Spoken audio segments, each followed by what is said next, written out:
wanna party with a fat bitch? Buy me diamonds, give me name brand chips. Time you spend with me will be time well spent. And if I get on top, you know I'm leaving it in. I'm a big fat, big butt, big dreams fatty. 2 minutes with me and you'll be calling me daddy. Might not pass the presidential fitness test, but notify your next of kin, I'll put you to rest. Whiny little dudes say, I'm concerned for your health. And think about my backles while they're touching themselves. They comment, I legitimately thought this was John Candy. Then whisper my name as they start to get randy.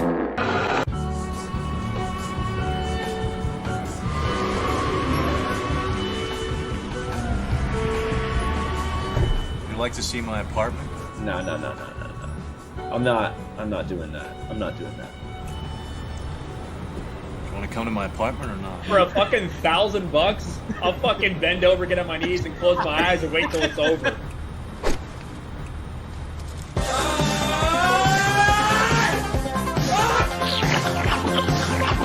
Here! I spotted a queer! Let me go stay them!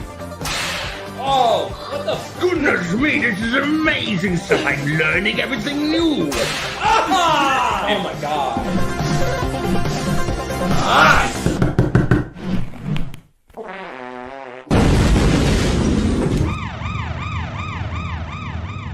Long Rip 69. Oh my god! Oh my god!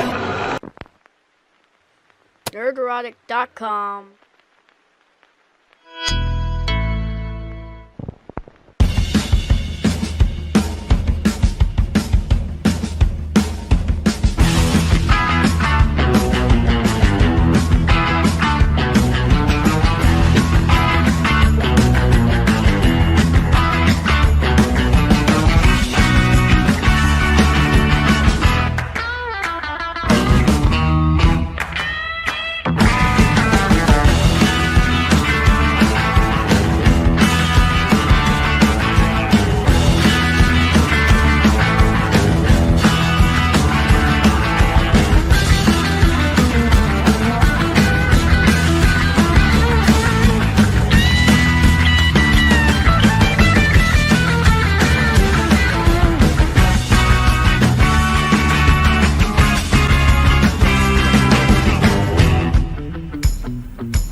Good. What'd you do? Hey!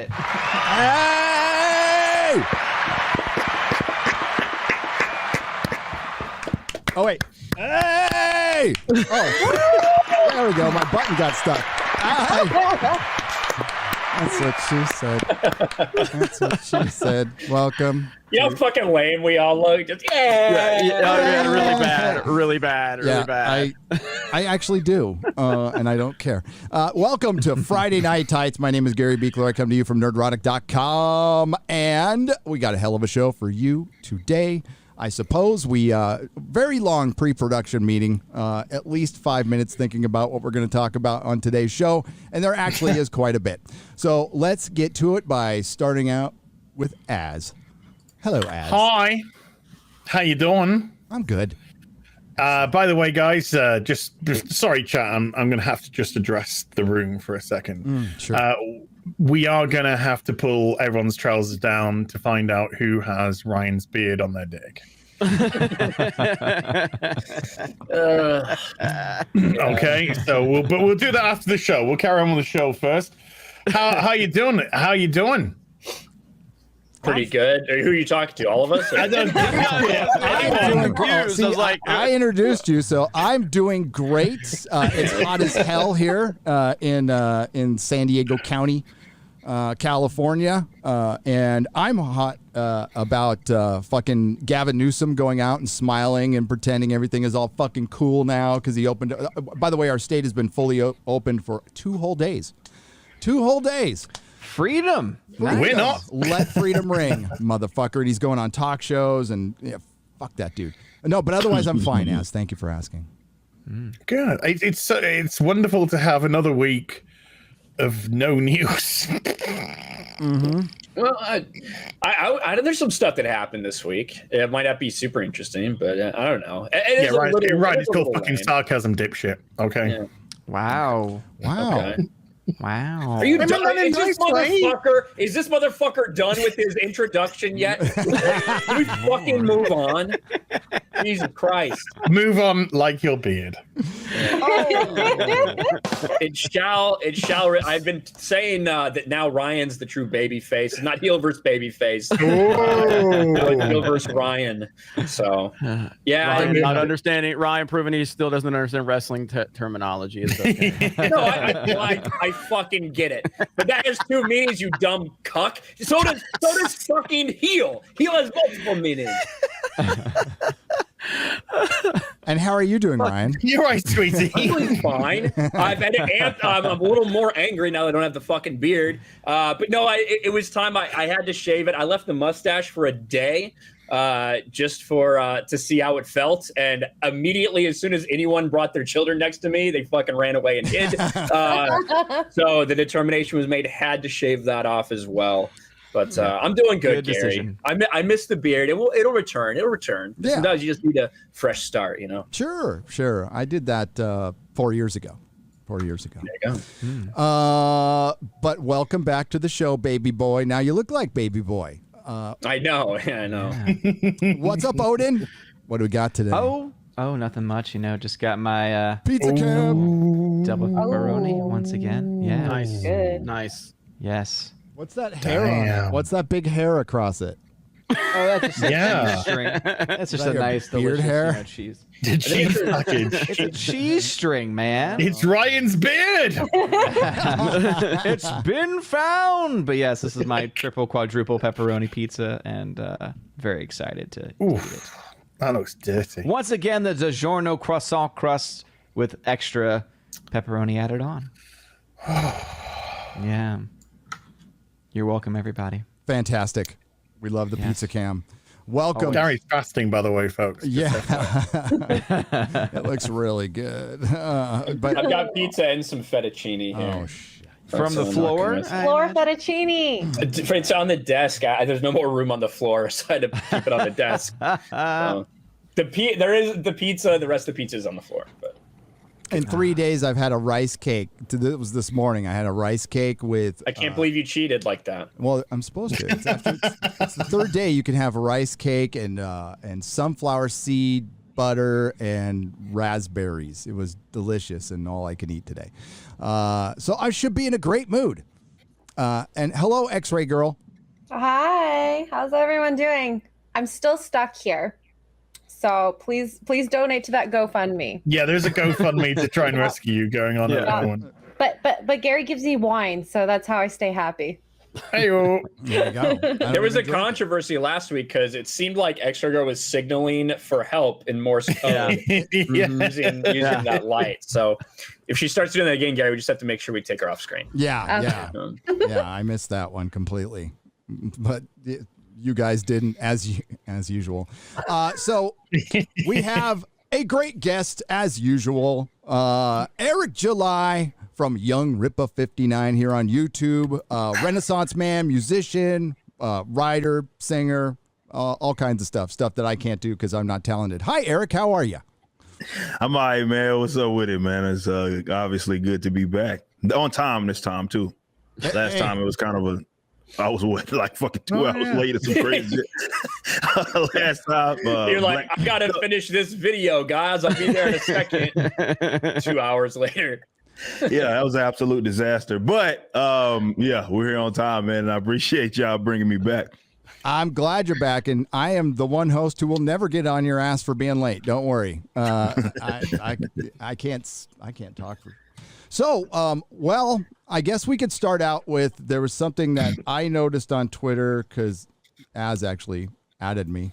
And I don't know the entire story for these guys, but I just know that some guy or gal on Twitter decided to, do this. We'll pull it up here. While Gary's looking at it, I will acknowledge the elephant in the room. Yes, he forgot about me. That's I didn't forget Jeremy. I just want to move past Gary, it. you're Sorry. showing your DMs, just so you know. Oh, God. Gary always shows his I DMs. forgot. Let's see. Who's Gary speaking to this week? Let's all have a look at his DM. We got look at all those fucking requests. Yeah. Lordy. Oh, I know, dude. Have me on the show, please. I'm begging you, I'm also please. part of a bunch of groups I got invited in that I just like, hey guys, how's it going? Hi, Jeremy.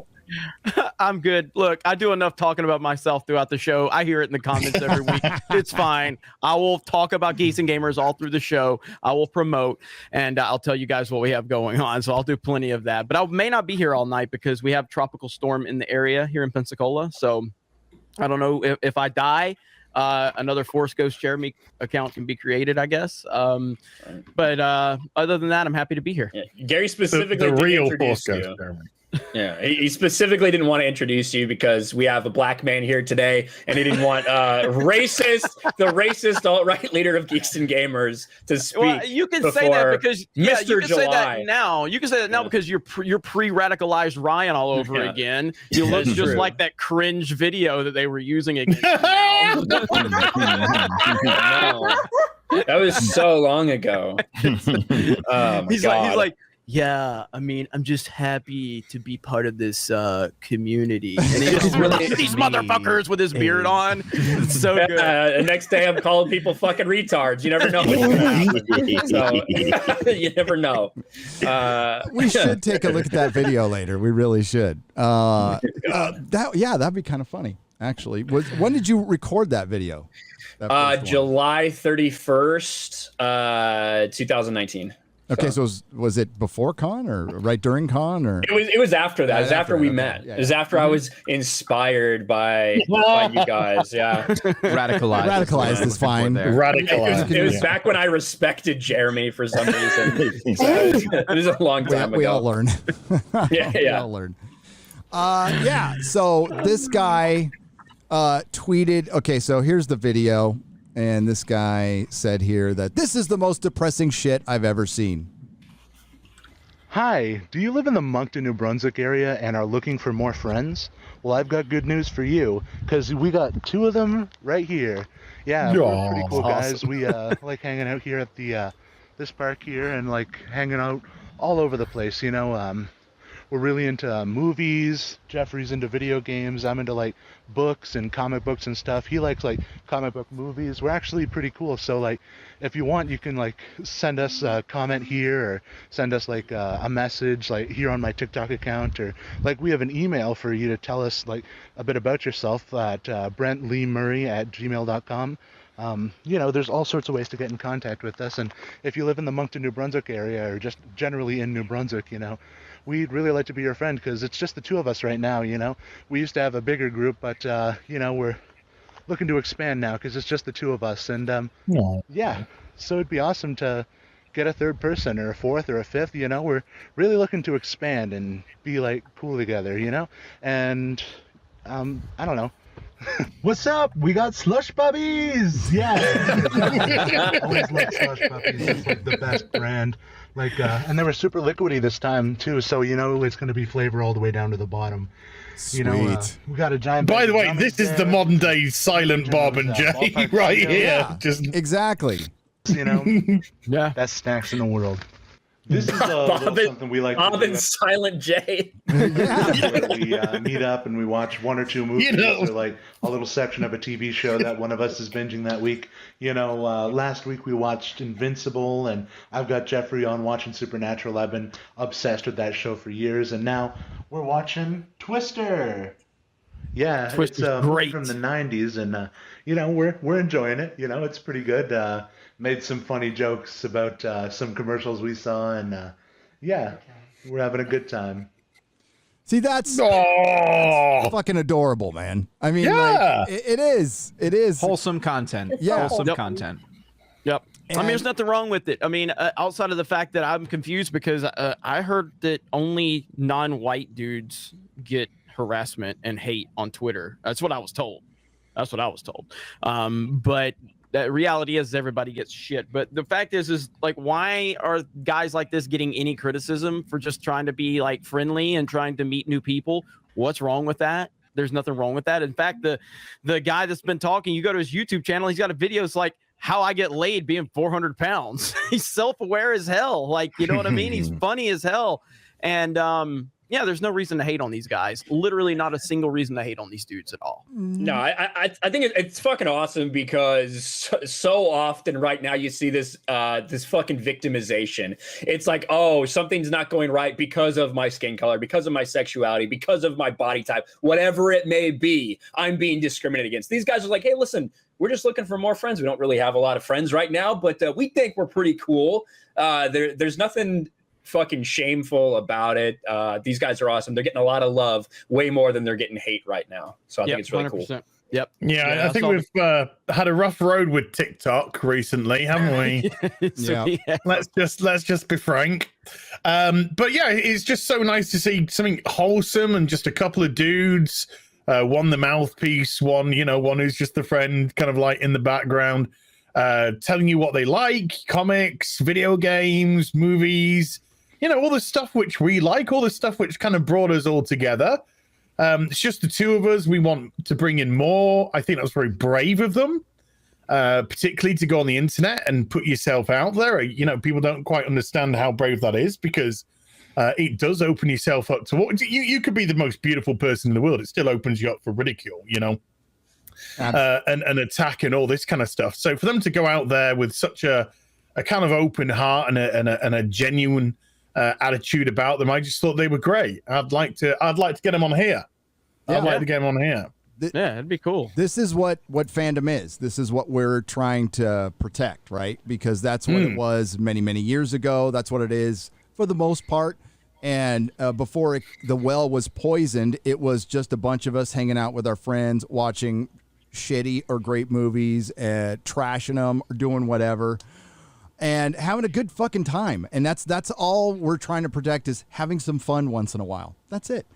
Because there's a lot of people out there who don't want us to have fun, who want to tear this up because we enjoy it. And they're doing it one piece at a time, systematically. So this exactly, I love the what was it, Bob and Silent J? That's exactly what they are. And like, the less this guy talks, the better. Like, they need to run with that gimmick. He reminds me of Froggy Fresh and Moneymaker Mike. I don't know if anybody remembers. Oh man, that shit was fucking. Yes. Those guys back in the day, Moneymaker man. Mike never fucking talked. He was always sitting there trying to be a badass. It's so good. And the less this guy talks, and the more the guy just explains. I think it's a great little kind of gimmick they could. I mean, I guess he streams on Twitch though. So, but he just needs to always be like say things and be like, "Isn't that right?" And then before he can answer, just fucking immediately go. Yeah. Just a quick cut away, Does anybody have the link to his YouTube? Because I checked it earlier, I think I have. And he was close to 1,000 subs on YouTube. He was at 930. Nice. Yeah, when I subbed, he was on about 880. Yeah, so he's probably past 1,000 now. Yeah, and as far as this guy, this piece of shit, whatever. I mean, that's Twitter, that's the internet. That's what you do when you put yourself out there. And just to repeat what Az said, this takes fucking balls to go out there and do something like that and ask. And if you want something, you got to ask for it. And I mad respect for this guy. And I'm sorry he had to go through any shit, but I'm sure it's probably turned out much better for him, for these guys now. There's a follow-up. There's a follow-up video to this. All right. Where he's talking about the wonderful response that he's had. It's very positive. Not playing the victim. Imagine that. He's very grateful for the support. I think at the time he made the video, his YouTube was on about 400 and something subscribers. He was so grateful. His Instagram was on something like 800 and something, which he was so happy about. And he also had apparently a couple of shout outs from a couple of big big Twitch streamers, I think, as well, which kind of pushed their numbers up on there. So yeah, and he just seemed very positive and very grateful. No victim, no victimhood. No, we had a piss taken out of us, but none of that. Just focusing on the positive side, which is just great. So good on him. Mm-hmm. Good stuff. I was trying to find there. I found his YouTube channel on Jay's Twitter, which was difficult because he tweets like a fucking 14-year-old girl. But I found it. Oh my God, I'm tweetsies all the time. I got to respond to everything. You got it? You got it? I got it.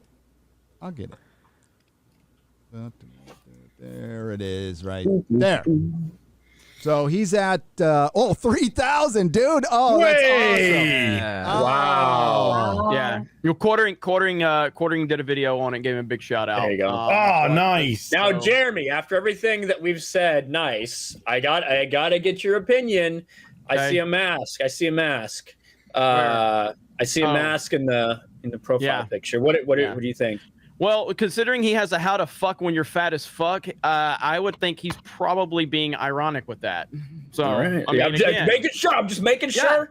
I mean, Making again, sure. I think he's being funny. I watched his video. I watched it. I mean, he's actually pretty damn funny. So, I mean, hell, I don't think there's anything wrong with making fun of people. That's He's got a video on there. I didn't get a chance to look at. It's like walking up the stairs 2 steps at a time while 400 pounds or something like that. Weight loss videos. Yeah. There we go. Go check it out. Oh, there it is. Fatopia documentary drunk review. Sumo wrestling fat versus skinny. This guy's super self-aware, man. Yeah. That's fucking great. I love it.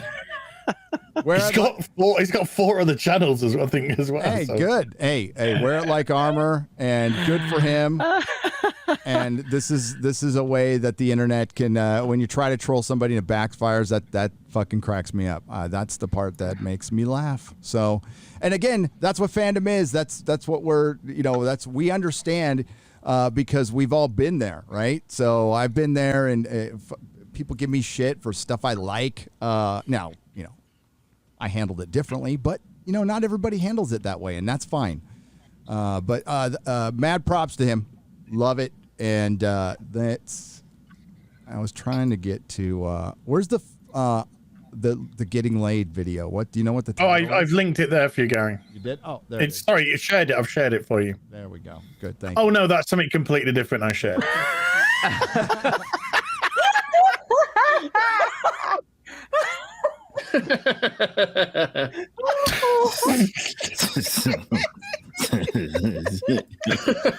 Oh man. You got a man bun, chat, huh? You got a man bun? I'm just asking. Just asking. Wow. Is this it, X-Ray Girl? No, that's his Okay, YouTube. so nobody has that video. Thanks. Okay. Hold on, I have a video of him, like the update. Is that what you're talking about? I'm talking. No, the one Jeremy was talking I'll about. get it. I'll get it. Well, if you pull up his actual channel, it was one of the first videos that was popping up. Gary, I've just linked it in the private chat here in the StreamYard. Okay, I don't believe that for a second based on what I'm seeing. No, it's true. It is true. It's better to share it, but I'll try it this way because it's going to take me longer to put this up. I don't know why Twitch being YouTube being weird with their links. There we go. Yeah, I said, why did Yellow Flash pop up in that? I know. Description? That's the link. Yeah, no, it opened up the correct one, but it was. I know it's weird. There's something really wonky with the links on YouTube. That is weird. I slobbed a guy's knob in an A&W parking lot, so Yellow Flash, that was fun. face Hey, reveal. it's me, Brother G, with the right time today. I'm coming at you with an explanation of how I get laid despite being VR. Hang on. God damn it. There we go. That's just share it, guys. Share it. Don't give me links on the side. Share it with the StreamYards. It's easier that way.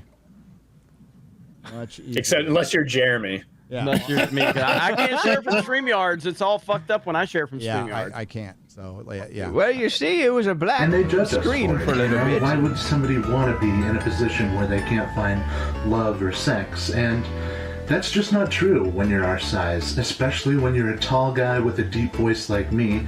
I'm sorry for any high-pitched small guys out there, but some women find taller guys more attractive. And actually, since I became a heavier set, I've still been getting sexual activity and That's awesome. I have kind of an anecdote that I want to drop off later, but I think I want to kind of get more into the video because it's kind of funny. I've been saying it for years and it's just like But really, I get people constantly messaging me, asking me out on TikTok. Granted, I do have 1,400 followers, so that is a lot of people who know who I am. The best thing I can recommend is Get Famous. I'm kind of a big deal. He said, "You know who I am." Really? There are you have any idea who I am? I'll fucking tell you. Get famous. He said, "Get famous." I like it. I like it. I like it. It's a lot easier when you are famous. It's very true. I just asked Boogie 2988. Yeah. My goodness.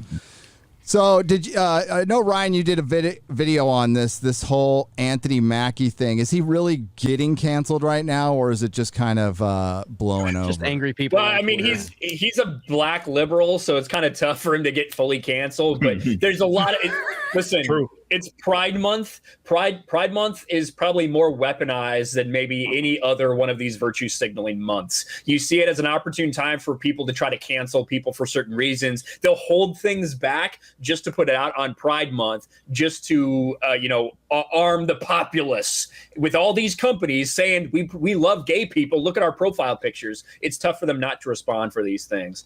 Anthony Mackie would be fine. I don't think he was actually saying what he meant to say. What he said was fucking true. Yeah. I don't think he actually meant to say it because he just doesn't operate that way. Oh no. Gary, I've just shared something from Anthony Mackie.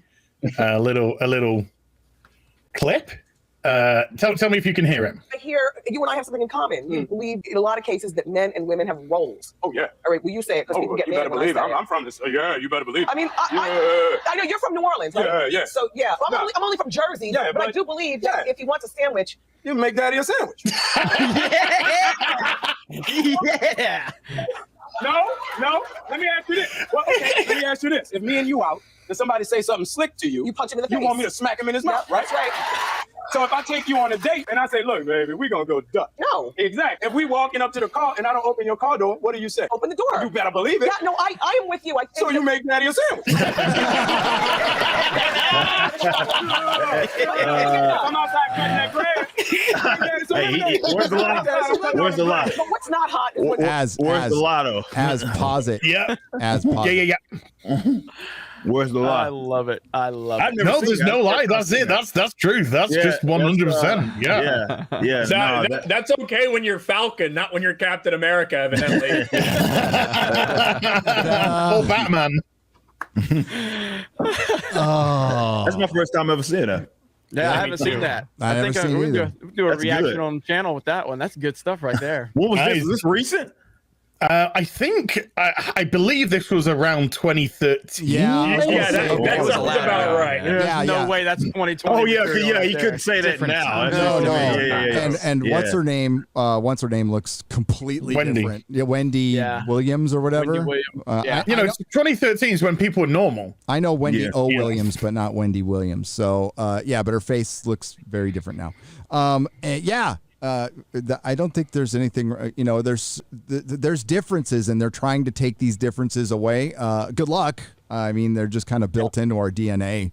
They're fucking miserable, man. That's what I believe. Like, these people are fucking miserable people. And they don't like that there are folks that live in, even when it comes to this, like, gender roles or what is deemed as more traditional, they don't like to see people like making that shit work, like me and Lady Ripper, making the shit work and being happy, I guess, and not fucking miserable pieces of shit like a lot of them are. So they sit up here and obviously pontificate about whatever social justice bullshit it is that they're talking about, but it's because they're fucking miserable. Most social justice, I don't know if you guys noticed that most of them are fucking like miserable people. Like all this pride shit, all of that, that's all bullshit. That's them trying to speak some shit into existence, some sort of self-confidence, and which is why I particularly like the guy that we were just talking about, because clearly he's self-aware, he doesn't give a shit. And most of them aren't like that though. Most of them are like they're fucking literally miserable fucking fucking people, and they want you to be miserable too. Yep. Well, they're lazy. It's like I've been saying, they're lazy as fuck. They want everything handed to them. They don't want to work or earn anything. The more that the government hands them shit, and the more they can sit around and be a fake victim, the better off their life. That's why is. it's not an accident that those guys tend to be where they're at politically and economically. Exactly. You know, it's not. Don't confuse socialism with laziness. You know, that's what it is. They're fucking bone idle, and that's why they lean towards socialism and fucking communism. Yeah, it's all about having the fucking handout. Exactly. Just gimme, because I'm fucking bone idle. Exactly. And that's why what Mackie said. That's why people spurred out so hard about it. It's because it hits home when it's like these people who are just desperate for fucking relevance. It's like he's like, you're talking about me. How dare you? I love it. Oh man. Yeah, these social justice advocates. That's why I'm always making fun of them. I mean, I kind of have to do that, but they're miserable people, and I mean, you cannot allow them. And if you allow them to do that, I mean, I guess you get what you have right now, and that's these large swaths or rather movements trying to cater to these fucking miserable people. And they're like, and it's funny because a lot of these also sit up here and talk so much about mental health and all kinds of shit, and they're all fucked up. You know what I mean? Like they're all fucked up. And again, this all ties in together, which these are people that aren't generally comfortable with themselves, and they're fucking just very miserable. So the idea that they see other people who are comfortable with themselves, who are getting out there being great despite whatever it is people say about them, that fucking pisses them off because they can't fucking do that. No. And like what was said here specifically, again, I want to hear what you have to say on this, Ryan, and Eric too. But basically what I heard, and I don't know if he meant it this way or not, but what I heard is y'all are trying to rationalize yourselves. That's why you're trying to cancel it. And that's what it is. It's an insecurity. It's people who are not cool with being gay. They're not cool with being gay. So that's why they need all of this to their world to be. That's why the pride shit, man. Look, I know this is mildly controversial, but it's the truth. Like, you look at other people that do certain shit, you know what I mean? It doesn't matter where you're at sexuality wise, whether it be with your career or whatever it is, your profession, whatever it is that you do. Like, you know, if you actually legitimately have pride in what it is, you don't need to fucking go gyrate on the fucking street constantly to go let people. That's well, I don't know if it's necessarily a projection, but it's that you're insecure about who it is that you are. That's what you're telling me. You're insecure about who it is, and this is why. Anything short of, which is what you're seeing right now, and this is not anything necessarily new. I've had to deal with that as well, where, you know, every 3 months someone's like, oh, well, you haven't said anything about this particular subject, or you haven't allied yourself with this. What's wrong with you? Are you homophobic? You transphobic? It's like anything short of jiggling and gyrating with these guys on the street is just that. So it's like, because they aren't comfortable with who it is that they are, they're like, you need to embrace me and you need to accept me, but it's more of, you need to go out of your way to let me know that you embrace me. And it's like, that's not how shit works. It's not how actual human beings interact with each other, man. No. Yeah. And then it makes every time one of these companies does do this, nobody fucking believes it. Nobody believes it just because you change Ubisoft's logo to rainbow. That actually means they give a fuck about gay people, or any customer for that matter. What's so funny with this entire situation with Mackie, and I said it when I made my video, when you play the game, you have to play by their rules. Anthony Mackie is the one who just a few months ago was being celebrated when he was coming out making statements. I'm just glad that because of me being a black Captain America, that people of all color were finally able to see themselves as a superhero. When you play the game of identity politics like that, you shouldn't be surprised when all these people want to force their fucking view so they can see themselves in you. You're enabling that shit. You've promoted that shit. And now you're reaping the consequences of being on the wrong side of these fucking freaks. Yeah, because it'll never be enough. You know what I mean? It'll never be enough with these guys, and they exist to do exactly that. Definitely when you're talking about iconic characters. I mean, I think that's classic. I hate to get too, I know this is on Gary's channel. I'd go into a deep rabbit hole talking about the history of communism and all of that shit, because that's historically what it is. It's less about just promoting communism per se. It's trying to dismantle anything it is that people look up to or look forward too, and this is why they want to. You wonder why, like, damn, these guys, they could create their own characters. They could not have it be associated with brands and stuff that we're familiar with, because it's not about that for them. They want to tear this shit down. You know what I mean? They want to, whatever it is that you actually enjoy, or whatever it is that you like, or no matter what it is you, let's say, necessarily expect from something, they want to tear that shit down because it means something to you guys. Like, that's, again, that goes back to why they want us to be as miserable as they are. Them, exactly. They want to tear us. They want to tear what we love down, what we gravitate towards. They want to tear it down because they just want you to be as hollow, as empty, as fucking full of hatred, as vacuous inside as they are. And these are the people which have infiltrated the comic industry this week. I mean, we've had a lot of comic news this week. This week, surprise, surprise, in June, surprise, in Pride Month, 32-year-old Tim Drake, in terms of when he came around, is now suddenly a big gay. After fucking spending virtually most of those 32 years with Stephanie Brown. But no, let's split him up from Stephanie Brown. And now he fucking loves the cock. So he's just all about the cock all of a sudden. So we can get a headline in a month that's going to be forgotten, and now you're going to have to rewrite the entire fucking character. But it doesn't matter, because we have other news that he probably won't be around very long, all these characters. Definitely at this rate, accelerated. Yeah, and I wonder why. But this is what he had to say: is it used to be guys can be friends. We hung out. It was cool. You would always meet your friends at a bar. You can do that. You can't do that anymore because something as pure and beautiful as homosexuality has been exploited by people who are trying to rationalize themselves. This is something that my alphabet friends tell me. Some are actually trying to stop this shit because they know the natural progression, like their acceptance was at hand. It's normal. It's complete, and as it should have been. It's normal, but now it's politicized. Now you have this, and this doesn't help anything. Yeah, it's not just politicized; it's also marketing now. It's weaponized more than a form of marketing. You're like, this guy is weaponized. I don't know if this person is Alphabet, but they're weaponizing their own. Now, why would you do that? Why would you need to force something to be something else, or any of these characters? Why does anybody need to do that? They did the same thing with Bucky and Captain America.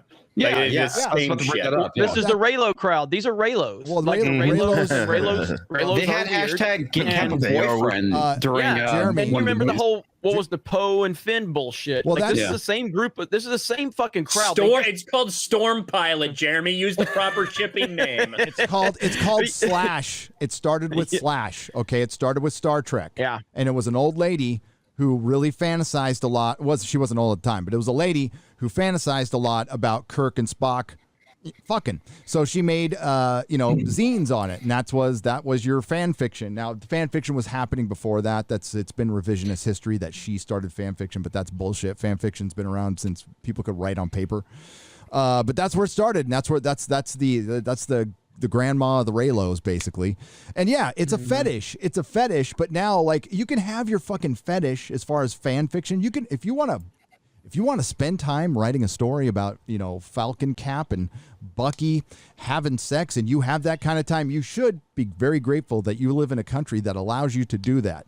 I'm sure there's that guy who has to walk a mile to the well for water, in some other country. I'm sure he's on that mile walk. He's thinking about, Cap and, Falcon getting it on, whatever. First world problems, right? Yeah, exactly. And that's the whole thing. I mean, you say that about, living in a country where you're able to do that. That makes me think about that Pride tweet that they deleted. No self-awareness whatsoever. Oh. You know what I mean? No fucking self-awareness. They're just so obsessed with virtue signaling, they don't even understand Saudi Arabian pride. Exactly. These fucking people are nuts, dude. I want to talk about why these fucking cartoons are children. Exactly. That's what I well, dude, you want to talk about that? Oh, you know, we could go into the fucking rabbit hole of why the fucking kids working on the fucking street, you know, and adults fucking cheering them on. Because if that was Jesus fucking Christ, that makes my blood boil. Y'all want to go down that rabbit hole? I mean, I've gone down it many, many times. It's funny talking about this specific subject matter. Even a decade ago, people warned about, it may get to this is gonna get to the kids, and they wrote it off, right? Like, oh, there's no way that'll ever happen. You're a conspiracy theorist, and yet here we are. You know what I mean? Like, and that's fucking freaky as fuck. It's disgusting to me. Definitely when we talk about the whole like fucking, you know, like whole trans kid stuff, like the fact that people just so loosely talk about that subject, like that shit's fucking normal to basically castrate your fucking kid because he thinks he's a different gender is fucking insane, you know. But that's where we're at. And again, because they have basically weaponized what it is that they are. That's the tweet I see. Weaponized what it is that they are.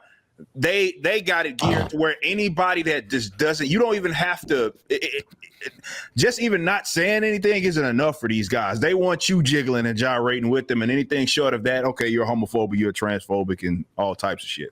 Yep. Yeah, it's the weird insecurity. It's like these listen, everybody's got their niche, their fetish. I'm not saying what is which. I'm just saying everybody's got their thing, and you know, I don't expect my thing to be everything. One of the things I saw in Ryan's video was a guy, going after Anthony Mackie, and you know, he said, I'm paraphrasing here. He said, "I project myself on a character because my people have been marginalized," or something like that. Guy had a beard. It's called insecurity, man. Yeah, the guy had a beard. It's like if you can grow pubic hair, and you are projecting yourself onto a superhero character. There's something wrong. There's something definitely wrong in your life. That needs to be insecurity, man. Is it not? Like these guys. That's what females do. Yeah, well, I mean, I was about to, he said, I was going to say bitches, but you know, same thing works out that's exactly what they do. But on a serious note, that is something that is. They have something internal that's fucking wrong with them. And I'm not even talking about like the sexuality shit or trying to conflate that. No, I'm saying like you're insecure about who it is that you are. And that exists across racial, ethnic background, sexualities, all of that, where you're not confident in who it is that you are. So that's how you act. You know what I mean? And this whole moronic idea. And again, these are all learned traits. I want people to understand that, especially with the racial bullshit. I've always hated this concept of, well, you know, we have to tokenize this character or do this to that character because little Johnny needs to be able to see himself. And I'm sitting here like, have y'all actually, you know, you guys, people that have kids, you know that kids don't give a fuck about that at a young age. They don't give a fuck. If you go on the playground, they'll play with each other. They don't give a shit. It isn't until adults teach them about all these fucking all this other retarded shit. 100%. And then all of a sudden, what you mean? Wait a minute, I can't be great unless I see someone that has the same skin tone as me. And you can even look at other countries, be it in South America, Central America. Like where they have different races, but it isn't like, for example, the hyper-emphasized like it is in America, because that's not part of their culture. And this is why I'm always talking about it's a cultural issue. But my issue with that is that it limits people to basically you rid themselves of any agency and any individuality, right? When you say this person cannot either relate to someone, this person can't enjoy being around someone, or they can't enjoy something that someone does unless they share the same skin tone, sexuality, gender, or something stupid. And how superficial is that, though? You know, it's a pigmentation of the fucking skin. It's not a personality trait. It's not something that defines you. Right. It's not something that makes you. You have no control over it. You were born that way. It's like it's not an accomplishment. It's not anything to be sad about. But and they're fucking sort of talking about it like it's a fucking great. Oh my goodness, you're black.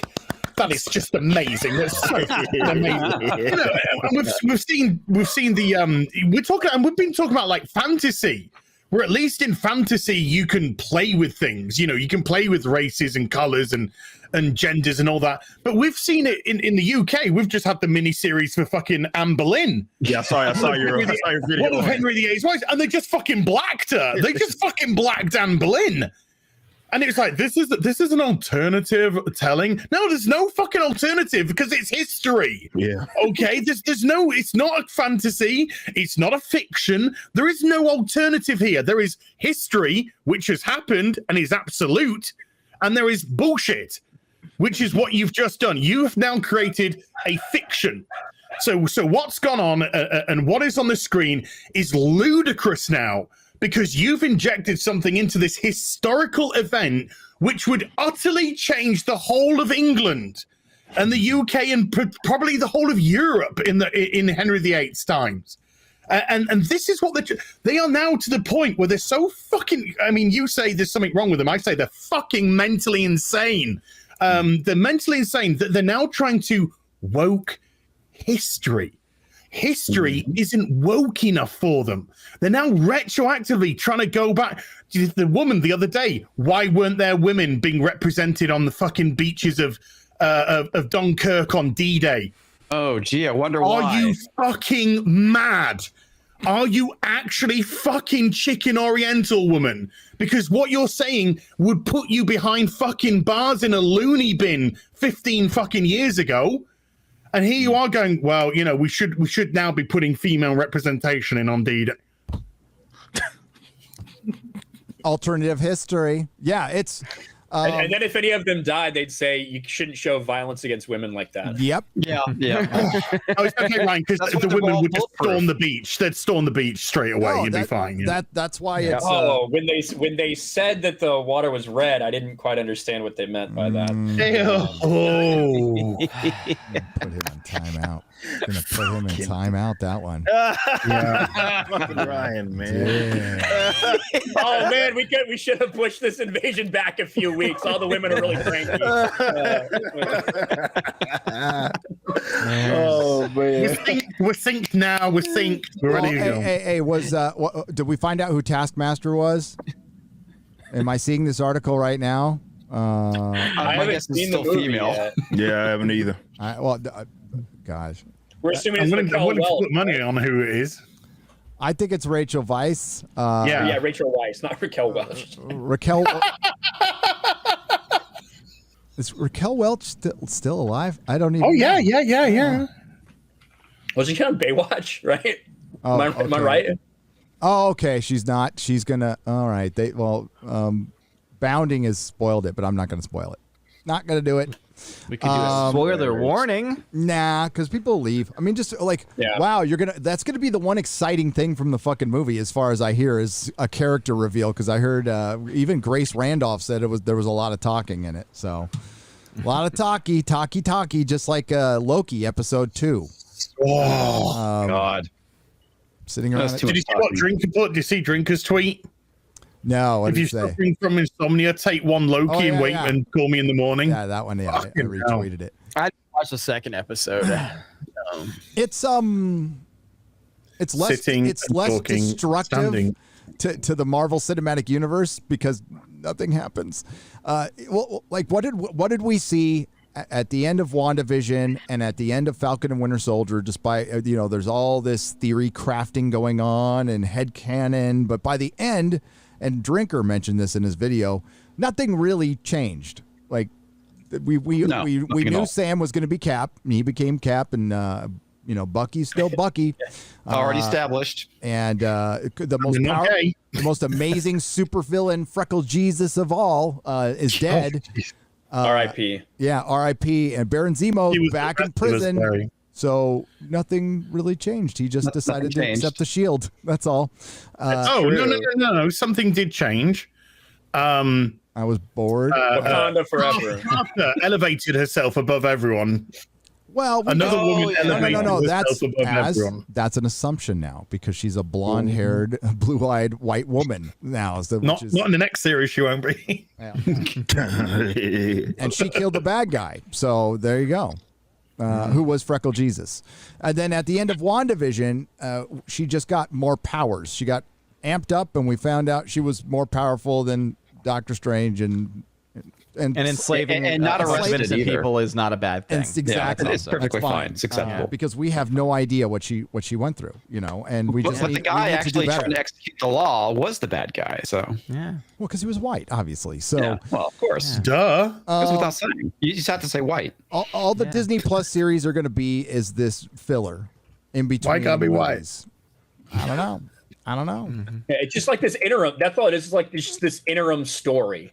Like that's what we're dealing with right now. Because at the end of Endgame, the fucking shield got handed to Sam. He was Captain America then, for all intents and purposes. Yeah. Like he was. Now we just got to see him give it up and then go through this thing to get it back. The origin that's of all it was. Flora, Ryan, is what that show was. Yeah. You got to give up the shield because we haven't had an origin story for you. So could you hand it back? We'll do an origin, then you'll get it at the end. Okay, we'll do we need to have a character at one point say no. I had an origin story 8 years ago in Captain Winter Soldier. On your left. On your left. So I mean, like, what's happened? Saul, what's happened in Loki? Nothing. He met another Loki. That's pretty much where we're at. There's, there's a couple of good actors, speaking their dialogue and speaking their lines as best as they can. They're pretty good at what they do, very good at what they do. But what do we find out? Well, the timekeepers are the keeper of the sacred timeline, and we don't have free will. We don't have free will, and now, listen, nothing matters to all of the headcanon and timekeeper experts. Don't you love that, Eric? Every time we talk about some, all of a sudden some expert comes in that didn't read Google or Wikipedia, because everybody, because they've been reading the timekeepers and Immortus since the 1960s, even though they're 20 years old. Yeah, exactly. The timekeepers are bad. Okay, the time twisters are bad.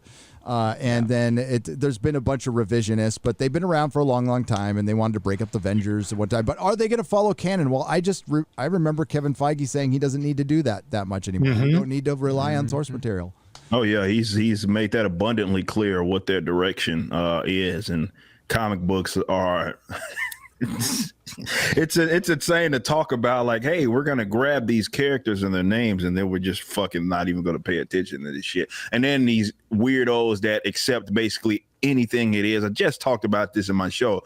You get these weirdos, like, the MCU stands, which it doesn't fucking matter who they put up there, they'll fucking digest it. It's the best thing in the world. But these weirdos act as if there's something wrong with people, and this is what I was talking about in my show, like, what is yesterday, where they act like it's something wrong with someone who is a comic book reader that expects some sort of accuracy when they see the live action depiction. And comic books, they're a visual medium. You know what I mean? Like it is a visual. That's the thing. Like it's not. That's what makes it unique. It's a purely visual medium. And these weirdos talk as if there's something wrong with you in the event that you see something and it crosses over, it's about to be adapted or into live action, and you're like, that's not the character. It doesn't look like the character, doesn't act like the character. And they're like, and I hate to, it's a different universe. It's reimagined. It's a different universe. It's like, well, why the fuck are you using the character if we're not going to at least reference the source of material? What's the fucking point? What's the fucking point? And unfortunately, that's where we're at. These guys, they didn't really build the MCU based on doing that, but that's the obvious direction they're going. And I don't know if you guys talked about it on any of the episodes of Friday Night Tights with Kevin Feige. He specifically talked about using the Eternals, for example, because they were obscure and people didn't know them. So that's why none of them look like the Eternals or anything. They just like, well, we wanted to change some shit around, and because representation and diversity and all this other shit is what we're focusing on now, people would be more likely to accept that. Because they're not as familiar with it, but it doesn't change anything because they fuck up the ones that people are notable.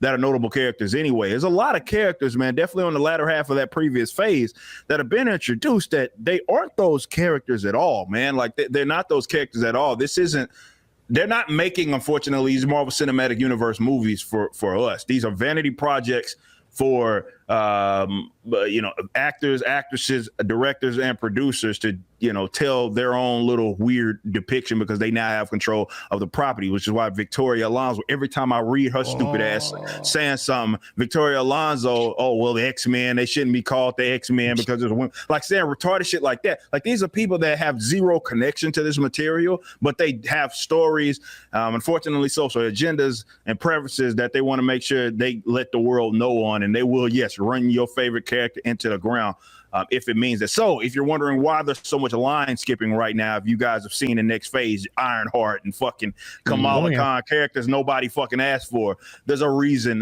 for that, because that's what they're focusing on. They're not focusing on at all really trying to acknowledge any historic source material when it comes to Marvel, which sucks because they have all this money and you're like, wow, I can finally get to see. They're like the Adam Warlock thing. I thought that was a really cool character that they could, like, how would he look in a live action setting? And and they only tease him, right? They tease him and then they just say, oh well, it's like it never fucking happened. They teased him twice, Eric. They teased him at the end of Guardians 1 and Guardians 2. Yeah, they fucking had the cocoon in 1, and then in 2 they had the fucking like gold, for lack of a better word. They'll introduce him in Phase 6. Well, and no big deal when he's not relevant. Yeah, that's all we get is an Easter egg. Probably the single most important character outside of Thanos. Two of the Thanos are like the two most, and that's how, and that's lets you know that these guys aren't connected to this, because that was a layup, right? That was easy. Yeah. It's like you introduced them. Okay, you got Thanos. What the fuck? Like, why wouldn't, like, that whole, I'm going to have a character fly in at the end of Endgame, that should have for sure fucking been Warlock. Like, that was but it's Captain Marvel. And it has no bearing on the end of the movie. Like, that was a layup. You already set it up and everything. That was a fucking layup. He's between him and both Captain Marvel, like OG Captain Marvel, Marvel. They are two of the most important characters when it comes to the defining moments of who Thanos is. And they just said, you know what? No. Fucking no. We'll just have Captain Marvel with a bob cut or whatever fucking stupid haircut she had come fly in and have no bearing. It should have happened at the end of Infinity War, right? Like fucking Thanos snaps, boom, everybody's gone. Fucking Adam Warlock comes, he's like, fuck, I was too late. Yeah. And then literally right there in the next 2 weeks, they fucking fix everything. That's what it should have been. Instead of this 5-year gap that's now fucked the entire timeline. Sorry, I'm very confused by this conversation because I'm trying to understand where the women come into this. They make Daddy a sandwich, according to Falcon. There's a lot of male talk going on, but hello. I'm looking forward to She-Hulk, to Kate Bishop, to Ironheart, to Ms. Marvel. I mean, they're America just four of my little cherubim. America Chavez, yeah. That's right. Yeah. Characters nobody asked for, man. Yep. It's all new, all different Marvel. That's the next phase. All new, all consistently cancelled Marvel. Yes. Fucking aren't hell. those all shows too that are going to be protected behind the Disney Plus wall where they can just spin whatever numbers they want to say? Yep. Yeah. Yep. Oh, no, actually, Ironheart, all of those, Miss Marvel, those are all, I believe, Disney Plus, because nobody's gonna fucking all failed characters. The most watched show on Disney Plus. Oh, good. Oh, awesome. The most watched show on Disney Plus. Great. That nobody gave a shit about. Yes. There's a reason they don't spill their numbers, because they're not that great. Yeah. Okay, if their numbers were, if 10 million people watch Falcon and Winter Soldier, damn right they would have fucking come out and said it. Yes. Netflix releases their numbers publicly after a while, kind of. For how many million people watched this movie? Like, they have a top 10 Netflix of all time. How many people have watched? They have a number attached to it. They do that because theirs is impressive. Because if you can get 70 million people to watch that thing with Chris Hemsworth, like, that's impressive. But none of these other guys are doing it because it's not that impressive. Because it's not that impressive. No, I'm sure the analytics work not too different than the way they work here. So you have your subscriber count, and you have a percentage of your subscribers that watch your stuff religiously, some who don't, and it's probably 15%, of your subscriber count, which is still decent. But you put that much into it, and you're getting like 1 million views. You put it on broadcast TV, you get 15 million. So they're still forcing it. They're trying to force it in, and that's this is where they're trying. That's why they're trying to rush to introduce all these all new different characters so they could hitch them onto the popular ones while they can, because they know these things would fail. They on their own. Oh, isolated. Even with Captain, like, look, that was a strategic, albeit genius. Give Kevin Feige credit. You brought a character that nobody fucking cared for. You tried to in the last decade. Forced this on comic book readers. Nobody was biting. That's why you had to reboot it like fucking 8 times within the last 10 years. But you sandwiched her movie right in between this ultimate like end game as well as this big major cliffhanger. It was a perfect move. So that's what you're gonna have. They're gonna latch it on to either moments and latching that stuff on to the characters that had been, the OG Avengers, the Thors of the world. That's what you're gonna get, because that's the only way that people would accept them. Like, nobody wants to watch a fucking Ironheart movie, man, or a show. Nobody gives a fuck about that. You just created this character. You haven't even done the actual ground. Nobody asked for that. Just the mounds upon mounds of Marvel. Think about that. And that's what pisses me off as the fan. Like, if you're a comic book reader, Marvel, if you primarily read Marvel, and you just look at the long list of characters that have not been introduced, and they have now have control of a lot of these properties now, back in their possession, and you're not getting any of them. You're getting fucking Ironheart and She-Hulk and America Chavez and all kinds of characters that nobody gives a fuck about. Nobody cares about these characters. Where's Daredevil? Man. Daredevil, one of your most popular characters. It was one of your most popular TV shows. You got the cast already set. You got a good writer out there. I'm sure you can get back. Why aren't they even lifting a finger for this? Like Daredevil season 1 was fucking perfect. Get Drew Goddard, get Charlie Cox, get everybody back, get Vincent D'Onofrio's Kingpin, have him start interacting with fucking Spider-Man. Yeah, that wouldn't be cool. Not at all. Forget it. That would be awesome. Yeah. God. But just creating we know, man. But we know the answer, and the answer it's a straight white male. Yes. Yeah. And the whole point of this whole exercise for Marvel right now is to eradicate the straight white male. That's true. And replace it with the ethnically diverse, maybe possibly lesbian. That's the way forward. Probably lesbian. Because nothing says, what is it? Didn't Victoria Alonso also just say, if we don't go woke, we will go broke? Yes. Basically, she's like, it's a global audience, and you have to be like. So pandering to the 2% and fucking off the 98%. I would suggest possibly learning some maths. Okay. But maths is first of all. It's so funny because they're all saying, if we don't diversify, then we will die. And the way that they're diversified, but they're also admitting, if we don't diversify, we will die, because we are leaving money on the table on groups of people who are not seeing themselves represented. Okay, let's just play devil's advocate and say, okay, what you're saying, I agree, I can get on with. Let's see how it works in practice. Okay, how we're going to do it in practice is wipe out white characters and replace them with them. Whoa, yeah, okay. You do realize, though, what you've just said, you've wiped out a whole demographic. And replace it with a much smaller demographic. And you wiped out the thing that made your thing worth money. So Captain America, Iron Man, Spider-Man, Batman, Superman, that's what people want. Thor, that's what people want to go see. It's like, no, it's just Thor is just a mantle. We can put. Oh my God! If I hear that term one more time, I'm gonna fucking lose it. It's okay. White progressives will buy it. Mantle. Dude, we got a cancer-ridden woman coming in for Thor. Yeah, baby. Oh man, I forgot. Yeah, that is about to be a thing. Fucking Jane Foster. Did we get a picture of Jane Foster? I heard it was. We got a art basically from what it's supposed to look like. Yeah. So who the fuck wants to watch that shit, man? It looks comic book accurate. I do, because I want to watch it burn.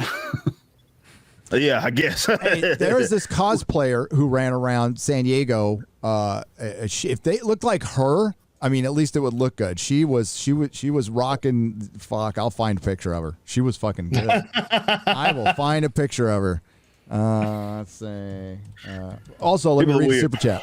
I'm going to read super chat. Iron Omega for $50. Thank you. Thank you. Thank you. It says, hail Az and Gary. Just throwing out the plug for a channel, A Vox in the Void. It's a great channel. The guy has a lot of talent, passion, and it shows his work. It's 40K story channel. He uses great voiceovers, sound and effects. Awesome. Yeah, I don't know anything about 40K, but as you paint them. Yeah, you want to get Nick. You want to pass that on to Nick Ricader as well, dude. He will. He'll be very interested in hearing that. Yep. Gary, the only thing you need to know is that in the future, there's only war. There's only women. No, that's true. Nice ass. Thank you. I think it wasn't difficult to think up. No, it really wasn't. Yeah, this is. I'm not dead yet, chat. So I'm still here.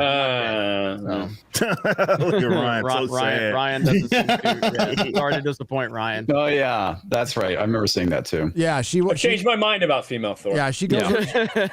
She showed up at all the. I saw her at WonderCon, at Comic-Con. I think I even saw her at New York. Yeah, she gets around. Oh shit! Hello. Looks like it. Yeah, that's there you go. She rocks that costume. That's how you respect women right there. She does. I'd respect all over her chest. X-Ray girl. Oh my god. I'm sorry, X-Ray girl. I'm sorry. That's all I can say. Megan Rapinoe would ask if her eyes are open right now. When she's laughing.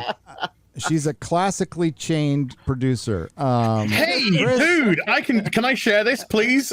Somebody actually, some beautiful person. Have I closed it? Hold on, I'll reopen it. Drew a picture for me. There we go.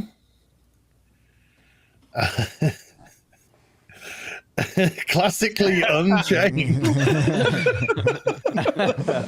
I like the cross-eyed. Does Ripper know the context of this? No, he doesn't. Why don't you explain it as? No, I'm good. I'm good. It's fine. So I have no idea what you're referring to.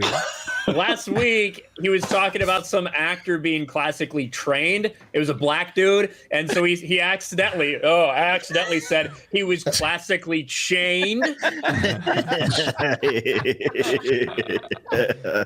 Freudian slip. That's Freudian at all. A good thing you didn't do that on Juneteenth there, Az. No, I'm just seeing all the videos coming out of New York of black people shooting each other. That's all I'm thinking about. Happy Juneteenth. Happy Juneteenth. George. Oh, that's 1 out of 3. We got a 3-part super chat here. It's four. I saw 3. Oh, now it's 4. Okay, I got it. I see it now. X-Ray Girl's got it. So we got a $100 super chat from George Moilo. George, what's up, brother? George is awesome. George. George is awesome. Anthony Mackie, the new captain SJW, joined the middle school mafia this week, naming any who don't bow down to the idea of the USA is a racist land and being big bad meanies. Captain 2021 complained he is only now being recognized. Did he really say that? No, he said it in the Variety interview. I said it in my video. He said that it's difficult for me, Mr. Millionaire actor who's got plenty of roles. It's difficult for him in living in a country that doesn't recognize him. What the fuck is he talking about? We recognized him when we saw him in Winter Soldier. What the fuck? I mean, he was a great Falcon. But we're living comics, but we're living in the age now of disingenuous lying twat. I know. And victimhood. And if you can latch onto a bit of victimhood as a millionaire who wants for nothing in life, has roles thrown at them, is charismatic within their own right, has a great personality within their own right, great talent within their own right, and that's what's allowed them to get where they are. Exactly. You can always play victim. I'll say just like Oprah. I wouldn't go as far as great talent because he went, I think he's good. I don't think he can carry. I don't think it's been proven he can be a lead. I think he's a good partner, a good side character. Even at like an upper tier guest star but I don't think he can star in a film, in a major blockbuster. I think what he needs is an actual good script. Well, yes, but we hear that. But Altered Carbon season 2 was garbage. Absolutely, garbage. But it wasn't his fault. It was the fault of the writing. You know what? There's a point where you also have to be able to choose your scripts, dude. So he needs good representation. That's a fair point. And that's part of your game. So, but no, he would just what Az said. He still wants his victimhood. He's a millionaire now. He's a millionaire. He wants for nothing. Life is good. He is he has elevated status because he is a very good pretender. And it just. They don't realize it because they're so caught up whiffing their own farts, especially lately, how ungrateful they fucking sound. Dude, we've had the royal fucking family on Oprah claiming victimhood. I know. Well, that's what happens when you reward bad behavior. Yeah. And that's what happens. You get more of it.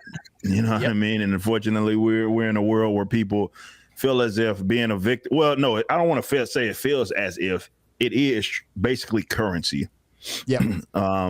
For them. So it's like people are trying to be oppressed one another.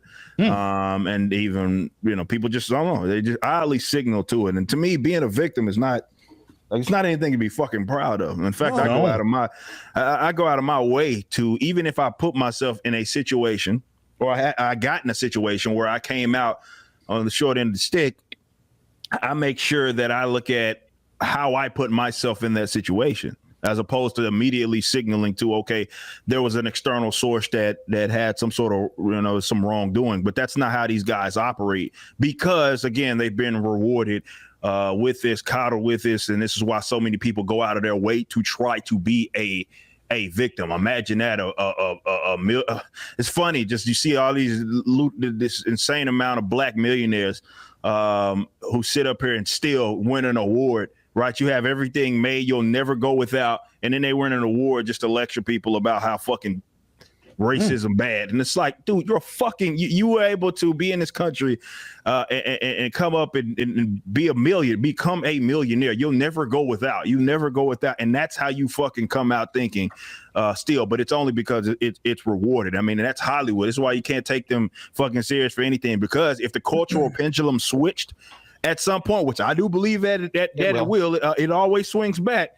And then being a victim is actually something that's frowned upon. These guys will take the complete opposite position. That's their jobs of being actors and actresses, is to fucking be people that they're not. So they'll do whatever is socially expedient. Yeah, I mean, being a fake victim pays good money. Ask Colin Kaepernick. Any of these damn race hustlers. Any of these race hustlers, man, they fucking it's a lot of bank.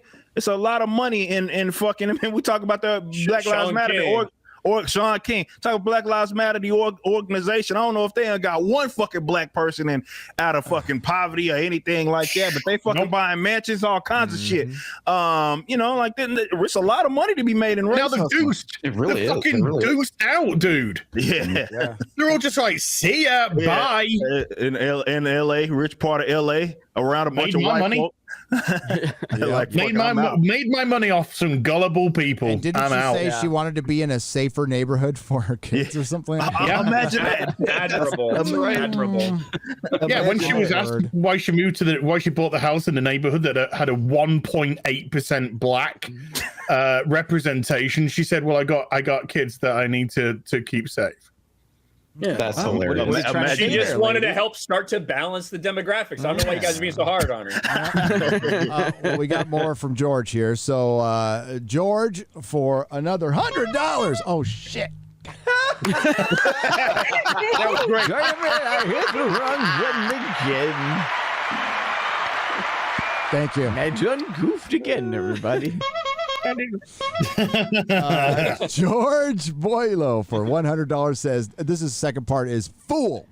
There are 500,000 wanderlust wannabes, daytime dreamers, starry-eyed tweens, milk money millennials, and actors of every creed, breed, and gender who wish to see their name in the headlines on billboards and midnight movie trailers. And out of them, another. Oh boy, I almost did it again. Another $100. He did it right this time. Yes. Don't do drugs, kids. They're bad, okay? Out of them all, only 15% succeed, 10% full-time working actors, and 5% become stars. That's a little high. I didn't think it was that high. And also, stars don't mean a whole lot anymore, too. So good point. It's not racism that held Mackie down. It's he can't act his way out of a man's Chinese theater sidewalk matinee. Anyone remember Altered Carbon? Exactly. Thank you, George. I saw Altered Carbon, and some of it was really shitty acting. Okay, Joel Kinnaman killed it in season 1. He did. He because the writing wasn't that great. It was pretty good, and it had a kind of a dumb ending, but Joel Kinnaman carried it, and the guy who played Poe. And that hot chick with the nice tits. The really hot chick with the nice. Oh, and there was a lot of nudity and boobs. That helped a lot too. George Moylo. Yeah, none of that was in season 2. Yeah. Well, that's none of that was in season 2. Yeah. Remember? Well, it was exactly like Westworld season 1 to Westworld. Memoryist. I watched the first 3 episodes, I think, of season, because I really liked season 1. And first 3 episodes, I'm just not fucking digging it. So I had to give it at least 3 or somebody called me racist. So, I had to at least give it 3 before I decided it was fucking garbage. It was garbage. I like season 1. I watch it again and again. George Moylo for another $100. He joined the new breed of celebrity activists who are emotionally... Oh my God, these big words, Joy. Hermaphrodites. Hermaphrodites. But it's joined with another word, so it's emotional hermaphrodites. A yin-yang. A yin-yang. Of achievable fame and hating fans of self-delusion and hate. Emphasizing with the SJW brand is akin to inviting Dahmer to dinner and wishing him a good appetite. All hail Friday Night Tights. Yeah! Woo! Hell yeah. Hell yeah. George still in it. I will say, as far as Anthony Mackie, I think he peaked in the second act of 8 Mile, but then the third act really kind of took his full career from him. His Papa Doc role. Oh, if you want to see a bad Anthony Mackie performance, which one? There's a film from 2013 called Repentance that features not only him but also Forrest Whitaker, Mike Epps, and some others that you'd probably recognize. It is. So you don't like it because it has black people in it? Yeah, it's fucking racist. No, I'm just saying it's a terrible film. That's what I'm getting out of it. And it Tyler has Perry? a terrible Eric, performance. I'm sorry. By Anthony Mackie. Odin racist confirmed. Oh, okay. It's your turn. Sure. He's like, no, Idris Elba's in it. Idris Elba is not in it. Thank you very much. Martin Freeman in it? I mean, yeah, Chadwick Boseman. It was directed by a white man, so Michael B. Jordan. Michael B. Jordan and Idris Elba. Just cast them. None of them are in it, so just mention a movie with a black person that you like, and then it clears everything up. No. Well, things are going. Like Denzel Washington. Just say Denzel Washington. Just say Denzel Washington's a great actor, and you're good. Well, he is a great actor. There you go. You're good. You're not racist anymore. See? Lord. All right. American I'm just Gangster. trying to give an example of a really bad performance, and y'all are being a bunch of tools. American Gangster. See, even Ripa's hiding from your racism, Odin. Odin. The only thing I'm going to come and save him. The only thing, Anthony Mackie can play Anthony Mackie, so that's what Falcon is. It's Anthony Mackie. He's very good at that, but no range. So Odin's like, only say like 4 words of fucking streaming. Seriously, this is what I get. This is what I get for mentioning a movie where he has a bad performance. Odin's like, this is why I only talk about pizza. Yeah. Seriously, Anthony Mackie he plays Anthony Mackie, but he plays a very boring version of himself. Like that's what he does. It's really fucking. It's just not. It doesn't pop off screen. He's perfect as a sidekick, not because he's black, but because he's fucking boring. No, but why'd you have to clarify that, Ryan? Because I didn't want to be in your position. Oh, but you see, by having to clarify, you've just put yourself in an even worse position. I thought shaving the goatee would have de-radicalized, but apparently that's not the case. Ryan stays in the worst position. He's always in the worst position. Seriously, first it's the beard, I don't hold myself then it's going to be his head, and then we're going to see truly radicalized Ryan. I don't hold myself to this standard, so I'm comfortable in the mud, Odin. But now you're down here with me, buddy. No. You're comfortable with the trash all around your feet on the floor. That's you're not wrong. You know what, Odin? At least I don't fucking put it on camera like you. Look at your fucking background. Go right ahead. Still look at that Get in shit there. over there. See that in the corner? That's a wooden katana. Mine is pristine. That's a wooden katana. I'm proud to show that off. I can't see it. There's an old blanket hanging over something. We have a window now. It's not storming crazy right now. Separate you two. Oh, geez. You already put a black man between us. I did. Odin protested, not me. It's a reverse Oreo. Chris Foster for $50. Hail Gary Jeremy as Quarter Black Ryan Comics, Odin, X-Ray Girl, and Mr. Eric July. Last day on my old job, and I'm celebrating with you. $50. Fucking motherfucker.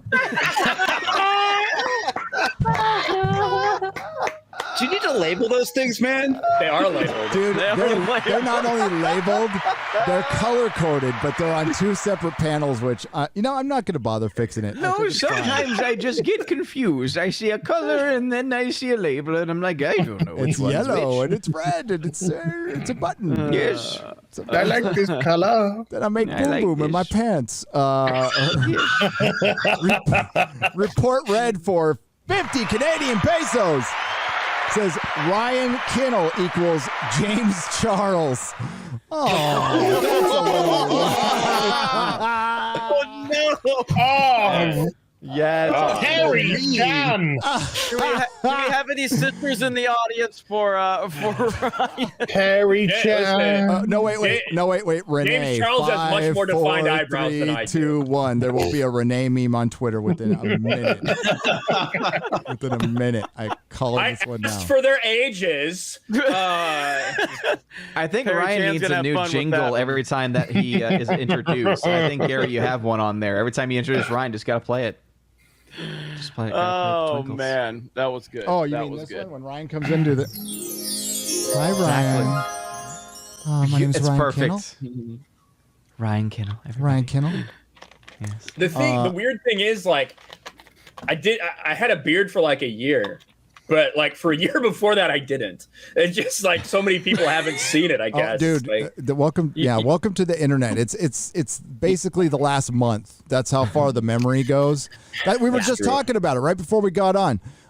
This Black Widow. I could have sworn I've heard this somewhere else, but there's been so much recycled news, like just fucking news from a year ago popping up again for some reason. Like Doctor Who. Jodie Whittaker was left off at Annual, and then they said, well, she's leaving again, and it's based on a rumor from January. So it reignited the whole rumor again, but it was just the same rumor from January. It was nothing fucking new or anything. But we got Scarlett Johansson, and I mean it. I swear she said this before. That, she did. She was that Black Widow was hypersexualized in Iron Man 2, and the answer would be yes. And yet she went along with it. Mm-hmm. Oh yeah, she could have said no. She cashed the check. She could give back the money. Yeah, I would argue. She could have done that.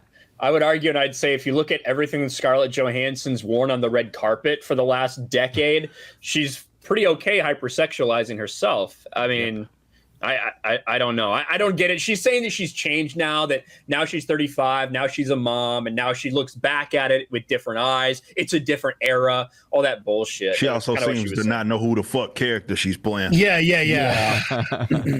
little hypersexualized, maybe. Every time I hear this idiot say this, it reminds me of this right here.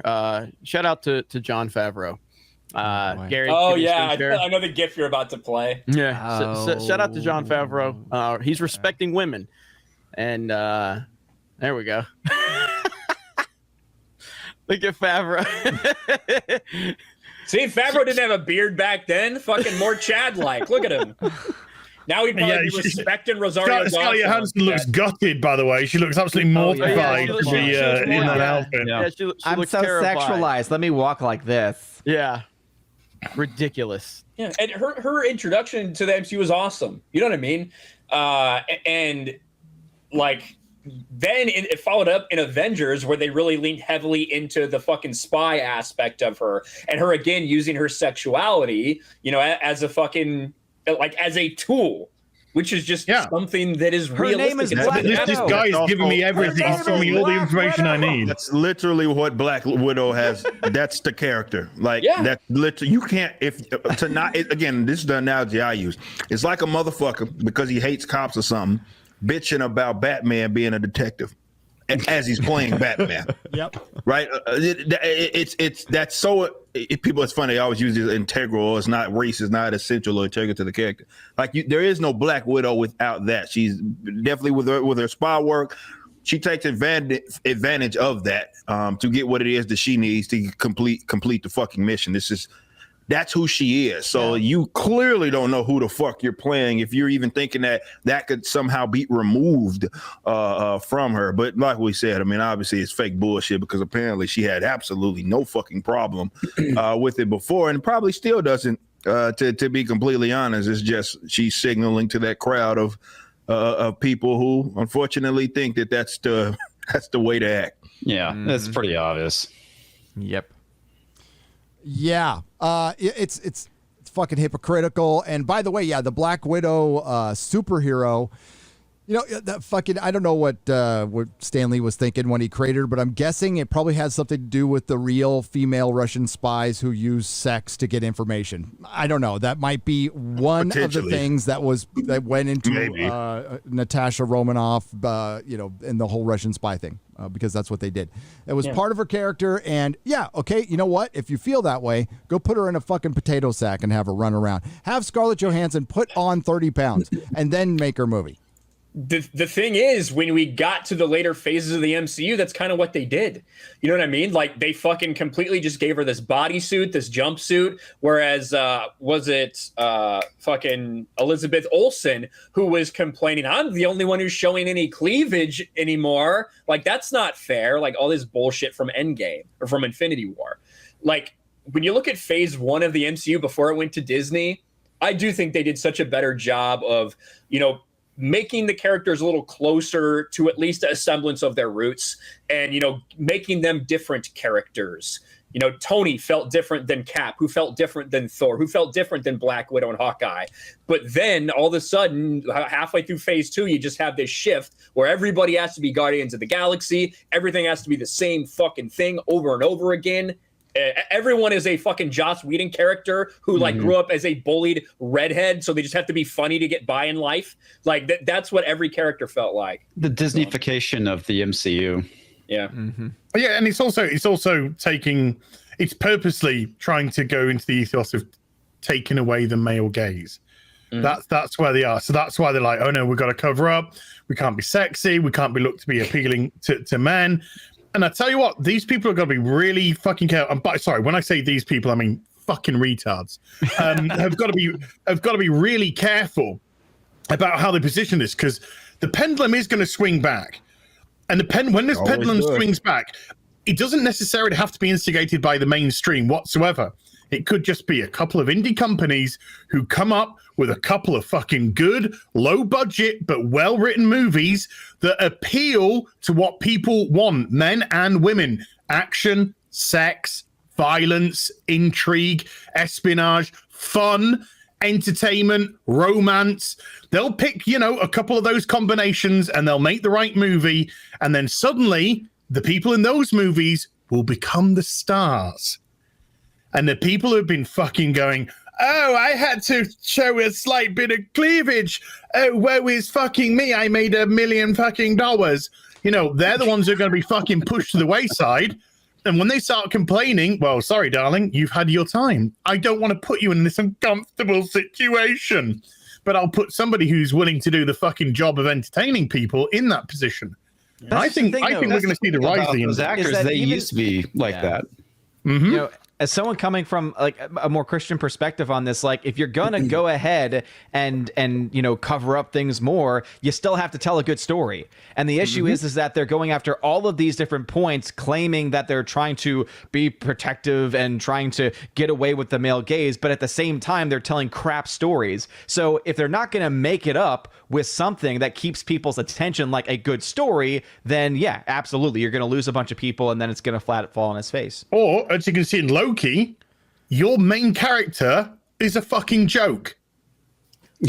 Your main character is an absolute joke in the lead of his own show. Even if he's ahead of everybody right now, he's still looking like a buffoon, and I highly doubt that Loki will be outsmarting female Loki, which is not Loki, close. but it's a Loki from an alternate timeline, so it's a different Loki. Actually, so someone had mentioned this. Apparently, in different translations or in the subtitles for different translations, they actually, I think, give away part of the plot. They think it's the Enchantress? Enchantress. Yeah, I think it's female Loki. I don't know why they would go with the Enchantress route. I'm pretty good. Female Loki is canon. In the descriptive audio for fucking WandaVision, they also said the version of the version of Pietro as he appears in the X-Men movies. You know, that turned out to be fucking nothing but too. He did say you're using entrancing power or something at the end, and I did see some people going up, but yeah, Ryan's right. Like they were hinting at Mephisto. They put little devil heads, and that was the crew putting just Easter eggs in there because the person who was actually writing and running the show had no fucking idea who Mephisto was. Imagine that. Like that. Look no further than that to see that this is a fucking vanity project for these guys. When you have a person writing the goddamn twins, right, into a more or facilitating at least that, and has no idea who the fuck Mephisto is, because again, you get no twins with Mephisto. You know that these guys have zero connection to this material, and that's what's so frustrating, because you know that there are people that exist that will be willing to write these guys scripts, these guys stories, that are fucking nerds for this shit. Yep. You know, they know the source material like the back of their hand. Right, it's like, oh, I can get you a script. We can make this, be well adapted. There's these characters that we can pull in. You know, if you want something new, you want something fresh. But those are not the people that get these gigs. You know what I mean? These are people that, you know, what's the name? The runner that the showrunner that we're talking about. Jack Schaefer. Jack Schaefer. Yeah, that's who it is. Like, you know, she actually, believe it or not, for those of you that don't know, I was covering her years ago because she was actually supposed to. I think it took her off the project, but she was supposed to do Black Widow. Yes. And back then she was all talking about, well, I don't want to refer to any source material that's sexist or some other retarded dumb shit that she was saying back. Yeah, I remember that. And these guys have zero connection to this stuff. They're just guys filling roles, and these are vanity projects. So this is why, unfortunately, it's the worst time to be a fan of comic books, as far as I'm concerned. I almost don't want my favorite characters to be adapted. No, I don't want them to show up. You know, Loki, the writer for this week's episode of Loki, according to IMDb, this is her first writing credit. The director? The writer of this week, the second episode of Loki, her first writing credit was this week's episode of Loki. I know the showrunner. I don't know if he's writing is from Rick and Morty, right? So he's a Rick and Morty guy, and he did another show. I don't know who wrote this particular episode, but yeah, the second episode was just, nothing happened. It was just filler. It wasn't terrible. And why do we have a canteen in a place that's out of time? There's a lot of questions. I have to watch it again because I think I know what storyline they're going to be kind of taking. Here's a question. I think it's because they need some sitting and talking. That's what I think. How is it that you have an organization that's been created by these Time Lord people to be able to help them? By the way, how are they all powerful Time Lord people if they need to create sub beings in order to help them along the way? And yet somehow also they create these weapons that can basically wipe you out of existence. If these people who are sub beings can create weapons that can wipe you out of existence, how in the hell can these Time Lords not just do that like this? Good point. Well, again, this entire show is worthless. The entire plot is worthless. It is. Nothing means anything. Because It's when stupid. you're right, when you deal with time travel, you have to like put specific rules. Like in Doctor Who, there's the fixed point in time thing that they did. I thought that was really good. Like the thing you could never ever change until he finds a way to change it. But there is no rules set up established right now. So we're going on. For one, we're fighting with people's head canon. Okay, so when we say, hey, they just took away free will in the MCU, they go, no, they didn't, because the Timekeepers in Thor 282 and no. Thor, it doesn't matter what they did in the fucking comics. Doesn't matter what you think they're going to do from the comics. We're talking about this episode. Again, I know who Mortis and Kang and I know who all these people are. And guess what? Kang ain't fucking showing up in the show. He'll show up as soon as Mephisto shows back up in WandaVision retroactively. He's not. They're not going to do anything majorly to change canon in any of these shows. They're going to set it up. They're going to open the door. That's it. But it was clear. Like, they had a great opportunity to introduce X-Men. It would have broke the internet. Everybody would have subscribed to your channel. But their philosophy when they were making these shows, this was prior to the COOF, was, these are just like little commercials for our movies. Now they're much more important. So maybe they'll do something more impactful. They will, actually. It's called Miss Marvel and Ironheart, and it will absolutely destroy the fucking MCU. And they'll replace Tony Stark with Riri Williams, who will be much smarter. I think Robert Downey Jr. is going to come back to be the AI, where he's going to find. Well, you'll see him get deconstructed as a character throughout the MCU. They're already doing it. Captain America fucked off half his life to go have sex with a woman he was never meant to be with. Which is according to the Time Lords, they let it happen. So I mean, it was supposed to happen. It was supposed to happen according to them. Yeah. But just imagine instead of trying to tick a fucking box like the bunch of fucking morons that they are, just imagine if they got somebody in that actually knew what they were fucking doing, and so things like this that you've just been discussing actually meant something. Yeah, it's too obvious. Again, I know.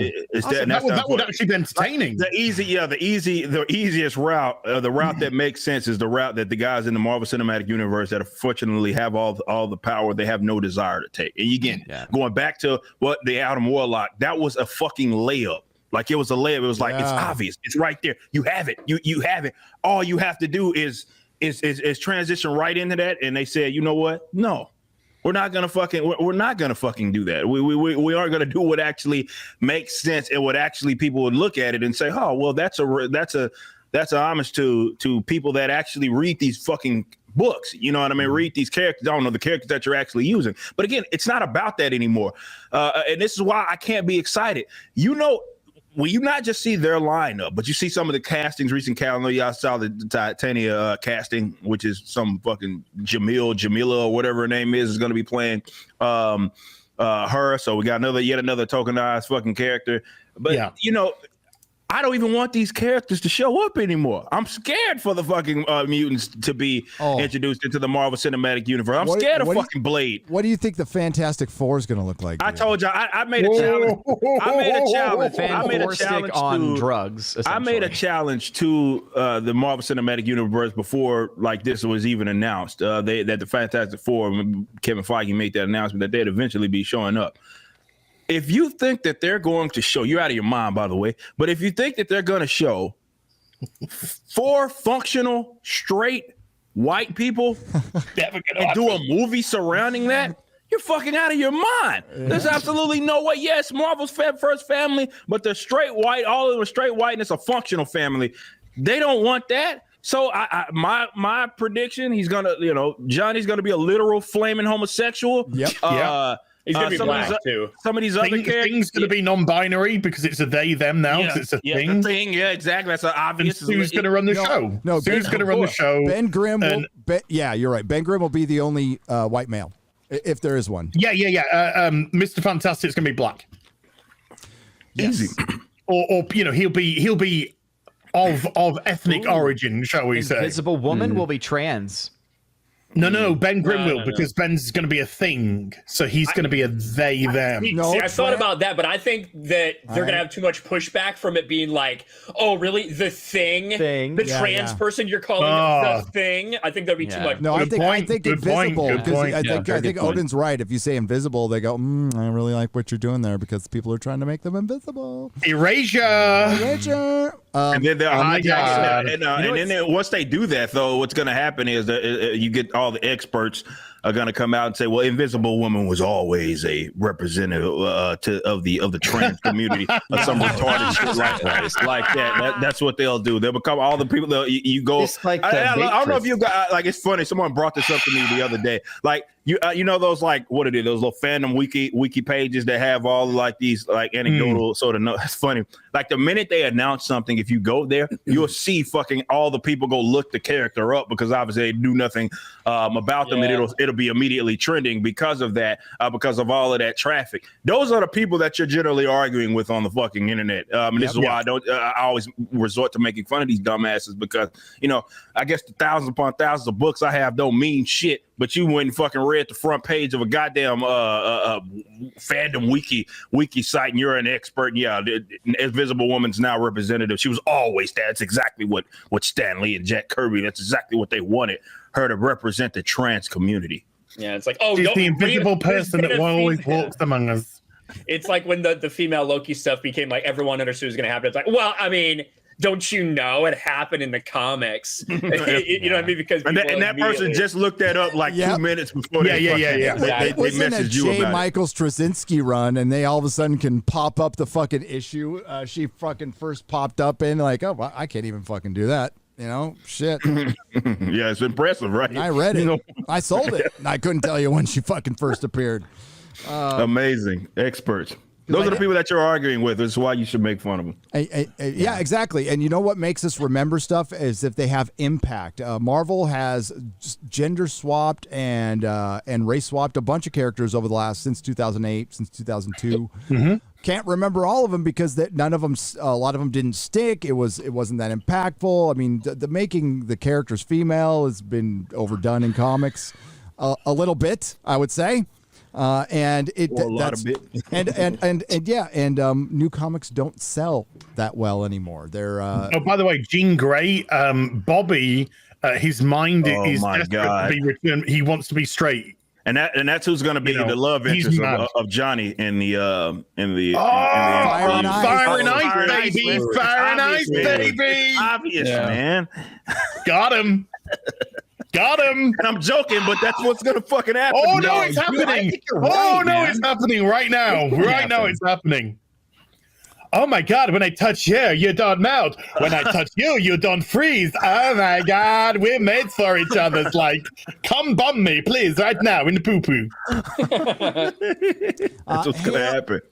Marvel, a love story. Fucking $50 from Bionic Belly Button. What's up, Bionic Belly Button? Hey, it's really good to see Bionic Belly Button here. Yeah, it is very good to see. I hope you're doing well. Finishing up, I know you have stuff going on. We'll just say stuff. I hope your stuff is going well. Hail to my fellow free thinkers and free speech enthusiasts. Hail to all of the ists and the phobes and the toxic men and women in this chat. Consensually slap the nearest ass or pat the closest package. All hail FNT. Oh, does Eric like 200cc Mario Kart? By the way. It's all right. Oh, well, Friday Night Tights. Gary, it's all right. There's a very important thing that you need to share, Gary, because we got to know. Yes. Inquiring minds need to know. That's exactly. Oh, it's yellow, but they're both the same color. Yeah, that's my life. No, why would I change it now? I would be removing a bit. I'd be removing a bit. Horror Amarada. Amarada from a Streamlabs donation. $50. Nice. Hail Friday Night Tights and Ripa. I am too old to hang out with these kids, but I'd sure bake them a bunch of cookies. Imagine using social media to do something as wholesome as connect with them. Yeah.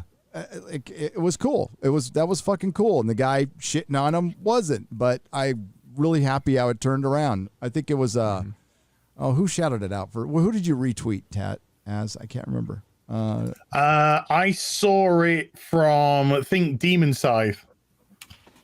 No, it was a YouTuber. It was the ex. The ex-cop. A Twitch. I think it's a Twitch guy that I don't follow, but somebody had retweeted him, so I retweeted it on. I think Demon Scythe might have retweeted him, so I retweeted that on. A Twitch guy you don't follow or do? No. It's okay. Sorry. You're amongst I'm YouTube, baby. Same here. So life. Well, I think someone that everyone should follow is this image I'm sharing right now from the one and only Perry Chan. Oh, that one's fantastic. I think everyone should follow this. Ryan, your eyebrows are on fleek. Yeah, I know. That's why I said it's realistic. James Charles has way better fucking eyebrows than I do. I responded, by the way, if you scroll down a little bit. Oh no! There. Nice. Didn't like mine. Look at likes the response. Look at Krista's comment. That's his new name right there. Beauty Guru Outpost. Yes. Yes.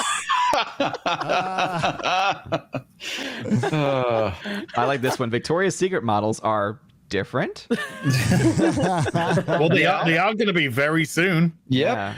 No, there's not going to be any models. They're not actually modeling, so that's the thing. Yeah, they're just doing a activists. podcast. Yeah, they're just doing activism. That's how to sell. That's how you should sell bras, by having bitter, disgusting, fucking piece of shit women talk. Yeah, that'll be great. That's the best way to sell Works every bras. time. Ryan, when somebody calls you misogynist, I can't defend you. I don't want any defense. There is no. I can't. I would love to, but I'm like the meme of fucking Nathan Fillion. Yeah. You're like the court system in Loki. You get committed of a crime, and it's just like no chance. Yep. No chance. Sorry. Oh, and then yeah. Well, That whole thing too. Oh yeah, you can be put on trial for a crime that you didn't know you committed because there's no possible way you could have known that you could have ever committed it. Haven't you ever seen fucking Minority Report? Minority Report. Yep. A little bit different. It's coming. Yes. It's coming. I want to see a remake of that with fucking Tom Cruise just being like, "Shut the fuck up here! I'm trying to do this. Stay away from each other. We've got COVID." The whole movie is just that's him doing that. Yes. Didn't his movie get playing with his balls? Didn't his movie get shut down again? Yes. I heard it did. Again? Yeah, I heard it did. Hey, Daniel gave us $100 super chat. Thank you, Daniel. How to resist being canceled. 1, marry someone who genuinely loves you, supports you, and will stand with you when the mob attacks. Not join the mob against you. 2, when 1 proves impossible, then embrace being a hermit and enjoy Friday Night Tights. Yeah! Good advice. Good advice. Good advice. And go to the gym. And go to the gym. Oh, yeah. See, can we talk about that for a second? Just for a second. Sure. When you see like 2 guys go on TikTok, they're like, hey, we're kind of cool. We think. Let's hang out. Let's watch a movie. It gets shit. Eric, says, get your workout on. He gets shit. I say, go to the gym. I'm going to the gym. I just says I'm going to the gym because, keep being healthy protects you from pretty much most viruses as much as your body can. And then it turns into insecurity fest for the next fucking 24 hours of you don't have to go to the gym. I didn't say you had to go to the gym. I didn't say anybody had to go to the gym. You could exercise, but my favorite one was, thank you, Dr. Gary. Wow. Yeah, and I'm like, those guys are always interesting. What the hell are you yelling at? Like there's nothing here. She's like barking at like the air. Like, you see a ghost, girl? Ghost, yeah. But yeah, it's the ghost like, of good Marvel comics. Dr. Gary. I'd rather listen to Dr. Gary than Dr. Fauci. To be that's honest. for fucking that's for goddamn sure. At this point, we're at the point where I'd rather listen to a chiropractor because that would be Dr. Gary. Chiropractors, they only call them by their first name because you don't have a real fucking degree, right? You got some associate's degree cracking spines or shit. Like Dr. Mike. All that bullshit. That's more reliable than the nation's top fucking health analyst, whatever. Absolutely. Yeah, because it was pretty much proven that if we were in shape, we probably wouldn't have died. I don't know, like what 80% of the people that were hospitalized were overweight. I don't know. I mean, I guess that's what the experts told me. I mean, you know, we were saying anything that he had originally said. If you had done the opposite, more people would have lived. Yeah, I'm pretty sure that's. I said this fucking a year and 3 months ago when they closed everything down. I said it's fucking bullshit that I can't go to the gym, that I can't even go to the park to run, but I can go to fucking McDonald's because that's required. That's absolutely Essential. required, essential services. But I can't go to the gym. The one thing that will provenly help that me lets in my you know new- that it was bullshit from the jump right there because of that. Like the place where you should have had more people at, because again, the people were taking care of their bodies. They would have been, if they did catch this, they would have been less likely to have some sort of complicated issues. That's the place that people should have been. But they were the first things that people went to shut down, which lets you know this has nothing to goddamn do about health. It never had anything to fucking do about health. Also, there's a mental and physical component because what were shut down? The gyms and churches, synagogues, etc. So mental health and also physical health shut down. Well, and working out does both of those as well. Yeah, like, exactly. It's great for mental health and stress relief. But have the vaccine and get some fucking French fries. Donuts and fucking hamburgers, all kinds of shit. If you get the jab. Jesus Christ. They give you money here. Because lottery. They got the little lottery thing going on. It's fucking crazy. Imagine your taxpayer dollars going to fucking that. My favorite part about it is all the state-sponsored propaganda that we're seeing coming out of entertainment. That's my fun. That's been a thing for a while, but like seriously, like people need to look into that. If you want to know why, for as long as it has been, but definitely ramping up recently, why Hollywood walks like with the authoritarian left, they walk like hand in hand with them. It's because of just that. When you don't understand what the ad council does, you wonder why you saw that wasn't just because HBO or AT&T decided that they wanted to be pro-mask. No, the government paid them to have put Neo from fucking The Matrix in a mask on an ad or Wonder Woman. No, they got paid to do that shit. That's where your money, the money that the government stole for you, that's where it's going to. That's why they walk hand in hand with them, because they get their pockets laced up in a way. You guys in California, you know, fucking between even out there, what was that? I forget who that was, or the groups of people that were out there in the UK that were basically begging for the government to bail out their industry. In some way, I know that's happening out here as well. Like that's why they walk hand in hand with the authoritarian left. They get lined up with money. If they want to bail out fucking gyms. Bail out fucking restaurants, bail out fucking small businesses. Don't bail out these fucking idiots. Of course it's not going to happen. Exactly. No, there's no bailout for salons, nail salons, barbers, fucking. But theaters got it. Fucking somehow movie theaters got it. They're essential. They were allowed to work before a lot of people in California because they were deemed as fucking. It wasn't that they were deemed essential. This was really bad. Governor Gavin Newsom, they gave them an exception.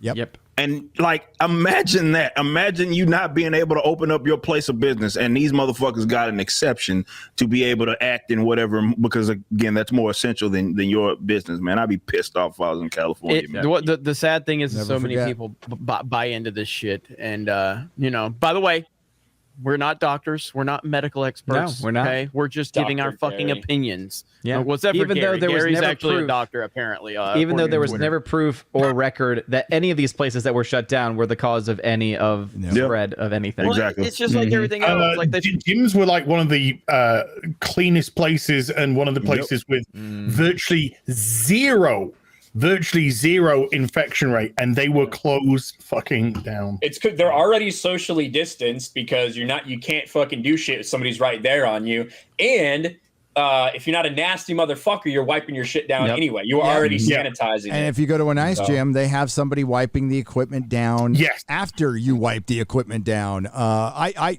even before the coof, I wipe my equipment down before and after. Like I work there because I don't want to get sick. I don't want anybody's snot on me. You know, it's like it's just it's a cleanliness thing. Yeah, it was fucking terrible. And now the entire country is more out of shape than it's ever fucking been. Man. And down in sodas and all this fucking, you know, it sucks. You know, it's terrible. And that, guess what? We have to fucking pay for that Mountain shit. Dew. As he downs his Mountain Dew, yeah, you know what? I want to. Right in the pile.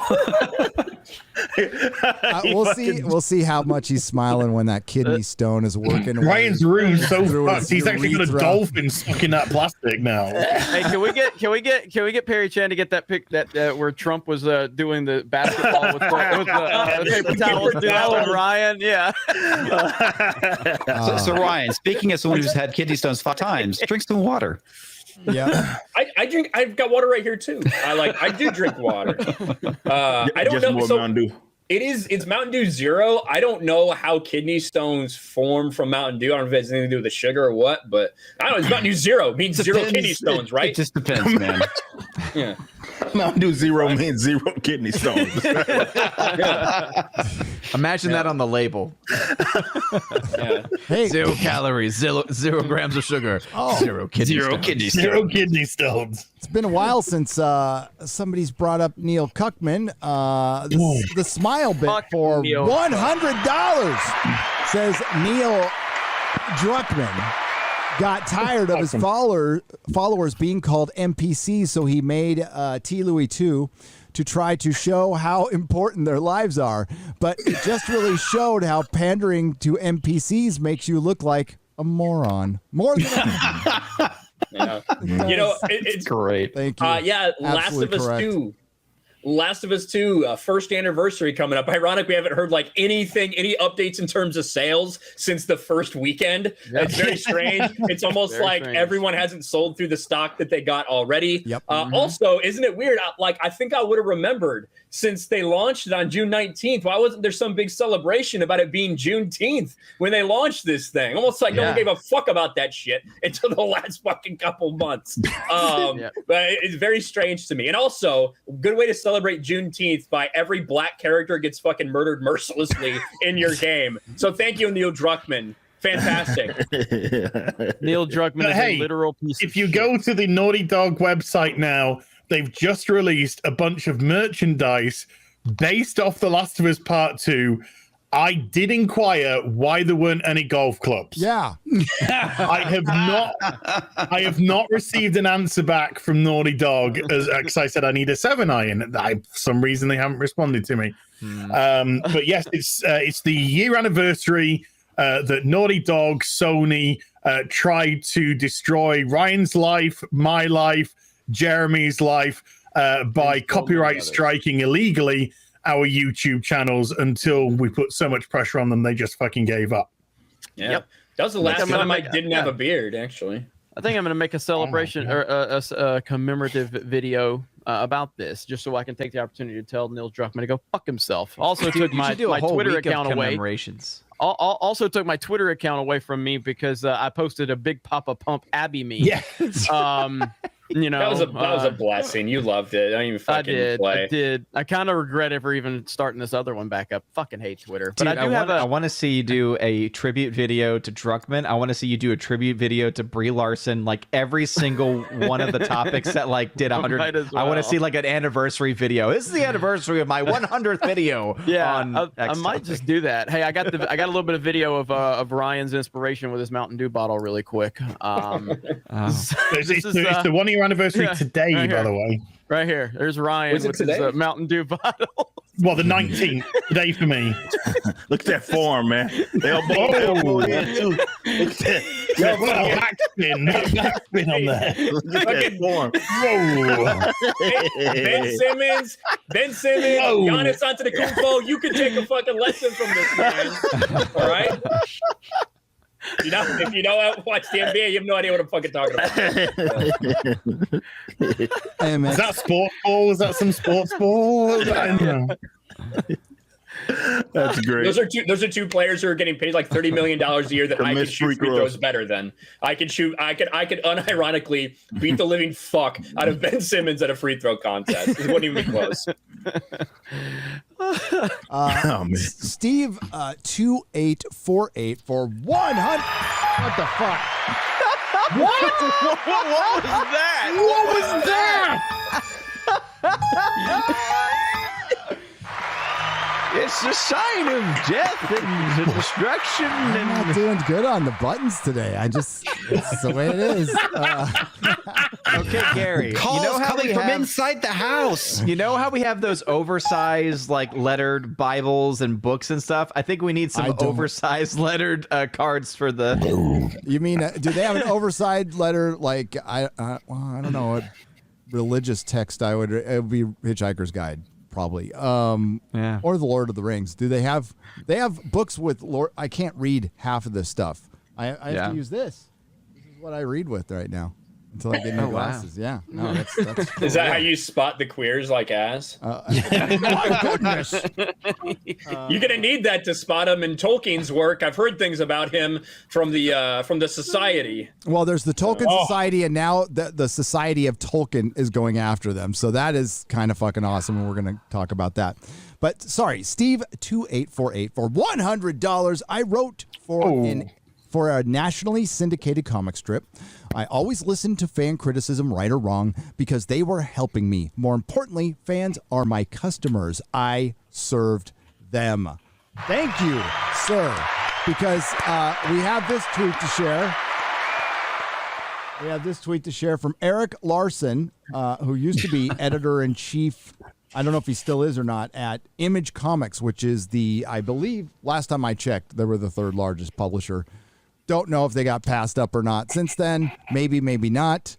But I found this interesting. Now this was all about piracy. It's in a big. There's a big thread. I guess I don't know. Comics. What did he start? 11 likes. What did he start it out with?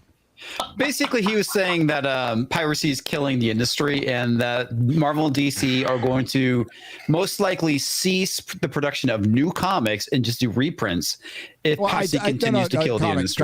Comics. I can see what he read there. What started the piracy thing? What started the whole thread? Somebody put it. Them getting their asses kicked by the Japanese. Comics. You were literally covering it on your live stream last night. You don't know what fucking started. No, he just made the post and somebody respond to him. Okay, but you didn't cover what the first post was, because that's what my question was. No, the first post was about piracy. That was legitimately the first post. It started about piracy, and he basically said, buy your own shit. Piracy is theft. These creatives are working hard and blah blah blah. And like, listen, I've got a different view on piracy, always have, but we'll get into that in a second. But it led to this, because people were going, hey, not everybody could afford comics. And he said, well, then don't buy them, and then it led to other discussions. But it said, these companies are floundering and failing. The threat from upstairs is that they're going to all reprints and stop producing new material. They're doing everything they can to stay alive. If you can't afford it, do without. No, they're not. And the thing is, piracy is starting to hurt them now. I'm not going to show my tweet. I'll just paraphrase what I said. This was preventable 10 years ago. We knew about piracy 10 years ago, and we factored it in. We just factored it in because you can't stop it. For one, Marvel is the dumb fuck who went out and licensed all of their comics to a CD-ROM company that just put all their shit on fucking PDF with no security and sold it for $20. That's how you have piracy, because if you don't want piracy, don't go digital. Don't go digital the ever. other thing too is that the very group that they're pandering to don't buy the books; they pirate them. Yep, that's very true. Very true. Like those are that's why when I talking about social justice advocates, definitely the ones that they're trying to appeal to. Those are the most unreliable, flaky sons of bitches. The worst kind of customers. I mean, using that term loosely, that you would want to get. And all that's happening right now is that it's catching up. We've said this before about piracy and how, or really anything, like you can take a loss for a short period of time, right? You can take it for a period of time. And definitely when you're a company as big as the big two, you can take that for a bit of a time. If that's where you want to go, you're so led by your politics. Okay, we'll take the L for a minute. But then it all starts to catch up. And obviously at that point, it starts to hurt your bottom line. Yeah. So that's what's happening right now. And yeah, they blame it on piracy because they'll never concede the fact that they suck. The books are trash. Nobody's interested to. You're catering to people that don't buy books.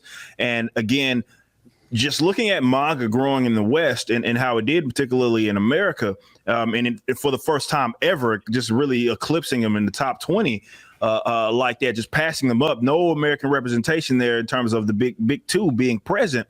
That in itself tells you that, no, this isn't a case of people not wanting, because people obviously still want that kind of material. Like obviously Japanese comics is kind of filling that void for a lot of people. A lot of people jump ship and went to manga. But that in itself is showing you that there are people that want to consume or rather be customers of this material. You're just not providing it. But they'll never concede that because that will force them to have to look in the mirror and be like, okay, absolutely. We fucking suck. And we're bringing people that are writing books that should not be anywhere near this. Our stories suck. People can't get invested because we don't care about canon. We don't care about continuity. They'll never concede that they got it wrong. They'll never do that. They'll blame all these external sources, the toxic fans, the piracy, and all sorts of things. And I'm not the biggest fan of piracy by any means, but if you are actually providing something that the customers want, they'd buy it. They've shown you that they would, because piracy didn't start last week. You know what I mean? Well, on top of that, sales are going down because what they're producing is garbage, and people such as myself, who used to spend on the regular between $75 and $100 a week on comics, easily stops buying them. Yep, 9 months ago I did the same. $25. That's how much I pay a month now. $25. Nothing. Zero. This is my contribution to the current industry of comics. Well, zero. None of that is Marvel, and there's like a little bit of DC, but that's it. All that is like independent stuff. What's up, Brian? The thing is, I can guarantee you, the most pirated thing is manga. Also the thing. Well, is manga, yeah. But what I'm saying is the most pirated thing is the thing that's also selling the most. Yeah. Things that it's not like these things are failing and selling barely shit because everyone's just going to pirate it. No, I guarantee you, it's fucking the same ratio. It's a direct connection. Exactly. Yeah, there's people who are going to pirate stuff. That are no matter what. There's stuff there's people going to pirate stuff no matter what. But if you are providing a good product, there are people out there who are kind of on that fence or who have never pirated who are going to open up their wallets and give that money out there. And so the whole piracy thing, it's a red herring. It leads to sales. Demand is all that points to. It just shows you what's in demand. And if something's being demanded piracy, then it's being demanded in other forms as well. Like it just shows you what's being in demand. That's it. This is just an excuse for people that don't do a good job to try to use this as a reason why they're not successful. Yeah, it's like you're always going to have a certain amount of loss in any industry, like whether it's from theft, whether it's from damage, like there's always a certain amount of loss. Piracy is basically just that. You kind of just have to factor that in at this point when you're talking about comics, when you're talking about anything. Like that's why you have you've got your loss prevention people at Walmart. They know they can't do everything to fucking stop you. They're going to do everything they can do, but they will always have things stolen. You just have to factor that in. Yeah, that's the reality. What do you think was pirated more out of the Joker, Joaquin Phoenix Joker, or Ghostbusters 2016? What do you think was pirated more? You know what I mean? Obviously, the more successful, the better product was pirated more. It wasn't like there was this massive spike in Ghostbusters 2016 being pirated. That's why no one went to see it. It was a piece of shit on both fronts, and no one cared about it either way. There was a massive spike in the Rise of Skywalker. However, I think I could be directly attributed to that. So that might be an aberration. And A lot of people don't know that, but I know what you're talking about. Piracy is it's part of it, and there in a lot of cases it leads to sales. If people check something out, then like they'll check out an episode of a television, and then they would have bought it on DVD, the first season on DVD. And then there's the factor of the people who are never going to buy anything anyway. And then there's the factor of what Eric said is, and Comic said, is who you are marketing this to. But exactly. Why should we fucking buy this stuff? I've been saying it in recent videos. It's not our job to give the comic industry, the film industry, the TV industry the benefit of the doubt. Oh, go see it at the cinema, see what you think. No. It's their fucking job. Yeah, it's their job to woo me into the cinema. It's their job to woo me into their streaming service. It's their job to woo me to purchasing the fucking comic. And what have I got at the minute? I've got a bunch of fucking cucks. I got a bunch of fucking male heroes that have just been usurped by fucking bitches. They're not even nice. They're not heroic. They don't understand the meaning of the word heroicism. It's turned into a fucking soap opera. Yeah, exactly. Oh, fucking hell. Each week, every week, Batwoman doing what she fucking wants to get laid. That's the fucking show.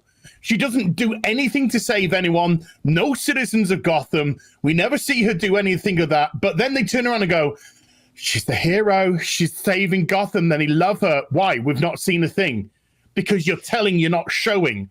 And that's what it's become. And it used to be show and not tell. Exactly. We used to see great adventures of Batman deducing who killed who and how they did it and finding out the criminal and then boosh, getting them.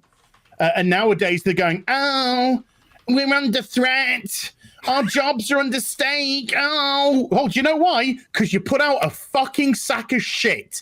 Yep. You call us fucking racists, you call us bigots, you call us sexist, misogynists, everything under the fucking sun. Why would we buy your crap? Why would we fucking touch your pissant industry? You're all scared of fucking bitches in the Whisper Network because you're so frightened of being Me Too'd because you fucked a bunch of fucking interns so they could get jobs and now they're all fucking turning on you. Not one of you's got a fucking spine, including Jim Lee. Oh, nobody's man, got fucking control. He's complicit. Dude, of course he is. 100 fucking percent. Fucking complicit. Nobody's got a fucking spine.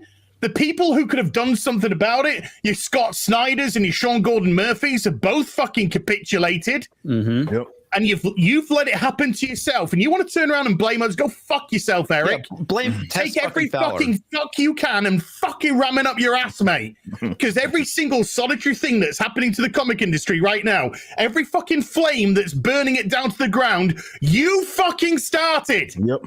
You fucking started. And they're never conceded. That's why never be a turnaround. And, you're going to see a rise of obviously of people, these independent folks that are going to try to fill that void for a lot of people. But yeah, like these guys have, like, it takes some self-awareness. It takes, you have to be critical of yourself that you guys chose activism over stories, over things that people were loved, related to. You've ruined their heroes.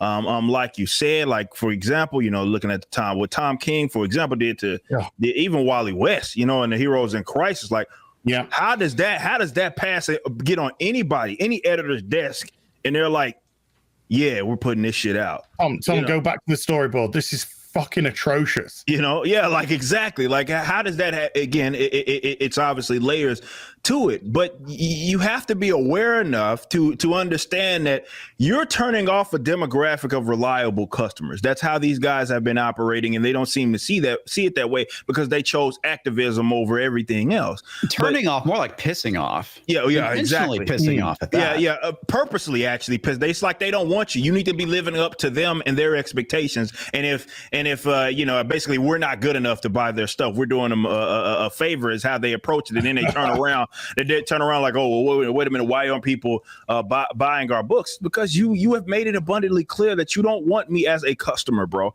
Me of all people, just like Comics Division, just like it's the same concept every week. I'm talking literally hundreds of dollars that I would spend on back issues as well as what was new. Yep. And for the first time, well, I won't say the first time, but for first time in a long time, where I'm like, you know what? No, like there's nothing here is for me. What does Future State? When I see DC Future State, why the fuck would I want to buy that? Why would I want to get invested? Why would I want to get invested in that? Don't you want a trans Flash? Yeah, non-binary Flash. Yeah, you know why? Because the non-binary. That's it. That's all that's fucking going for him. Yeah. I showed this last night, but for me, this is basically a month's worth of comic books, which is, 4 books. That's it. Yeah. That's all I'm buying now. Okay, since you soloed it. Yeah. That's it, folks. That's it. That's all I'm buying these days. Dark Horse, Image and IDW. IDW King. And Eric Larson, you're right. IDW Comics just kept them going for another fucking month, by the way. IDW, that's a good one too. IDW is subsidized by Marvel, basically. That's the only reason. And their Netflix deals, which are drying up. Image has Netflix deals. Eric Larson, you're right. He's been behind a bunch of this stuff. Image is more SJW than Marvel could dream of being. I was about to say that. Yeah, and they were doing really well. Like right before, again, I had the most well-timed cocaine relapse in the history of time, and it caused me to sell my store right before everything went to shit. I sold at December of 2013. Things were still great. Marvel Now was just starting out, so they didn't, I didn't see what came later.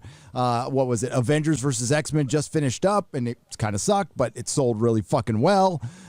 Scotty Young fucking variant covers. It was like printing fucking money. It was great. And then it went to shit within 2 years. I took a little time off, started listening to YouTube videos, and went, what the fuck is going on? And I saw who I saw who was taking over, and it was editors. Kelly Sue DeConnick, the Kelly Thompsons, Whale all of those. Simone, the milkshakes, girls. Whale Simone said the worst thing possible about 10 fucking years ago when she said, "We can afford to lose some white guys from this industry." Yep. Oh, that was amazing.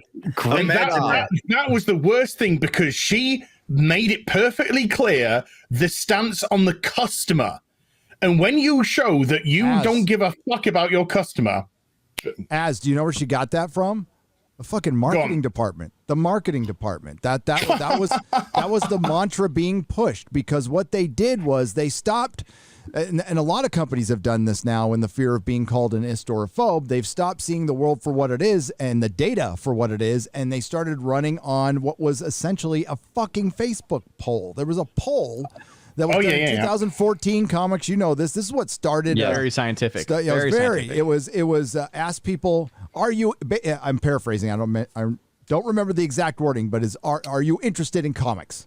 And the answer was yes or no. And they came back, and it's like, wow, fucking 52% were women who said. Well, the funny thing, it's the same logic that one chick was saying. We're leaving money on the table. Well, yeah, because they're going off of that, because yes, 50% of the population is female, a little higher, and they are potential buyers, but they go to movies. So they're thinking, well, the moviegoers got to be the same as the comic buyers. No, not in a million fucking years. You're on your best day, on your best year. And I would argue right now that there was more readable comics for women 15 years ago than there is today. The garbage today. Absolutely. When you wrote a specific, I didn't buy the kids comics for Marvels to sell to kids, because none of the kids wanted to read them, because they were dumbed down kids comics. I sold them Bronze Age comics. Cheap Bronze Age comics, because that was their age range. That's what they were on. And the women are the same way. So they don't want comics written specifically for them. They just want some fucking comics. If they're into it, they're into it. If they're good stories, they're good stories. Well, the irony behind all that is the fact that you had something very similar that happened with manga, because they said, oh, wow, we actually have a pretty large audience of women. Maybe we should change this. And they're like, no, let's not change it, because obviously they like what we're already printing. Women we had a Barnes and Noble, we had a Borders. Sorry, it was a Borders near us, and fucking the manga section was always tore up. There was always a bunch of, it was in San Francisco, so there was a lot of girls there reading it and then like leaving them around and stuff. But that section was packed every fucking day for like 5 years. Remember when manga got pretty hot in the early 2000s, like as popular as it is now, but then it faded away for some reason. I don't think this one's going to fade away, because I think they have actually they've replaced the void for a lot of people. So they're not going in. They have nowhere to go but up until these guys start looking at them as competitors again. You know what I mean? And as a teacher, I have seen several students reading manga. I have not seen a single one reading a comic. And that should be fucking embarrassing if you're a comic pro. Like, you should look at that. You should see the MBD book scan, and you should be like, that fucking pisses me off. You know what I mean? Like, that's embarrassing. Like, that have some goddamn dignity, but they don't. It's like, well, we're not selling because of piracy or the toxic fandom. And like, what the fuck, man? Like, have you no sort of awareness to understand that you're simply making books for a demographic that doesn't fucking exist in terms of being reliable readers? You know what I mean? They know that, Eric. They absolutely know that. They just don't want to take responsibility because they're all fucking cowards. Every fucking last one of them is a yellow fucking spineless coward. And it runs straight from fucking Jim Lee all the way through to the fucking Whisper Bitch Network, who fucking want to cancel everyone, want to make sure that fucking white males can't get jobs, want to make sure that they get all the fucking books, want to fucking try and cancel Sean Gordon Murphy because I can't fucking write a comic because I'm Max fucking Cuntath Visaggio and I'm fucking desperate for money and he hasn't come through and given me fucking work. They're all a bunch of talentless fucking cunts who can't fucking handle responsibility, who won't take responsibility, and they fucking destroyed their fucking industry. And now they're crying like the fucking babies that they are because none of them are fucking adults, and they want to blame the people they pushed away because they are irresponsible cowards. The bottom line here is there was a lot of problems before this that they didn't need. Like, this was a house of cards, right? So the direct market, the way it was set up, it wasn't set up to innovate and grow. And everybody got comfortable and fat, and they just stayed with Diamond and Steve Geppi. And Steve Geppi was, basically ran the fucking comic book industry for a while. Because Marvel and DC didn't care. Then they were bought by corporations, which made things worse. The retailers, again, were whether they were scared, they were complacent, or they were the lone voice in the fucking wilderness. Whatever happened, they didn't band together because they were the last ones to have power. They have lost that power now. And most of them were fucking activists. They decided to become activists too. And they wouldn't acknowledge that fans were being abused and taken for granted. That's all they needed to do, because that was the one thing. That was the straw that broke the camel's back. Was you didn't defend the fans. They were being abused, and they went, fuck you. And then, like most comic shop owners just want to make a buck, right? So they don't want to. It was like that with the comic pros, though, too, Gary. Like, with Kelly, I don't know if you guys seen that video where Kelly, was it Kelly Sue DeConnick? It wasn't Kelly Thompson, it was Kelly Sue DeConnick. And she's talking about, well, if you don't like my politics or something like that, don't buy my shit. Yeah, we you all know what I mean? And then there's another one video where she's like, well, comics are in the red, all of this, and we need to figure it. It's like... Like, connect the fucking dots, you idiot. Like, connect the dots. You're telling large swaths of actual customers that you don't care for their dollars, and they're showing you now. You had them for a minute. They're showing you. Yes. When they show that they don't care about us, why should we care about them? Yep. Because there are it works both ways. as... Sorry, dude. I said I didn't hear what you said, dude.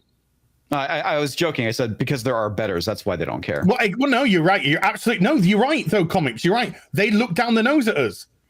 They look down their nose at us. They do think there are betters, and that's just the problem. They don't understand that the relationship between company and customer. And once you don't understand or don't care or don't appreciate you pick one, then it's going to show, and it shows in the work. Because the proof is in the fucking pudding, and the pudding is the comics that have been put out, and they're trash. Yeah, they're terrible. The last few years, terrible. Absolutely like they're like the comics right now are basically, I would argue, the worst. And I mean, I say that the New 52 is goddamn trash. Imagine shit that's worse than that, worse than Marvel now, worse than All New, All Different. Like, they're so bad right now.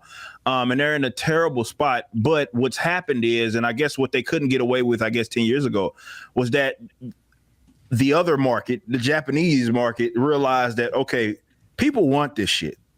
You know what I mean? And folks have, unlike, which is a weird kind of dichotomy here, because unlike what the movies do to I guess, comic books, with manga and anime, they kind of sell each other, right? They sell each other, and we don't really have that here. It's not like that because, you know, fuck you if you're a fan of comic books.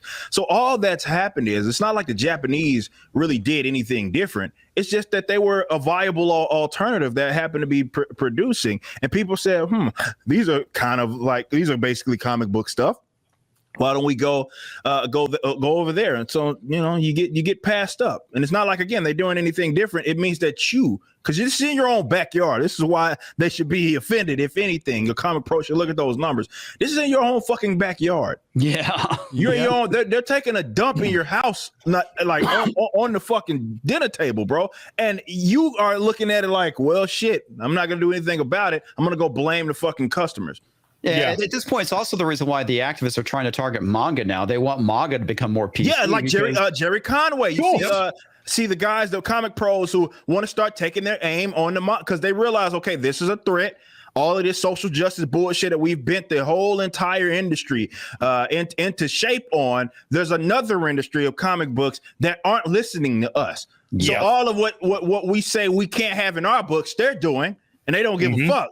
So, and we don't have as much influence. So Jerry Conway, those guys, they start setting their sights on them. And it's not going to work because they don't care. They're across the fucking world. They don't give a fuck. Like, they're going to do whatever it is that they want to do. But that's exactly, you're completely right, Comics Division, because that's exactly why they're setting their sights on manga, because now, finally, they're realizing the threat that it is. But unlike everybody else, like in their industry that they whipped into shape, I don't think they're going to be as successful with the manga artists and the writers.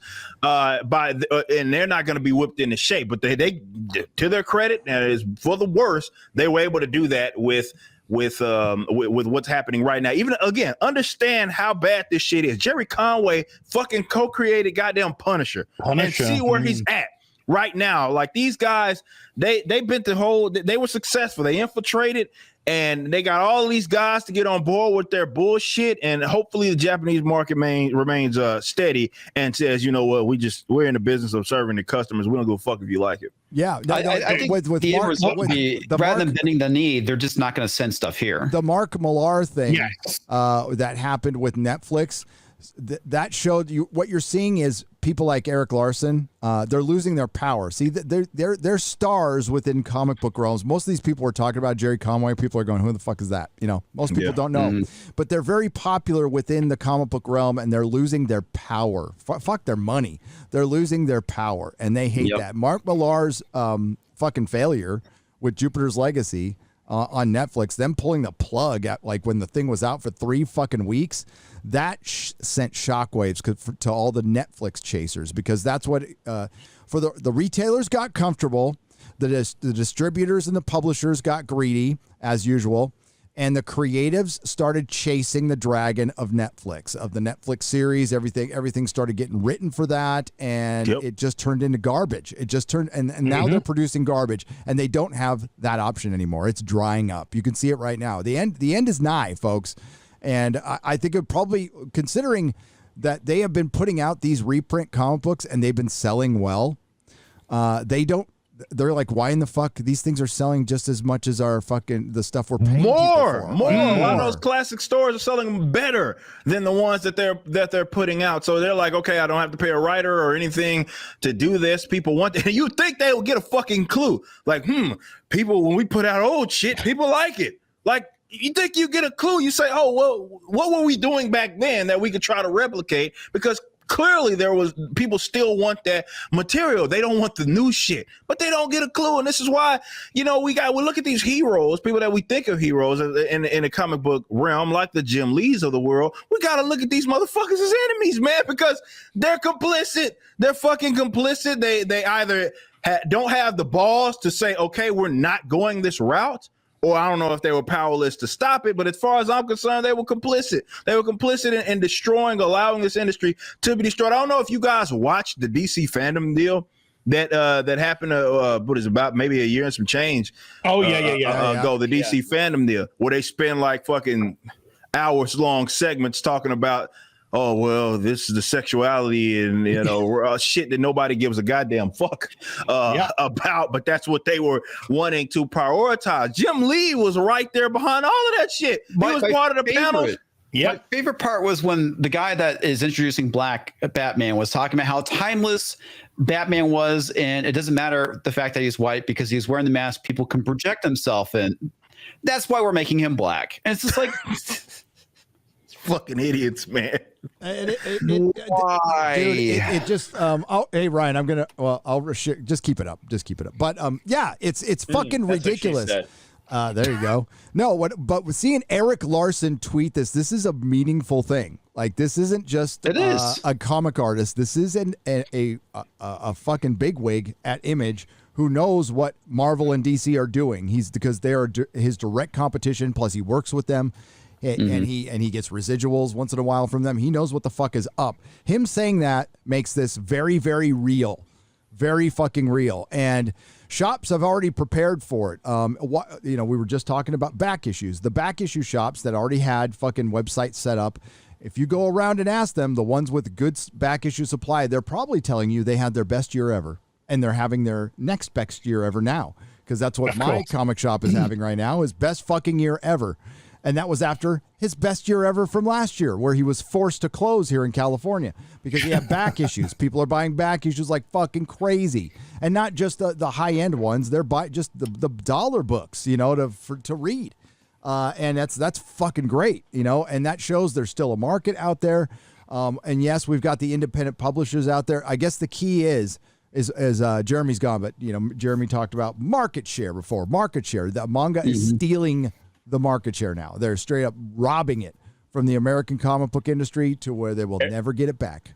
Well, it's the reason why entertainment is specifically what we're seeing, like with Star Wars, trying to do anime because they know it's popular. But the problem is it's popular because it's good. Yes. And that's why people pirate stuff. Yeah, exactly. It's like people pirated Game of Thrones was the most pirated thing on the planet, but nobody pirates Star Trek Discovery or Picard. And it's because they suck and nobody cares. And you can't give that shit away. Game of Thrones was the most pirated show of all time, wasn't it? Game of Thrones was Game of Thrones, yes. In its last season, it was the most pirated thing in the world. Right, like ridiculous numbers to the point where HBO was proud of set it. The record. It set the record for views too, so it makes sense. And HBO was proud of it. They were fucking proud of it. They didn't lose any money. Joseph Finley for $99.99. Nice. Forget Scarlet. X-Ray Girl is being man-gazed from my living room. Ooh. Man-gazed? That's all right. Man-gazed. She doesn't mind. No. Should be Manhattan. Is that like mayonnaise or? Oh God, what was the mayonnaise term? Oh, can somebody pull up the man glazed? I think it's a good time to mention that X-Ray Girl did beat Young Rip at Mario Kart Fair and Square. Hey man, come on, man! Don't bring up. First of all, we bringing up fucking old shit and lies. No, old shit and lies. The best moment of my life. The derogatory terms for white people we were reading last week. Yeah, styrofoam cup was one I remember. Yeah, what was the mayonnaise one? Mayonnaise. No, what was what was the gorilla? Yeah, damn it, that was one of my favorites too. I thought it was mayonnaise monkey. I thought that was Mayo monkey. Yeah, that's one of those Mayo monkey. Yeah. Derogatory term for white people. What was the Mayo monkey? What was the gorilla one? Vanilla gorilla. Vanilla gorilla. Yeah, that one's good. I liked no purpose flour. That was my favorite. Yeah, that was. Yogurt yodeler. I like the way Az says it. Yogurt yodeler. Yogurt yodeler. That doesn't sound like it. Again, that sounds more gay. And you're saying it, George. Moilo. I know that's queer. George. I won't say anything. George Moilo for $200. For $200. This is one. It says, "Hi Gary. Did you know Victoria's Secret's once world-renowned as the only place to find fallen angels on Earth, a hotbed of sexuality, beauty, and comfortable silky sin, have now begun replacing their heavenly hot beauties in a bid to redefine their brand." Well, goodbye, Victoria's Secret. That's all I've got to say. I hope you hate money because you're not going to get it. Not gonna get it. Hope you hate money. Does anybody remember when they took the nudes out of Playboy and how well that worked? No, it didn't work. It didn't work at all. George Moilo for another $200. George! Wow. George. There's the madman. Madness, I say, madness. Coming to a store near you, the purple-haired Harry Pit crew. Oh, Jesus Christ, that photo. I did. Is there a photo? Yeah. Do they swing from their armpit hair? Is it Victoria's Secret's photo? Apparently, she's supposed to be one of the future models, and yeah, she's like holding a knitted handbag, and she's got hairy pits. A demigorgon for every taste and delusion to delight the devil and make mortal man go blind. Boy, I miss the old days of Playboy, pretty and simple, sexy. Only Hollywood SJWs can multiply by dividing. Ooh, that was good. That's right. But thankfully, they don't procreate. That's all we can. I mean, we just got to live through a generation because these people aren't fucking each other. That's for damn sure. Number 3 for another $200. They're not having children, even if they are. Thank God. No. Streamlabs. By the way, this is from a Streamlabs donation. Thank you again, George, for another $200. Number 3, they decided to traffic in anger and mule hate to the masses. Congratulations to Ryan on his first Whataburger. All hail to Gary as Jeremy Comics, X-Ray Girl Odin, and all fighting for freedom on Friday Night Tights. By the way, did you hear Data is on Cameo? Oh, yes. Oh, thank you, George. Thank you, George. Awesome. Whataburger was pretty good. I mean, for a fast food burger, thought it was all right. Yeah, I'd eat it before In-N-Out every day. That's for sure. I would say they're even. I put In-N-Out about a 6. I put Whataburger at an 8, right around there. Victoria's Secrets do know that it's women that really like Victoria's Secrets. It's women that want to feel sexy. They don't know and they don't care. But that's why they're replacing their models. Right, and that was my point with Playboys. They were like, oh, but it's demeaning towards women, and then you had a bunch of women come out and go, no, I was glad to be in Playboy. In fact, I would do it again if I could, kind of thing. And there's a lot of women coming out in support of it. They're like, well, it's like Formula One in Formula One, where they got rid of the girls that hold the umbrellas, the grid girls. Yeah, the grid girls, and then they were like, yeah, this is great for women, and the grid girls go, no, destroyed their careers. Yeah, you've just destroyed our fucking, this is what we did. We loved doing this. We traveled places. We met beautiful people. Blah blah blah, and they loved it. Yeah, all I had to do was be hot. This was the best fucking job ever. Yeah, shit, right? Hey, Ryan. Well, they did have to hold an umbrella. Hey, Ryan, you found something here. I think. I did. I think we owe the OneRing.net an apology. I think to we be do. Honest with you. I think we do. I didn't realize when they said Tolkien was woke, we all fucking dismissed them. We fucking bashed. We made a bunch of videos. Somebody found this. It was there the whole time in Fellowship of the Ring. There's actually a little line. Also, Elrond was gay. So we missed that somehow. And absolutely in the same font as the rest of the page. Tolkien, you woke son of a bitch. I don't know how I missed that line in the 17 times I've read the book in the last 24 even. Well, at least they found a good place to put it. It's like setting up a nice scene there. He's giving a nice look to the stranger in the mill, it looks like. Is that what it is? Yeah. So also nice romantic scene. The hobbits do run around naked after their experience on the Barrow Downs. Tom Bombadil tells them to run around naked to get rid of the dark spirits. So they do. There is nudity. And then they had vigorous anal sex with each other. So, wow, yeah, wow. I missed that part. Is that in the unabridged version or something? That was in the appendices. It was in the appendices. All the appendices. To be honest, that's what I thought was going to happen with Sam and Frodo the first time I watched that shit. I'll be real with you.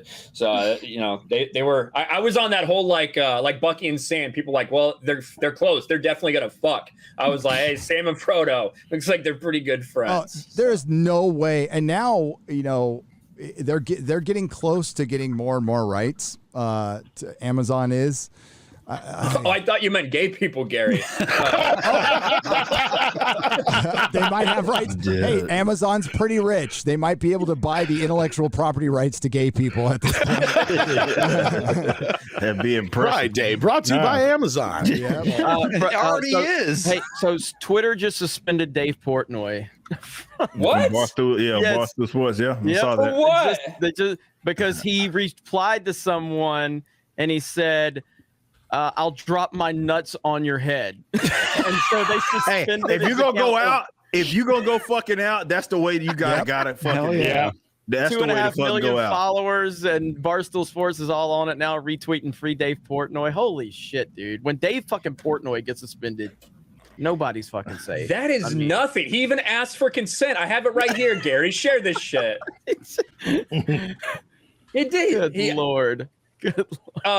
So tagging Erica Nardini, who's the actual CEO of Barstool and Stool Preds. What are you guys going to do to offset the revenues lost? Us Penn shareholders deserve a big fall football season. Say what gambling, blah, blah, blah. So sell it. Mark your calendar. DM me 1 year from today. Let me drop my nuts on your head. He didn't say I'm going to do it. He said, he asked. Let me. He just forgot the question mark. You're right. It's bad grammar. That's all. Do you want to tell the folks who Dave Portnoy is who might not know? Some people. Everybody should know who Dave Portnoy, but he is the Gary founder of Portnoy is. Barstool Sports, El Presidente, and he's a very controversial figure because he actually has opinions and he doesn't line up with the narrative. My. Not that. And yeah, it's very dangerous stuff of sharing opinions. But yeah, Dave's a huge personality. Got a lot of pull on social media. You look at Barstool's following on all social media, it's massive. They're a massive company. And the fact that he got suspended, and he's never accepted their verification, by the way. He told them to go fuck themselves when they try to give him a check mark. He literally told them, though. He said, fuck you, I don't want your check mark. So he rejected it. But yeah, unbelievable. We'll cover that on our sports channel. God, fucking insane. That's not. It's nothing. It is nothing. Everything's so pussified at this point, dude. Yeah. Don't watch our fucking Mario Kart stream if that fucking offends you. Good Lord. We even edited it out and I had somebody crying about the language. I'm like, it's fucking edited and you're still crying. I will say I did question because we edited all the F words out, but like there's a line I say fucking cocksucking bitches, and fucking was edited out, but cocksucking bitches just like right there. It's not about normal logic. The point is it has a green icon, and that's all I care about. That's all I care about. So it's true. It doesn't even matter. The fact that that's monetized and other shit gets demonetized is kind of crazy. What's Gary do? Gary's changed I'm just every single fucking person. around right now. I'm dizzy. I hope you're dizzy right now. Duncan McCockner for $49.99. Duncan McCockner. There can be only one. There can be only one Duncan McCockner. I haven't even bothered to watch the Disney Plus MCU shows. If I'm going to spend time watching a Marvel show, I'll rewatch Daredevil and The Punisher. Punisher season 1. Season 1. Season 2 sucked. And you know what? Daredevil season 3 wasn't very good either. It was okay. Go back and rewatch it. I've tried. Dude, I've watched WandaVision now and Falcon and Winter Soldier. I bet you season 3 of Daredevil is fucking beautiful. Probably Good is. point. Except for He's got a point there. Wearing a costume and all. Fucking stupid. But Daredevil season 1, I burned through fucking Daredevil season 1 in a couple days. I was doing that video and I watched a couple of episodes. I'm like, I gotta watch the rest now. That's time better spent, or watch Babylon 5, which I'm. I guess the only upside of these bad Marvel shows and stuff is that it's making movies like The Dark World look better, maybe, and Iron Man 2. I think I don't think The Dark World is a good movie, but I think I think the tone and everything and the characters are consistent with what was established before. Yeah, which I think what we're getting. Which I think is important when you're talking about storytelling and when you're talking about building a universe. Not everything is going to be like the same exact tone, especially when you're building this kind of thing. I said the same thing when a lot of people shit on Shazam for its very much lighthearted, like, happier, brighter kind of thing in the DCEU. And I was like, listen, that's not really what I want. That's not the movie that I'm really going to go to, but you need to have things like that. You need characters that feel different. You need like a Wonder Woman movie where that character feels different than everything else. Otherwise it's just the same shit over and over again. Sometimes so you build the same thing I said about the Snyderverse. But anyway, Spider-Man doesn't have the same tone as the X-Men throughout many years. You got a very different. That's why comics were the best medium, because you can have a fucking a pulp comic, you can have a horror comic, a sci-fi comic, a Western comic.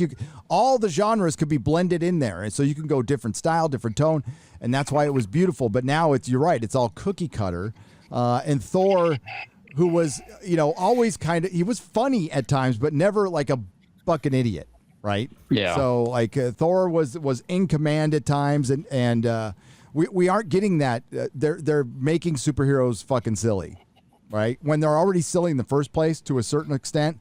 So you have to that's why I appreciated the Snyder Cut, because it was from a bygone era, from 5 or 6 years ago when they took shit seriously. Now everything's all silly billy, jokey wokey.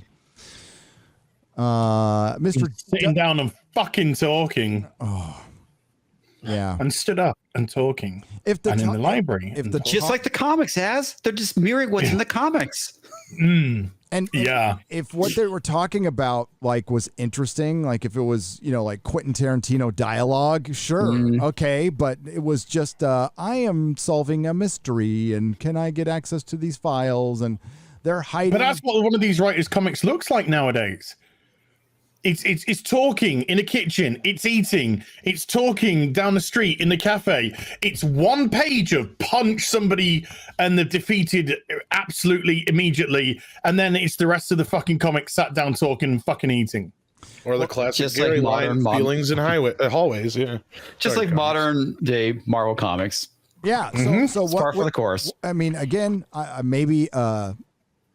I missed some Easter egg or something because I was watching it before the show. I'm going to watch it again if I review it. There was not enough there to fucking review. It was building. No, it was building up. There wasn't. Loki figured out that the variant Loki was hiding at a certain place, right? I won't say what. And then they find the variant Loki. That's it. That's all it is. They could have done that in 15 minutes. Yep. You got to pad it out, though. Yeah, it's fucking obvious that they're doing it, though. 40 minutes. And sure, some visuals are cool, but they for one, this is too drab of a I like the aesthetic, but it's too drab to stay on too long. And it's all flash and no substance. Yep. But it's not though, dude. It's not even substance or flash, because we had a cantina. Yeah, a canteen. We had a fucking library, and we had a fucking DIY shop. There are locations. Yep. They were the locations for 50 fucking minutes. Do you think that there's a possibility that after all the pushback on the length of episodes that we've had for like Disney Plus, that maybe they went back and they fucking added some shit and put it back in there to build it out, even though there's not much there? Maybe. Well, they're just shorten the number of episodes. Have a 3-part miniseries. Well, the longer you stay, the longer they keep you on their platform, the better for them. So if they saw that was a criticism and they can get people to stay on longer, they could have extended it.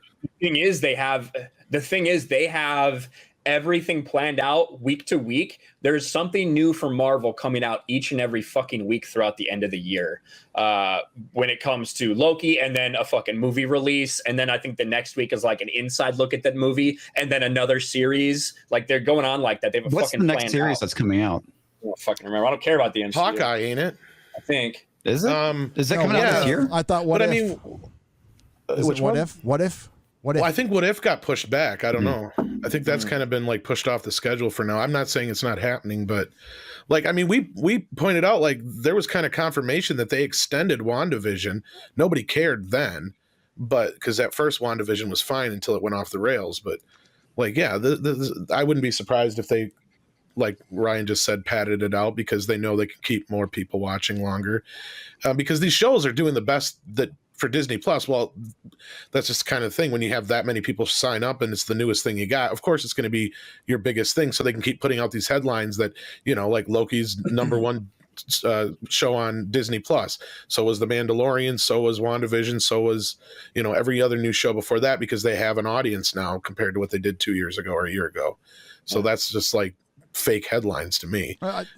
Compare it to real shows. That's my question. The Marvel stands the MCU stands, and these are the consumers, are gonna power this thing probably for a couple years before they eventually get bored and something better comes along. Miss Marvel, I think, is the other one too. We forgot. Yeah. Because that one's shot. I wouldn't say we forgot it. I think that's setting up the Marvel. I think it's supposed to be What If. Well, if that's still going on, summer of 2020, whenever 2021. What if nobody fucking watches this shit? And then Miss Marvel, and then Hawkeye, maybe. And is it What If just going to be what if we gender and race swap all of our characters? Yeah, I mean, it's just an animated thing, right? Yeah, and What If is a fucking awesome comic line. I loved What If. They won't do it right, Carrie. Yeah, they had like the Star Wars Infinity stories. You know what I mean? Those.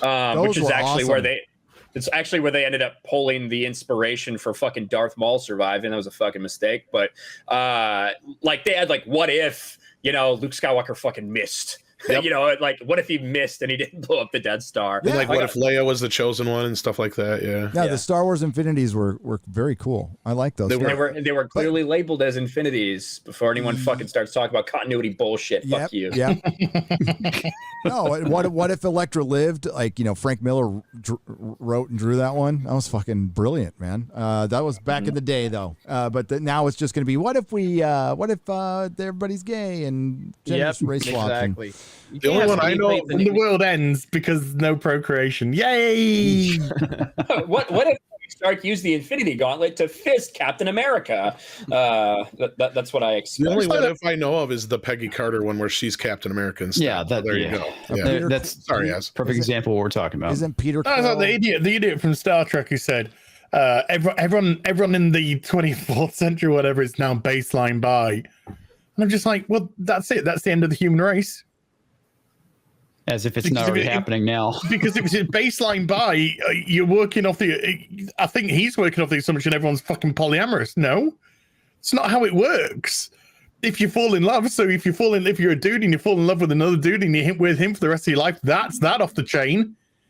And if it's baseline, everyone's fucking baseline, then you got to work off a 50-50 split. So every generation just loses 50% of its fucking population. So in like 3 generations, it's over. The fucking human race is gone. Well, I think they just ignored the fact that Star Trek had already been beyond that stuff. Like, we've already gone past the species thing. Like, we've even had interspecies. It wasn't that though. It's that we don't care where you stick your bits and pieces. Exactly. It wasn't a part of the program. It wasn't like and in current Star Trek, they just can't get enough of it. Hey, everyone on the bridge, I stick it in the bum, and I'm a guy. Well, why do you think Translate Crusher exists? Hey. Yeah. And everyone turns around and goes, and there you go. That's an episode of Discovery. Now we just got 10 more of the fucking thing. That's how they go. Well, you know, and the next season is going to be all about Translate Crusher figuring that crap out because they got no other storylines left open. I hope you enjoy it, Tom. I don't. I know I won't. I'm checking into the Geneva Convention as far as that goes, but yeah. Mikey Gussler for $50 says hashtag Restore the Snyderverse was trending on Twitter this week. Again, I have faith it will be restored. It has to. Also, check out Zack Snyder's latest tweet. He puts Warner Brothers in check on what's canon. Good night and good luck. That was hilarious. It's so funny. I saw a lot of people freaking out about it because they weren't following the fucking like meme that was ongoing in the comic book industry the past several days. So they like just saw it and they were like, of course, Zack Snyder. When it's like people have been literally talking about this and making fucking videos about it, laughing at it for a week. I'm gonna try to save the image. Can I save the?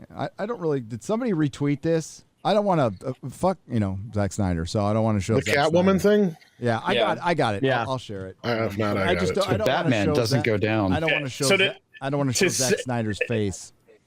So to set all this up, there was a big argument that happened because there was a talk about in an animated series. I don't know if it was the Harley Quinn one. It is the Harley Quinn one. There was like going to be a conversation or a joke about Batman going down on Catwoman, and there was a lot of pushback. They're like, we can't put that in there, and they're like, why not? They're like, heroes don't do that. That's which I think every woman would probably say the opposite. I think every woman would say heroes do that. But so it became this meme and people were just fucking talking about it. Like, does Batman eat pussy? Film at 11. Yeah. And so this got tweeted out. Almost Not all the heroes were 300,000 likes. That's fucking unbelievable. And it's, so Mikey, I don't think Zach gives a fuck about Warner Brothers anymore. I'm just going out on a limb by saying this. I think him putting this out there would probably not make them very happy. Yeah, that's apparent. Yeah. I actually have the updated version, Gary. The reason why they're not happy is it's a heterosexual fucking. Yeah, I was gonna say, if it was Poison Ivy, they'd be fine. Oh, that's awesome. Oh my god.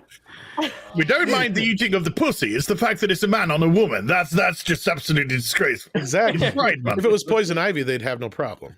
Oh yeah. Yeah, there you go. Danny DeVito's having fun because they're thinking clearly even the world's greatest detective couldn't find the clit. So yeah, he had to prove him wrong. But Henry, it's in there somewhere. When it comes to like what Mikey said, I don't think anybody knows what's going on at all. At Warner Media, there's a reason that they merged with Discovery because AT&T realized the people running Warner Brothers have no fucking idea what they're doing. And so they tried to merge with Discovery. They want to bring in some people that have experience building a platform and think that they can have the right things. Will it happen? Who knows? It was trending because it was the 8th anniversary of the release of Man of Steel. So a lot of people got together asking for that. Also, it's incorrect. It's already canon that Batman eats pussy. I don't know if we can play the whole thing, but have you seen the College Humor? Batman can't stop thinking about sex. That's amazing. I don't remember the line where he's talking about eating pussy, but he definitely talks about that on Talia al Ghul. Is it something we can play on my channel? Do you have any question? It's on YouTube. I feel like College Humor always was striking people. I was going to say, I think we got claims at least. Yeah. Oh. Yeah. I don't feel like having to edit this thing out.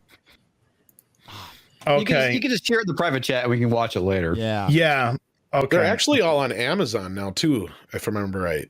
Like you can watch them all in the US anyway. There you go. We don't acknowledge other countries. I'll put it in the chat. Chat? No, because you'll go watch it now. Yeah, don't do that. I'll put it at the end of the screen. Just wait. Yeah.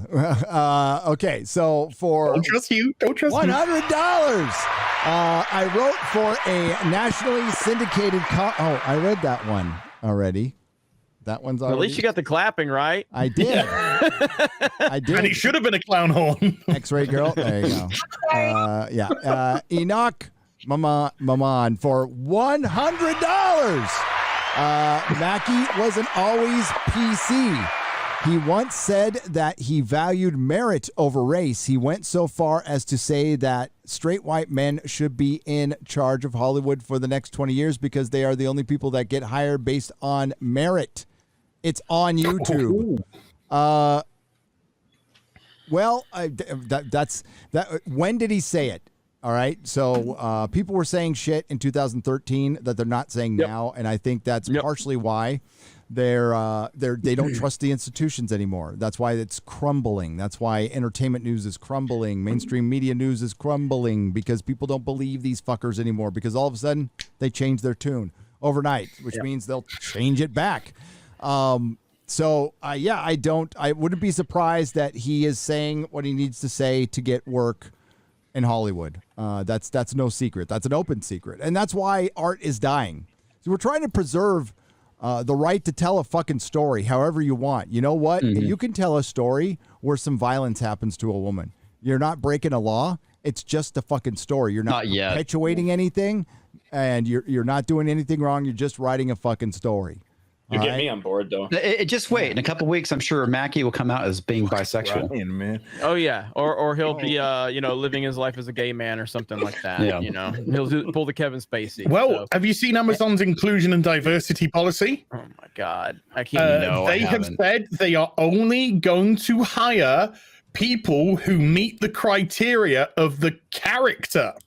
So if the character is Asian and gay, they're only gonna hire an Asian and gay actor to does play that apply to the white characters? I'm just curious if that's no. This is after they've race changed and sex changed and sexuality changed all the white people, by the way. Yeah. Okay.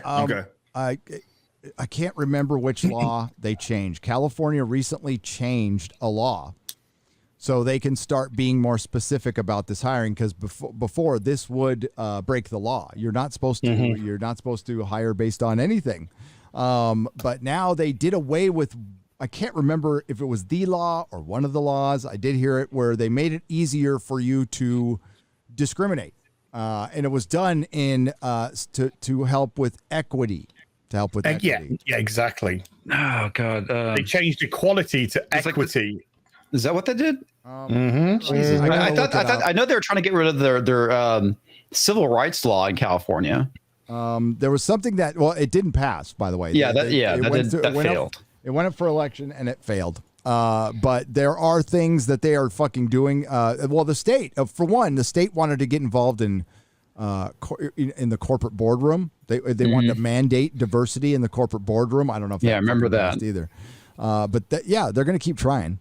So Amazon Studios, the studio behind Lord of the Rings and Wheel of Time, announces new inclusion policy. Are you going to just repeat the headline? I really hate it when they do that. In a press I said that in my video. John, you don't need to repeat the headline in the byline. It is good for SEO. It is good for SEO. That's exactly what it is. Exactly what it is. In a press release announcing the new inclusion policy, Amazon detailed that the policy extends its committed to diversity, inclusion, and equity for its content and productions. Also, with the inclusion policy, they also rolled out a new playbook to strengthen ongoing commitment to diverse and equitable representation. According to Amazon, the policy and playbook will be offer detailed and actionable recommendations as Amazon Studios continues to seek out stories and storytelling to amplify voices across race, ethnicity, nationality, sexual orientation, age, religion, disability, including mental health, body size, gender, identity, and gender expression for the global Prime Video audience. We have a crazy character. Just add more shit every time. So we have a crazy character, and we can only hire a crazy actor. So here's the disingenuous part. They put mental health's in there. They wanted to seek out storytelling to amplify voices, but then you fucking paid $500 million for Lord of the Rings. So what they're going to say is, well, we need new voices in Lord of the Rings. No, Lord of the Rings is Tolkien's voice and only Tolkien's voice. If you want, then you know what? Adapt another story. Make something on a mythology from another country. It's such fucking bullshit. That's not called Lord of the Rings, though, Gary. So it won't sell. Exactly. Yeah, it's just like Mindy Kaling doing the whole Scooby Doo thing. Yeah, the whole thing with Velma. Yeah. Yeah, well, it's not just Velma. That's why they do that, though. That's why they infiltrate everything it is that you guys know and love, because they put that shit out on their own, associated with their own brand. It's fucking dead on arrival. It's dead. Like they can't do that. Specifically why they do it. It's the only way their stories can get told. It's the only way people, because they get you in, you know, hell, this is tied to Marvel, this is tied to Star Wars, it's tied to Star Trek. And then they've destroyed everything. It doesn't look anything that's even recognizable. That's why they do that, because they suck. They use it as a platform. Yeah. It's a talentless hacks that know, they're at least aware that if they did it on their own, and you've seen a lot of these efforts, especially a lot of their crowdfunded efforts that are dead on arrival, they can't do it because nobody wants that shit. But they know they can get their little story. This is why I say they're vanity projects. They can't get their stories to be at least viewed by the populace in the event that it's tied to some brand that's recognizable. And they're leeches. They're fucking they're evil pieces of shit, but they're fucking leeches. Amazon Studio. Speaking of leeches, Amazon Studios executive head of diversity, equity, and inclusion, Latasha Gillespie. Fake job. Explained the purpose of the new policy and playbook. She stated Amazon Studios has long prioritized telling innovative and inclusive stories from diverse range of creative talent, delighting our global audience. She added, we wanted to move beyond good intentions to create mechanisms that hold us accountable. Oh my God, these fucking bullshit buzzwords to a high bar. The inclusion policy and the inclusion playbook adds important. If anybody gets this, please send it to me. Gary at nerdrotic.com. I want the policy. I want that playbook. I want to see that playbook. Additional, like Bill Belichick over there, and guidance for our he's a cheater. In our internal teams and external partners to ensure we continue to advance our shared mission to amplify the best creatives and content around the world. And as Jim Rome used to say, if you're not cheating, you're not trying. Okay, so. And the irony behind getting better content out there is through merit rather than through tokenization. Well, nobody's going. They're like we saw we're seeing The Expanse here. Like The Expanse was always this naturally inclusive show that was part of their fucking DNA. It mapped out 300 years in the future pretty accurately, in my opinion. It didn't make the Earth wasn't put in the best light. The United Nations wasn't put in the best light, and everything was cool. And they weren't. It wasn't a race thing. It was a class structure thing that they focused on. Then this last year, they really pushed this polyamorous fucking shit for like 3 or 4 episodes, and it just killed the fucking show. Like overnight.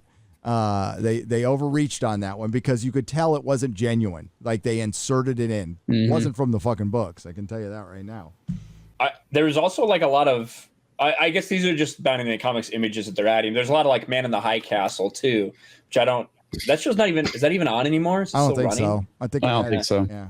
I've only seen the first 2 seasons of that one. I just thought it was interesting. The premise of the show in general, but also the idea that they showed the Yahtzees and in a sympathetic light for some of them, as far as just the normal people caught up in the day-to-day stuff, So I don't know if they could do that right now. I don't know. Yeah, and they just made that show like 4 years ago.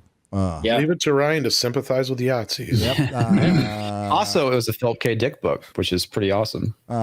Jennifer Salk said, with the establishment of the inclusion policy and inclusion playbook, Amazon Studios has committed itself to being a thought and action leader in the transformation of our industry. Into bankruptcy. Into bankruptcy. Into bankruptcy. And they'll do it in 2 days. Amazon do a team up with fucking Victoria's Secrets. They should into bankruptcy. Amazon's taking over Hollywood right now, so they have 200,000 subscribers on Amazon Prime now. No, they did take over Hollywood, then they put this out, then they went back down again. Yep. Well, unbelievable. Amazon's going to be fine because they're $1 trillion company. I don't know if Hollywood is, though, if they keep going down this road. Yeah, they bought Lord of the Rings at the wrong fucking time, and now they have to make it now, and it's going to be a fucking train wreck. It's going to be a fucking train wreck, and people are going to be pissed. And it was such a quiet fandom. It was just such a, and I tried to warn. A year ago, it was like, talking about the Silmarillion, and now they're arguing. Trying to say that. Dude, it's all about the destruction of fandoms. It's all about infiltration and destruction. It's revisionist history. That's what they're trying to do. You're right. They're trying to destroy, erase history, and fucking straight up change it. And they're doing it step by step through our pop culture, through the mainstream media. But if you get the culture, you get the country. Yep, absolutely. And as pointed out, they're going to start doing this to actual history as well. Mm-hmm. You've already seen it with people saying that Beethoven was black. Yeah, I saw that guy. That was That was I fucking know. I love that. Stop the world. That's right. I'm getting That's off. right. I'm getting off. I'm getting off now. I've had enough. But seriously, Thank it's only a you. matter of time. We've seen this, you know. I've enjoyed playing the game. Thank you. And they're gonna start doing it in history books. Have fun, everyone. Good luck. Goodbye. Now I could almost buy Beethoven stole his music from the black man. Now you might have me like to listen just to hear how crazy your idea is. King George V. Oh, they inevitably, definitely, undeniably black. Yeah. Conspiracy brother. Oh my god, that video is hilarious, dude. That's right. That's right. That's right. I don't even feel like I can say the title of the video. No, you because can't. it'll fucking just offend too many people. It would, but the video is fucking hilarious. How old is it? Where did I see it? Medicare did it a long time ago. Yeah. But I think he released it for Black History Month, actually. He did. But I think he took it down, so I'm sure it's a re-upload. I can find it if you want me to find the clip. We'll see. Maybe we can play it towards the end. Okay. For the end of the show. Yeah. That would be a good way to, because it's a little spicy. But let's go to. Hey, we got some super chats. Kilted Cajun for $50. 15 minutes behind. It's all right. We'll wait. Louisiana Governor Trash Bag decided to pull the Coof lottery to get people to get the jab when we've been ignoring his sorry arse for months. South Louisiana doing fine. It's odd they don't talk about deaths much. Hail and thank you, Friday Night Tights. Hail and thank you for the $50. And you're right, Eric.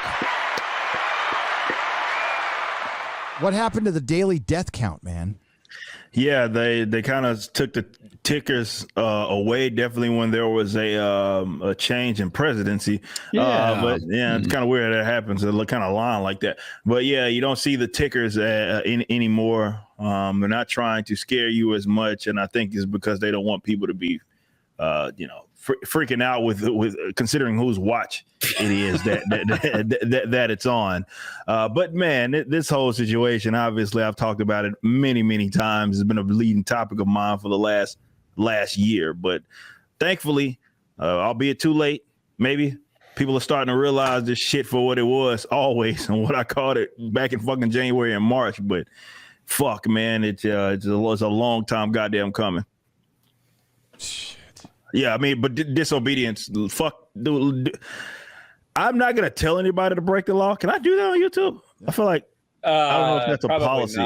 Probably not. All right. So I would never tell you to do that anyway. I wouldn't advise you. I just wouldn't, let's say, depending on what it was. And if there's no active aggression, of course, I would say do it. Or rather, I wouldn't demonize you for doing it. Let's say that. If all the businesses just said, fuck it, we're going to stay open, they couldn't have stopped it. They couldn't do shit. Yeah, they couldn't have done a goddamn thing. Unfortunately, we didn't get enough of that. But I mean, different out here, South Texas, like it was in Texas. But yeah, spots of in New York, you're here in California that had the more strenuous lockdowns and had those lockdowns going on for longer than really anywhere else. It just sucks, man. And these people, I don't know if you guys, what did Biden aid? He was on MSNBC the other day, and he had the nerve to say that Americans didn't sacrifice enough. What the actual fuck? Yeah, like that. I mean, it goes to show how fucking disconnected these guys are from the policies that they obviously make. But they're fucking completely just out of the they don't see this shit and they think this shit's funny. And this is why, if there is a thing to be pessimistic about, it's about these fucking criminals are going to get away with this shit. Yeah, that's the thing that's so fucked up about it. They're going to get away with it. Fauci gets to fucking lie, gets to say, he can take both sides of the same position. I guess that's how you come out on top. Either way it goes. But, you definitely with the emails, the gain of function stuff, all of that stuff can happen. And he's going to get away with it. He's going to fucking get away. These guys are going to get away with it. And that's the depressing part about it. But Fauci is science. He is science. I am the science, says Fauci. unbelievable. No, it's you were talking about when shit happens and not being victim when the shit happened to us, dude. And I went out, I made a couple videos, but I even got like, oh man, Gary's just gonna be bitching about his wife losing his business again and fucking like, and I get it. People don't want to hear it that much. Everybody's going through hard shit. So, I there's a point where I gotta stop, and we both said we're gonna move forward. I mean, it's fucked. I just got reminded when Newsom was out there and he went to fucking Universal Studios and he's talking the fucking Transformers and opening up California, and Universal Studios is fucking praising him after almost crushing their fucking business. I got fucking so fucking mad, dude. You have every right to. And that absolutely, I was throwing shit in here. You got assaulted by a homeless person today. What? You hear about that? No. Ironically, the dude who's caused more homelessness than fucking maybe anyone else in the country got assaulted by a homeless person, and the cops fucking immediately tackled him. Were like kneeling on his chest. Oh shit! Kind of not a great look. Just saying. Can I bail the guy out? Can I buy him a fucking lunch? Get him a hotel room for a night? I'd fucking love to do that. Maybe. Yeah. If he's got a GoFundMe, let me know. I want to thank that guy. I don't know if anyone knows his name. I don't know if he's got any identification or anything. He seemed pretty out of it, but he was clearly sane enough to. Well, I don't know if I can say that. He was pointed in the right direction. We'll just say we're very glad nothing happened to the governor. That has ruined millions of people's lives, and that's of all of this is. Again, if there's a spot to be pessimistic about it, it's that these guys are going to get away with literal crimes. Yeah, these guys are fucking criminals. Like I would call them definitely anybody that be these governors, these city council folk, or these county judges who just think that it's okay to just tell large swaths of people with their businesses that they're not essential, that they can't remain open. All of the lies the public health expert were talking about.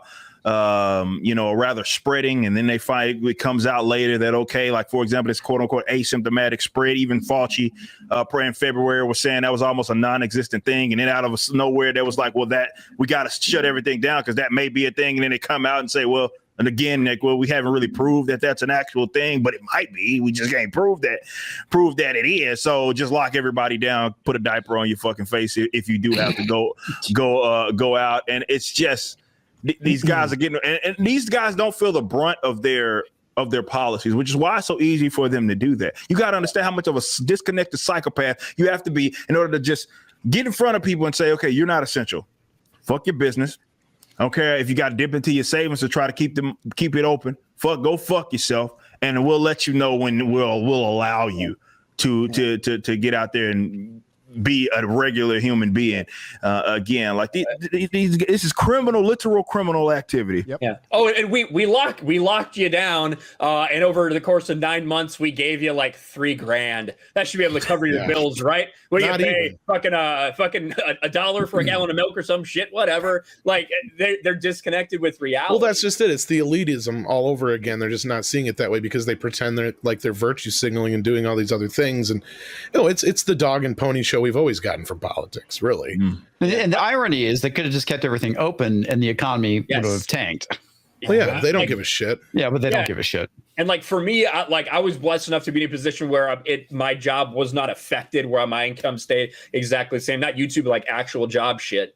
But they still send me a fucking. They still send me a stimulus. Let's still all those people taxes that just go to me for nothing. Now I live in California. That would have covered my rent for not even a month. So if I'd actually needed it, wouldn't fucking matter. But it's all fucking insane where we're at right now. And we know, but we knew, like I know as much now as I did in March of 2020. Yeah, there's nothing new information that got introduced. Like, where they come out and they're like, oh, well, now it was okay. And I continue to say this I know they use the science as like a trademark, right? As if they monopolized it, the public health experts. But it's like, what is true regardless if you're late to the discovery. right? It doesn't matter. Like what happened or what is. And even with the Faucis of the world, I would encourage you guys to go down that rabbit hole and listen to some of the things that he would say, even about this virus, for example, prior to it really becoming a pandemic or epidemic, rather status in America. And like, it was stuff like, for example, we know where, he flip-flopped on a mask, but especially with the asymptomatic spread thing, like, he was like, that's never been the driver of a pandemic. You know what I mean? Like people, and then all of a sudden a month goes by and then it's like, it changes. And it's like, so you mean to tell me all what you knew about virus, even similar things, upper respiratory illnesses, it just changed in a month?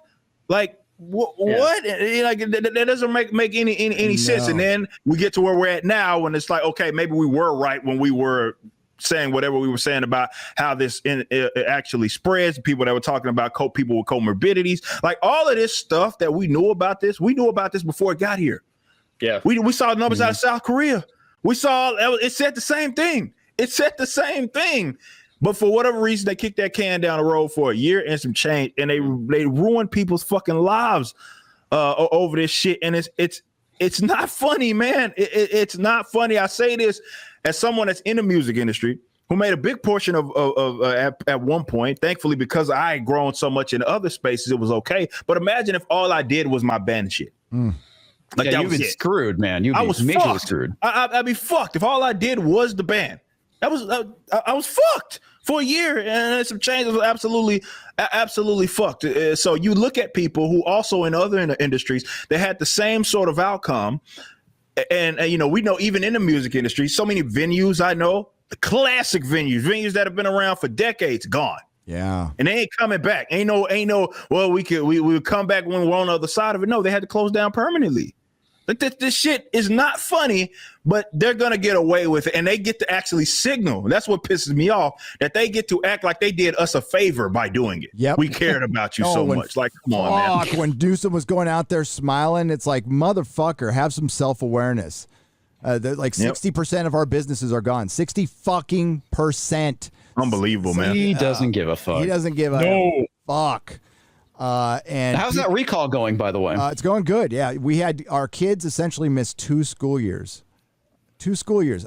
Special needs kids got no attention for fucking 2 years unless they were extreme cases. So all the ones who are on the spectrum, who the rest of their lives depended on this next 2 years, where it can push them a little bit this way and that way, gone, fucking gone. And they're just acting, smiling. I fucking hate that motherfucker so much. I have never hated a human being as much as I hate this motherfucker. So I know they're going to replace him with another dipshit. I don't care. I want the fucking scalp. I want him gone. I want his political career fucking ruined. Fuck that dude.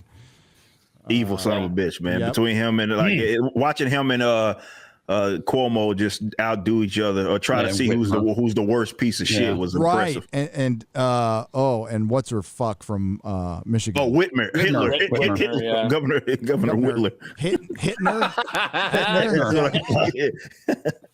That chick is a fucking psycho. And funny, every last one of those that we mentioned had either went on trips, right? They were going on like with Whitler, and even freaking Dr. Burks, right? Where they were telling you to sit down and don't go anywhere. They were having fucking dinners. They were going out of town or going to Florida and shit while they were lecturing you, man. These guys are fucking That's evil, how they man. want it to be, man, because they want the plebs to stay in their place. Yeah. Hey, you got to sacrifice more if you want 4th of July. Meanwhile, I'm having big mansion parties for some fucking kid's birthday. Unbelievable, man. Yeah. It's fucking it's incredible that they get away with that. Almost all of them, the guys that were, I guess, most direct in terms of their action when it came to trying to put forth like lockdowns and everything, they for the most part, all even Governor of Chicago, or rather that was you and obviously you can speak to that in San Francisco. You had what's her face, like these people go out there and they're raging hypocrites. They don't live like that, but they expect you to fucking live like that. And that's what makes it fucking so bad, man.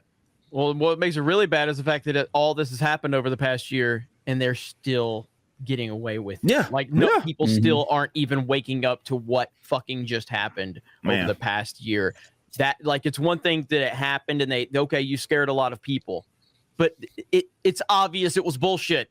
And there's still a bunch of mindless people, a lot of fucking people out there that are willing to just take whatever shit they put in their mouths. It's absolutely disgusting. Let's put it in nerd terms. Remember, Game of Thrones, okay? Fucking the third episode happens. The Battle of Winterfell, and and the Night King gets killed by fucking Arya, the Mary Sue that comes out of fucking nowhere.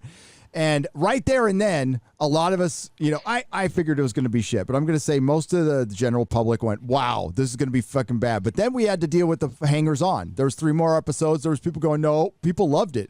So we were sitting there fighting with the fandom who were saying, no, this is still good. This is still good. And it was after the season. And then a few weeks afterward, people finally admitted, oh, Game of Thrones took a giant shit. And then they started looking back and went, oh, it was sucking in season 7 too. And looking more, people, there's a hypnosis involved with everything, with our teams. And that's what politics has become, a fucking sport, a cult of personality. And they're fucking bureaucrats. That's like rooting for somebody at the DM fucking V. We need to stop this shit. Not wrong, dude. It's true. I just want to say, I think we made a mistake. Putting the dude who said that AIDS is a fucking airborne virus in charge of the entire medical. Thank you. Now he's been a quack for a very long time, man, and he's still. I mean, he's the top paid federal government employee, and people are still fucking listening to this sad sack of fucking shit. And I think he's actually a narcissist, and I genuinely believe that. I believe that he was actually saying a lot of what he was saying, despite even going against what he knew about, like, for example, upper respiratory illnesses, because I believe that he is crazy enough to have liked the limelight that he had been getting. He wasn't, we know that he, with the age, for those of us who kept up with all of that, with like the age situation and how he botched that, but he wasn't really a household name. But after this, they put him on all the magazines. He's throwing first pitches. I think he was basking in that shit. Oh, yeah. First of all, anyone that throws a fucking baseball like that, you should get fired immediately. I don't support cancel culture, but if you throw a baseball like a fucking bitch, fuck you. You're done. Doesn't matter. You're fucking done. My favorite was the photos with him with the mask down. Oh, yeah. At the baseball game, Imagine right now being one of those dumb, sad cucks that bought the "in Fauci we trust" shit. Imagine being one of those dumb bitches. Go fuck yourself. But they haven't learned their lesson. They're still as pathetic today as they were when they bought that Fauci shirt. They're still falling. Oh man, they're even more cringy. TikTok. Have you seen these guys? I've been keeping a nice little catalog of these fucking weirdos and their cringy ass fucking videos, sing-alongs and songs and dancing around and shit. That fucking Stephen Colbert shit the other day was unbelievable. It is holy shit. And what Jon Stewart said was what everybody's been saying for years, but it was fucking great. Trump said it in Trump. Jeremy knows I ain't even a Trump fan. Motherfucker said this shit in fucking April. And they were calling them all kinds of shit. You got banned. You got taken down from YouTube. If you even insinuated that's what the fucking shit that's what happened. And now here we are. And motherfuckers just talk about it freely. And Jon Stewart gets to be late to the goddamn party. Fucking way late to the goddamn party, but it's okay, he can say it now. I just think it's pretty funny how Colbert reacted to that too. It's like, dude, you become such a fucking shill. Yeah, he's pathetic. That's the thing about like Rip. Like a lot of these fucking idiots think Rip is a fucking Trump supporter because they don't do any goddamn research. That's insane. They are constantly accusing him of this. Is like, motherfucker, he's not. He's not even close. It's just because ragged on that motherfucker. I don't know how many times. Absolutely. And then the same idiots will say, well, Jeremy only surrounds himself with people that agree. Rip and I don't agree on a lot. There's a lot we do agree on, obviously, but there's a lot we don't agree on. And it's fine. We can fucking do that because we're fucking grown men. We're not little bitches that are preaching to the gospel of Fauci. I mean, my God. But that's how, and that's the differences obviously in a lot of these these sides and whatnot, is that they assume that anybody that's to the contrary of them has to be aligned with another team. Right. The other team. And this is why I tell, for example, a lot of people that are more liberty minded, like libertarians and stuff, I say trying to fight off those claims are worthless. They're going to lump you in whatever category that they want to lump you in just because you're on the opposite end of them. It's not even worth fighting. They're fucking stupid people, man.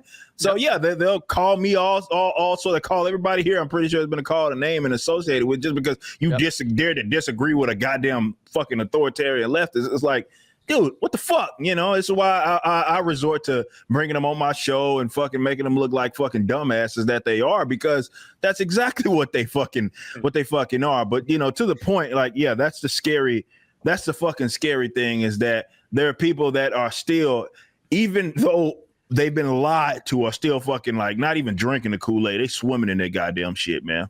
Yep. Well, speaking of someone, go ahead. I just say me and Jeremy had arguments about Trump before he got. I was like, "What's the fucking slogan? Build the wall still, lock her up still." I was like, "What's the fucking slogan this time around?" Well, so Ripa, somebody who constantly is always trying to put me and you together in politics and take shots at us, got ripped apart last night. The amazing Lucas got ripped apart. You say the amazing lick ass? Yeah, exactly. But Brandon Tatum destroyed him yesterday. Brandon Tatum destroyed him. Like, it's so bad. He's getting ratioed. Like, I mean, he hasn't been ratioed this bad since his David Dorn take. But I mean, he's Brandon Tatum. It was over. R.I.P. It was over. What was it over? Huh? What was it over? Lucas, I guess, went after Brandon Tatum on a take, and he's done this a few times. And so Brandon, he's trying to make his rounds. Yeah, exactly. Because he's went after me and Ripa like multiple times, and neither one of us really acknowledge his existence. I tried to talk to him once, and then we were okay. We disagreed. I was on Echo Base Network. Yeah, I asked them. I was like, y'all want me on here with him? Because they didn't know. So I called him out on him trashing me, and next thing you know, they got uncomfortable because me and him were arguing. But I thought we ended on a decent note, and then he just a few days later, he starts trashing me and Ripa again, and it's just like because he's jealous. He went through. Remember when PlayStation came out with that Black Lives Matter theme? Yes. We fucking made a video going through like our videos specifically. And talking. And I even said, I'm like, hey, if they come out with a MAGA theme, okay, I got no problem with the BLM theme. The problem is they won't. And that's my problem with it. It's not that you had a BLM theme. It's the fact that you won't bring other themes that would apply to other people. You only are bending the knee to the narrative. And, but yeah, that was, I thought that was pretty funny last night when Tatum went after him. Yeah, he's I don't know, that guy's trying to make his, and just for a word of advice for you guys that are like, you know, hoping to get maybe in the chat, hoping to be in that YouTube space, don't do what that fucking guy's doing. Where he's just trying, he's an ankle biter. I talk about ankle biters all the time. That's exactly what that motherfucker is. Like, he's the prime example of that. Don't be that fucking that fucking guy. You know what I mean? Thinking that you can just go around trying to just make your rounds, taking shots at fucking random people that are on YouTube or something like that because they have a differing position than you on some shit. And like, don't fucking be that guy, because definitely if you build an audience on the other on the contrary, and this is why I like, he's an ankle biter, and I want people to keep saying, well, you gonna do a video response? Like, first of all, I'm way smarter than this fucking idiot. You know what I mean? And it's like, if I extend that olive branch to anybody and they don't take it, my work is done. Like, I'm not fucking about to get dragged down in the fucking mud with your stupid ass. I gave it to you. You didn't take it because you know I'm smarter than you. So, you know, do what you will. But, you know, when we're trending this way and that motherfucker he's trending the other way, like, you know, he's just ankle biting, man. That is perfectly said. If I extend the invitation and they don't, and it's nothing else to talk about. You might as well leave it alone. You might as well seriously. You might as well leave it. That don't matter who it is.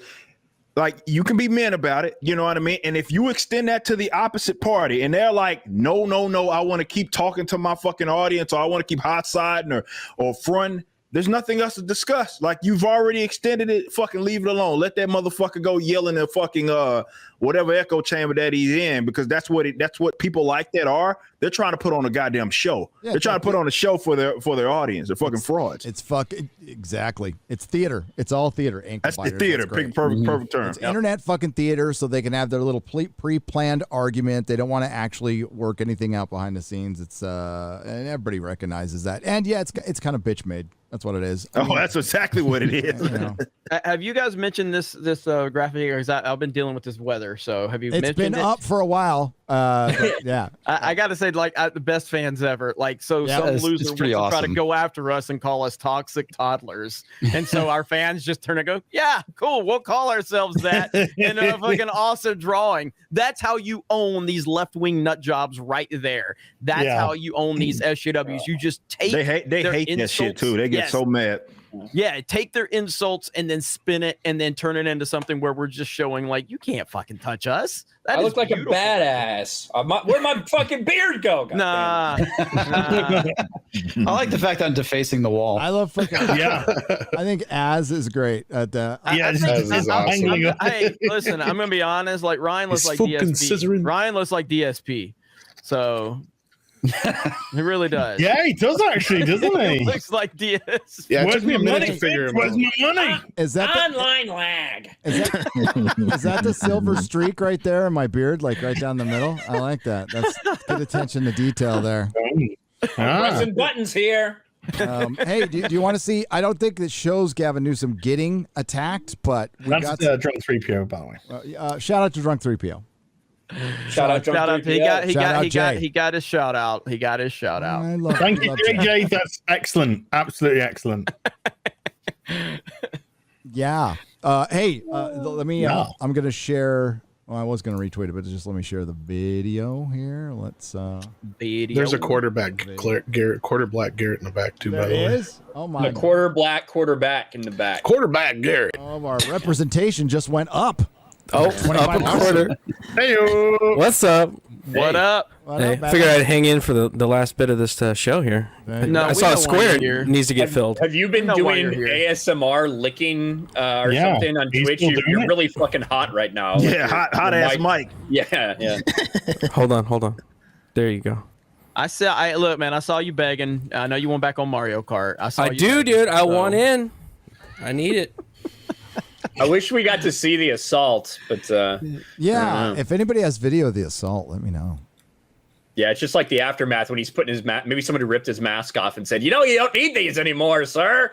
But I don't know. Oh shit. What is going on right now? Yeah, I don't. Oh, better put it on now. Wait, is Better that put it what's on his now. name? Is that Camera's the on. Minnesota guy? Is that the Minnesota dude? This It is looks Gavin like him. Newsom. No, but he's talking about the that's guy dude. that's with him. Oh, It kind of looks like It the looks Minnesota just like mayor. him. Whatever his name is. the cuck who was dancing with all Yes, the black people yes, before they booed him out of the yes, town square. yes. Oh, That's him. It looks like him. I don't know if it's him. I don't know what he'd be doing in California. He's not welcome in his fucking town. You remember when they shamed him out of that? They put him. round? Yeah, they put him through a struggle session. Yes, it's hilarious. And he was like, "Guys, I love black people. Like, what are you doing?" And they're like, "Fuck I'm an you, ally." whitey." He's like, fucking, they're like, take your fucking Converse and your skinny jeans and get the fuck out. What's that fucking guy's name? What's his wow. What the fuck was that guy's name? Amazing. So this is afterwards, and look at this. So here's the guy. Oh Yeah. shit! He's Hey, don't put too much weight on him there. No problem, sir. easy. No problem. Whoa, what happened to Black Lives Matter, dude? Yeah. So was that? So that was the guy, right? That's the guy who attacked. Oh wait. Don't worry, fella. You got a huge pot of cash which has been raised last year that can get you out of prison. Oh, all gone, and it's gone. He can start a GoFundMe. That's fine. Well, Let's he's start a not that GoFundMe. big- he's not that big of a guy. Oh, she's left. She's done. She's deuced. No problem. No problem. Oh yeah, that's right. I don't know what. Like, Is that Gavin right there? yeah, that's Gavin running away. Yeah. I'm surprised he's not skipping away. Fuck this dude. He's waiting for his Joker henchman to arrive. Like Gary knows this better than anybody else. The homeless problem in California is so fucking bad. It's tough to really describe it if you haven't like walked through and literally been stepping over people and smelling piss everywhere. Dude, it is that's like so every fucking city bad. now. Like every city in the West, that's ran by fucking leftists. Yeah, exactly. Austin is horrible. We drove last year, right? So we went to Chaz. We went to all these different cities throughout. Every single one was just like, you're stepping over guys. Guys are like, some homeless people are asking so aggressively for money that other homeless people are like, yo, dude, gotta step back. Like, there's so much. And when we drove through Santa Monica, I want to say on it, we had our trunk open because we were unloading and going into a hotel, and like 3 dudes on bicycles were like, hey, yo, give me some of that. Yo, man, give me some of that. It's like, dude, like it's pretty bad. It is really bad. And that's just going like driving through. Well, hell, dude, I was in Austin back in like 2018, and I don't remember what street has the homeless shelter, but it just like let out in the morning, and it was like hundreds of homeless people. Yeah, and it's flooding worse the now. streets. It's insane. I know it's worse now, but it was pretty bad then. It was already pretty bad, right? Yeah. Hey, there's some breaking news by the looks of it. What was that? I don't know if you've seen the latest Twitch thought meta. Yes. Nope. Yeah. Ass in the air. I don't know what that is. Lick an ear, stick the microphone up your ass, fart. Spread your legs. All the good stuff. It looks like both Twitch have banned both Amaranth and Indie Fox. I have no idea who they are. Nah, that's not gonna stick, is it? Nah, they'll be back in 3 days. They'll be back in 3 days. Yeah, how often do they get banned? I do have the video of our buddy Jacob Fry, right here, screen sharing, Gary. That's our buddy right here. I've got the how it started and how it ended for us. Hang on. Jacob Fry. That's the mayor, the Minneapolis mayor. Oh, yeah. So this is how it started. Yeah. Oh. What? Chucking and jiving, bro. Oh no, no. No. Put it on his ass. Mayor, bro. I want to kick him out. That's your fucking mayor, man. Yeah. That's your fucking mayor. Down, do you bad. That's what he's doing.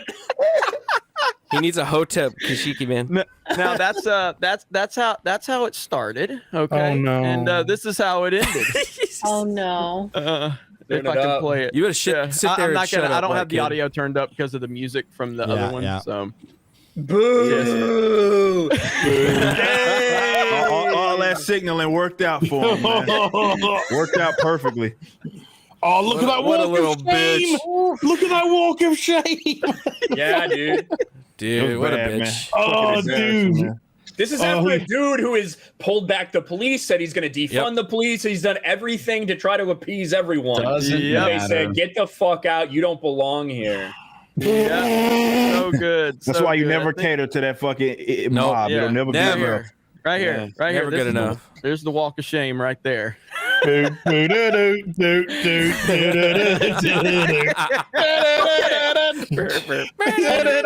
the mayor, bro. All the white people are like, you fucking embarrassed us. Sad 12-year-old walking He's away. still getting shit. White silence equals violence. Oh man. Where are all these people? Like, are this supposed to be their fucking jobs? The fuck are they doing? You know what I miss? I miss people to not work. That's kind of I miss the what it was. Kool-Aid in these cults, man. Like cults used to like end themselves. Like these aren't. They're just sticking around.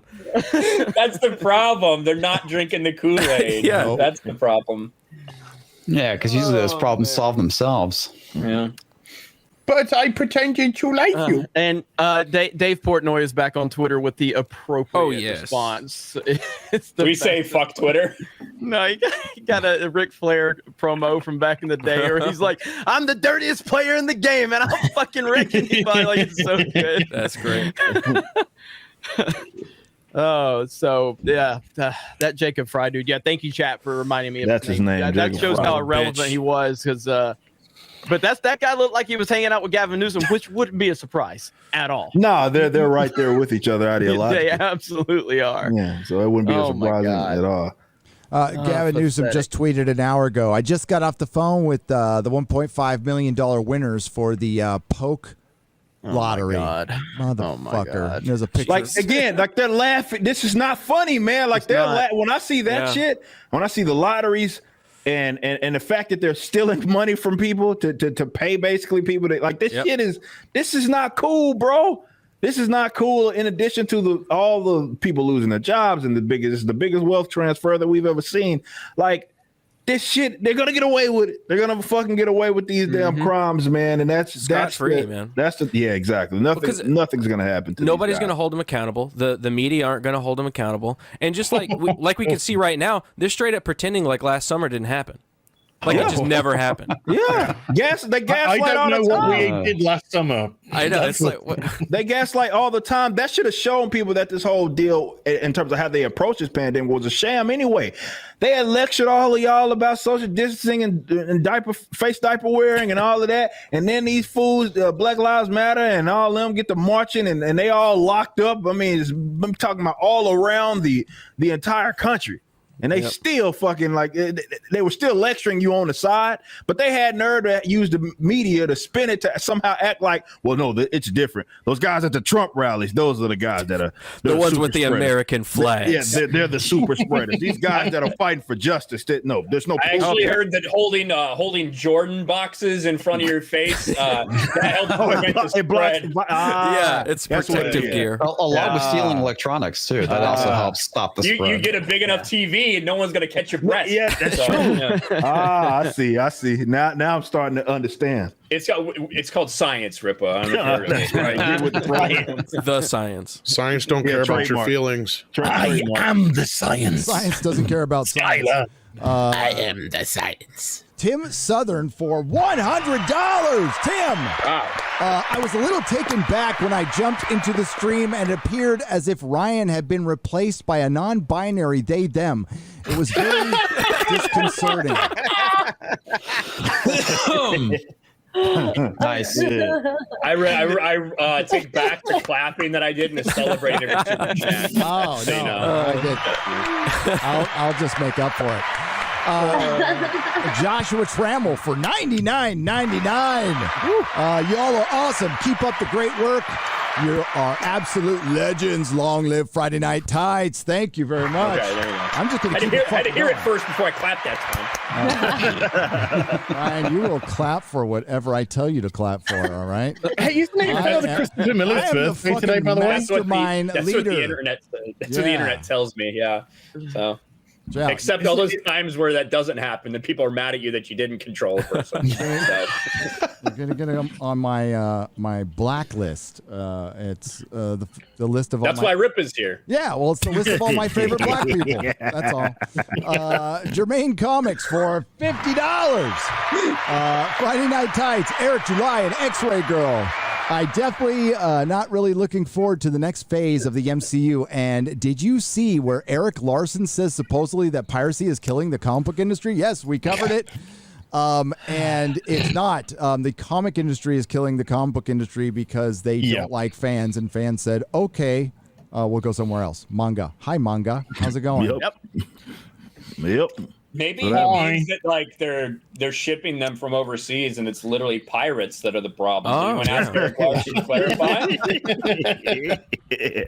They're very diverse pirates, though, Ryan. They're a very eclectic group of pirates. The American comic book industry is the really hot girl who got a little older, let herself go, took her beau for granted way too long, and somebody else walked by who maybe wasn't even as hot, but was just a little more appreciative, and then he left. That's what manga is to other people. Yeah. I'm a big fan of the Wheel of Time series, so much that I would reread the entire series from start to finish whenever I heard the latest book was going to be released. I have no intention of watching anything Amazon comes out with. I don't blame you. I think that's the best way, because we say... I got to get the name. Sorry, that's Mr. Dustin Anderson for $50, by the way. Thank you very much. We say it doesn't affect it, but it does. It does. Like Star Trek The Next Generation, I don't see it the same way anymore now that I've seen Star Trek Picard. It affects it no matter what. And you know what? I don't see Star Wars the same way anymore because I watched what happened to it. And it really, Lucas had nothing to do with it. Lucas had nothing to do with what happened to Star Wars, but if you see it, it's hard to get it out there. For some reason, I can still watch Doctor Who and still enjoy it. And I can watch other Star Trek. I could watch the original series all day long, but I see Patrick Stewart walk on the screen now, and I'm like, that motherfucker. That's like Mark Hamill coming up with the idea of drinking out of the boobie. That's what Patrick Stewart did with Picard. He was supportive of it. So don't read that stuff and don't support it, and it'll keep them from making it. If they want to be accurate, like we're being called everything under the book for asking for things to stay the way they are. That's pretty much it. Yeah. Simple thing, right? Look, yeah, we're about to go into like post-apocalyptic entertainment void. So you guys need to start getting your provisions together. Go buy some old comics, go buy some old DVDs. You're gonna need them because we're not gonna have anything good come out in the next 5 years. Get ready for the nuclear winter. Right. That's what it is, man. I've been buying a lot of anime, which has been fantastic. Yeah. It'll be like once in a while you get a nobody, right? Nobody comes out. That there's good things will come out once in a while, but it is going to be an absolute anomaly. And Marvel's fucking done, man. Like this, it's going to be boring. At the very best, these are going to be very bland, boring adventures that you like if you watch Shang-Chi, you might walk out and go, that was pretty good, and then forget about it by the time you get home and park your car. That was okay. That was okay. No, what I watched again? It was fine. It was adequate. I remember after I watched the first 4 episodes of Daredevil, and it was at the end of the one where he saves the kid, right? So he saves the kid, does the hallway fight, and I know it's taken. Oh, God. But fuck, that was so good. I could not believe what I was watching. I'm like, and at the time, I'm like, my God, things are getting so good. It's only up from here. Boy, I was wrong. I was fucking wrong. Little did you know that was the peak. That was the peak. Yeah. George Moilo peaked for $100 on the donation side with Streamlab donations. And by the way, we appreciate those. It avoids YouTube. Yes. But many people have been telling me to tell you because I don't get to get Streamlabs. I do, but it did like an update a few weeks ago, and it's just wiped all of my shit. So really usually just need the link. That's all you need. We'll talk because I know how to fix that because it happened to me. So this is number 4 from earlier. It says, "Oh shit, almost forgot. All hail to Tom and young Ripa. All hail." So there you go. We just threw that in there because he thought I forgot a couple names. We assumed that everybody loves Eric July. He's, not everybody. Everybody who counts. Everybody who matters, buddy. maybe. You about to get food? Look at this delivery. Anthony Mackie. Look at that. What's up? Hostess with the mostess. You bring it up for everybody? Hey, we're hungry too. I'm on a. We need a hail lady. Hey, we need a hail lady Ripa. You already fucking ate a bunch of. You already ate a bowl of fucking popcorn. I did eat a bowl of popcorn. I'm still fucking hungry, man. We need a hail lady Ripa. She's the reason Ripa plays Mario Kart with us every Sunday. Yeah, it's all her. Until she pisses him off, and then he. Dude, that time when she fucking cost you that race. Oh man, it cost me that race. Ripa threw the controller down. He's on camera. He's like, "What the fuck?" And he goes all the way down or wherever it's downstairs, the next room. You can hear him bitching her. You guys are all was great. eating in front of me. I forgot what food tastes like. It's been so long. By the way, the two Twitch girls have said we've got the weekend off. They don't give a fuck. Yeah, but they're going to be fine. Their Twitch is going to, it's just a temporary thing to get them talking, and then Twitch will go right back to doing they'll reinstate them. Easy. Adrian Alvarez for $49.99. Thank you, Adrian. We appreciate you. Remember when Marvel tried to redo their best storytelling in Civil War, but instead of Cap, it's Brie Larson versus Iron Man? It tanked massively. It was a giant It was terrible. Shit. DC rebounded in 2016 with Rebirth, which was fucking excellent, but it was downhill from there. DC, Marvel suck. Manga is okay. FNT is the best. All right, I'll take that. I'll take it. It really looked like they're on the right path with Rebirth as well, and I know, dude. And it I still fucking think sucks they tanked it. I still think Doomsday Clock fucked so much shit up for them. I think I think that they had a plan and they were going to do these things, and all of a sudden they just had to fill it, like low notice with fucking not shit that was not planned out. That's what I think. Because they had was it G5 they had planned? Yeah, well, it was G5. What was behind? I think the delays. I mean, with Gary Frank involved, it's going to be late. They should automatically know that, so you can't blame him. He's always fucking late with shit. He's always been late with shit, and he will always be late with shit. So don't plan anything that Gary Frank is doing any. That's like Brian Hitch. Like he's never on time either. But that's one of the biggest problems is the art developed so much in comics, but the guys they needed to. You know, there's something about like Bagley. You know, Bagley's not like the best artist in the world, but he gets his shit fucking done. You know, and that's where I kind of lean. I would rather have art that looks like Bagley and gets done.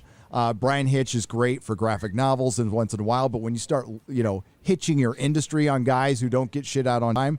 Well, especially when you don't got a Jim Shooter to keep their ass in check, so they can make their goddamn times. You know what I mean, man? That's what they need, but they'll never get that. But they can't do that now. I mean, they'll end up getting fired for some other dumb shit. Yeah, some other dumb video shit as well. So because you got paid to do a job and you're expected to do it, man.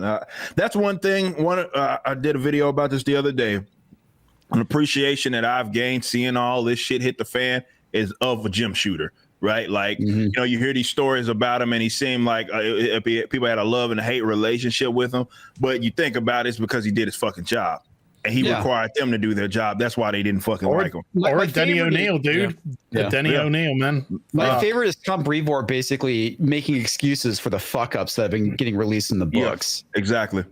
Oh, that's called editing, and that's why you have fucking editors. But editing, it's a lost art now. But it really is. It's just lost at this point. Fucking hell. Well, it takes that kind of bluntness to be like, nope, cut that. Yeah, that Change takes it. a certain kind of man. We just don't have that anymore. Woman, and they don't have that. That takes a certain kind of man to be able to look someone in the eye and be able to say, this shit is trash. Or like, get this shit off my table. It needs to change. It needs to change. And if you can't change it, we'll have to get someone else on the project. It takes a certain kind of person to do it, and they ain't got anybody built like that, man. Yeah, somebody has a spine. Our culture has like made that a negative. And that's basically how they ousted John Lasseter too. Yeah. Oh my God. I saw him about a week after that. I was working at Tesla, dude, and he drove up. He looked okay, but he brought his Tesla into our shop, and it said Lass on the back. And he was smiling. He didn't look devastated, but he probably was. And it's never going to be the same. Never going to be the same. Hey, we got a birthday. We got a birthday, folks. Yeah. I don't think you know what that means. Yeah, you know what that means. Oh no! Happy birthday! Get ready. Right. A 1 and a 2 and a 3. Happy birthday It's my birthday too. Yeah. Happy birthday. They say it's your birthday.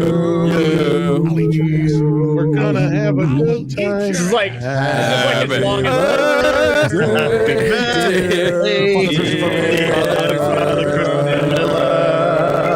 Don't use the Lord's name in vain. Happy birthday to you. And we'll go on fighting until the end. Dun, dun, dun. I'm sure Father Christopher's like, please don't ever do that again. Unsubbed. Unsubbed. Unfriended, unsubscribed, unfollowed. Not going to LA. I swear the last time y'all did that for Gina Carano, I busted out laughing so hard watching that episode. It just turned into a wall of just like it just did. Oh, yes, it's beautiful. Well, yeah. The comics division's microphone's popping. Garrett's is popping. StreamYard, I did email them and I sent them a clip and said I said you guys are having problems with good mics. Like but they're having a huge problem with good mics with XLR mics, and they said nobody had told them. So they're hopefully I fucking messaged them myself. You're not big enough anymore, Jeremy. I guess not. Calm down over there. Yeah. Well, I know the issue I had is I used XSplit last night, and I think since I didn't close my browser out, it's probably the reason why it's still popping. I used a regular mic. I'm fine. Yeah. Yeah, it pisses me off. No I spent money on this problem. mic and it sucks. 5,000. Don't fucking lie. You stole it from Crowder. Shut the fuck up. No, I did not. I spent my own Once damn money on this shit. It's still 5.5. I'm just kidding. It wasn't my money. Once I figure out how to, I'm training myself on Wirecast. We're gonna move to Wirecast. It was Black Lives Matter money. Yeah, it was. Yeah. Happy I got it birthday. from the storefront. Father Christopher Miller, longtime supporter, good guy, and gatekeeper of hell. He's And- keeping us out of hell for as long as possible. He can fucking try all he wants for me. And It's look, fucking- we understand the power we have. So not everybody's going to get that treatment, that great treatment of a birthday song. We save that for the top tier supporters, and only a select few get that greatness. So Yep. Yeah. Also, Jaffa messaged me saying it's his Or birthday, if and you he could- says, "Please don't sing."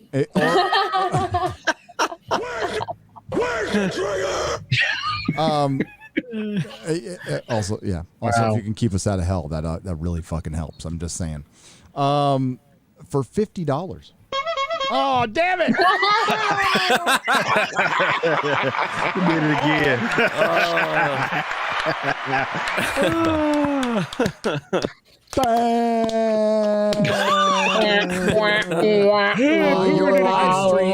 Your live stream is great as always. I play taps for Victoria's Secret. There should be a taps. We all do. We should have a bunch of women walking around in lingerie to taps or marching or something. Oh, I'll do a video so for that. That's I'll fantastic. just pend it on your great live stream. I'll spend it on your. It says pen, but spend it on your great live stream. Instead, they're taking our fun away and killing some great brands for virtue signaling instead. Yeah, I at this point we gotta thank them. They're being so fucking stupid. They're giving up money. You want to talk about leaving money? Victoria Alonso said we're leaving money on the table if we don't go woke. No, you're leaving money on the table to be stolen. That's what you're doing right now. There's no money on the table for. Fuck off. You are right. Godzilla. It's a mythical. It's a fucking unicorn they've been chasing, and it hasn't fucking materialized in 6 fucking years. And in actual fact, it's regressed, and the businesses and comics are just about to go fucking kaput. And you're still chasing this fucking mythical unicorn that doesn't exist. Can you please tell me when it's going to appear? Any day now. Any day. It's just around like the corner. Kathleen Kennedy's fucking job. Any fucking day now. Just around that corner, there's a bunch of blue-haired women with cats with money that are willing Just to buy everything. waving coin in the air. Yeah. Ooh. I have one of those fucking blue-haired Landwell comics, please. Can we get Mom by Clark or what? Somebody, I couldn't find it. Somebody put up Ninjak, right? And from Valiant. Oh yeah, that was John De La Rose. Yeah, could you find that tweet comics? And Yeah, I'll find it. Because it really fucking illustrates what's happened to the industry. Because it's Ninjak from like 3 years ago or 2 years ago, and Ninjak 2 years now. ago. 2 years ago, just 2 years. Godzilla 80s, a Streamlabs donation for $50. Says, hey, did you guys hear the Demon Slayer movie sold over 500,000 disc copies day one? That's more. That's more than the people who watch Batwoman in a week. Day one on fucking disc. Good. I dropped the link in the private chat for you, Gary. Okay, guys, is Demon Slayer that good? Like, is it something I should be watching? it's good. It's all right. Yeah, it's all right. Yeah. Yeah, I even my liked wife it. I liked it when I was don't- watching it. Yeah, I'll I watch liked it. I didn't love it, but I liked it a lot. So it's good. I think other animes I've watched more recently I thought were better, but yeah, it's good. But that's the beauty, Jeremy. There's a plethora to choose from. Oh no, absolutely. The reason I'm even Decades watching of it. these, the reason I'm watching this stuff is because Hollywood is. Yeah. I've lost all faith in Hollywood. I have no faith. I have zero faith in Hollywood. Even if they produce something good, it's only a short period of time before they interject bullshit into it. Like, so you can't have any faith in anything they're doing. In Hollywood, there's two types of people. There's the people that are going to preach and tell you you're a racist, or the people that are going to be quiet about it and not say anything. Even if they don't believe what's going on in Hollywood, they'll shut up to get the job. It's not, they will cast people out for speaking their minds. I have no faith in Hollywood, zero. So that's why I've shown interest in anime. How can you have faith in Hollywood when you get a fucking message from Amazon saying, "Hey, folks, we're box ticking." Yeah, exactly. Tickling boxes. And we've just bought MGM, and we're gonna fuck all your favorite shit up. Faith, yeah, I wouldn't put faith into Hollywood, but we've got to fight this thing till the end, because if we lose our culture, and that's fucked. That's fucked. So we need to get through the people who are working there, and most importantly, not buy their shit. If it's mediocre or even fucking don't buy their shit. Especially like with Disney. If you want Disney to change and you keep going to Disneyland and buying their shit, they're not going to change. I got shared, Gary. That's the way I see it. So I don't go to 100%. Disneyland anymore. I wouldn't even go there for fucking free and accidentally buy a Coke there or something like that. Fuck it. They don't deserve me, and they pissed off John Campea too. Yeah, check this out. Oh my god! This is 2 years ago. This is current year. Yep. What? What the fuck? It's a Valiant character named Ninjak. I can't say I've ever read a fucking Ninjak comic, but go back, Comics Division, go back one more time. What? This is 2 years ago. Heather Antos gets hired. Oh. Go. Ouch. This is what you get. That's what you get now. Damn. That looks like something I drew. It does, doesn't it, MS Tom? Paint.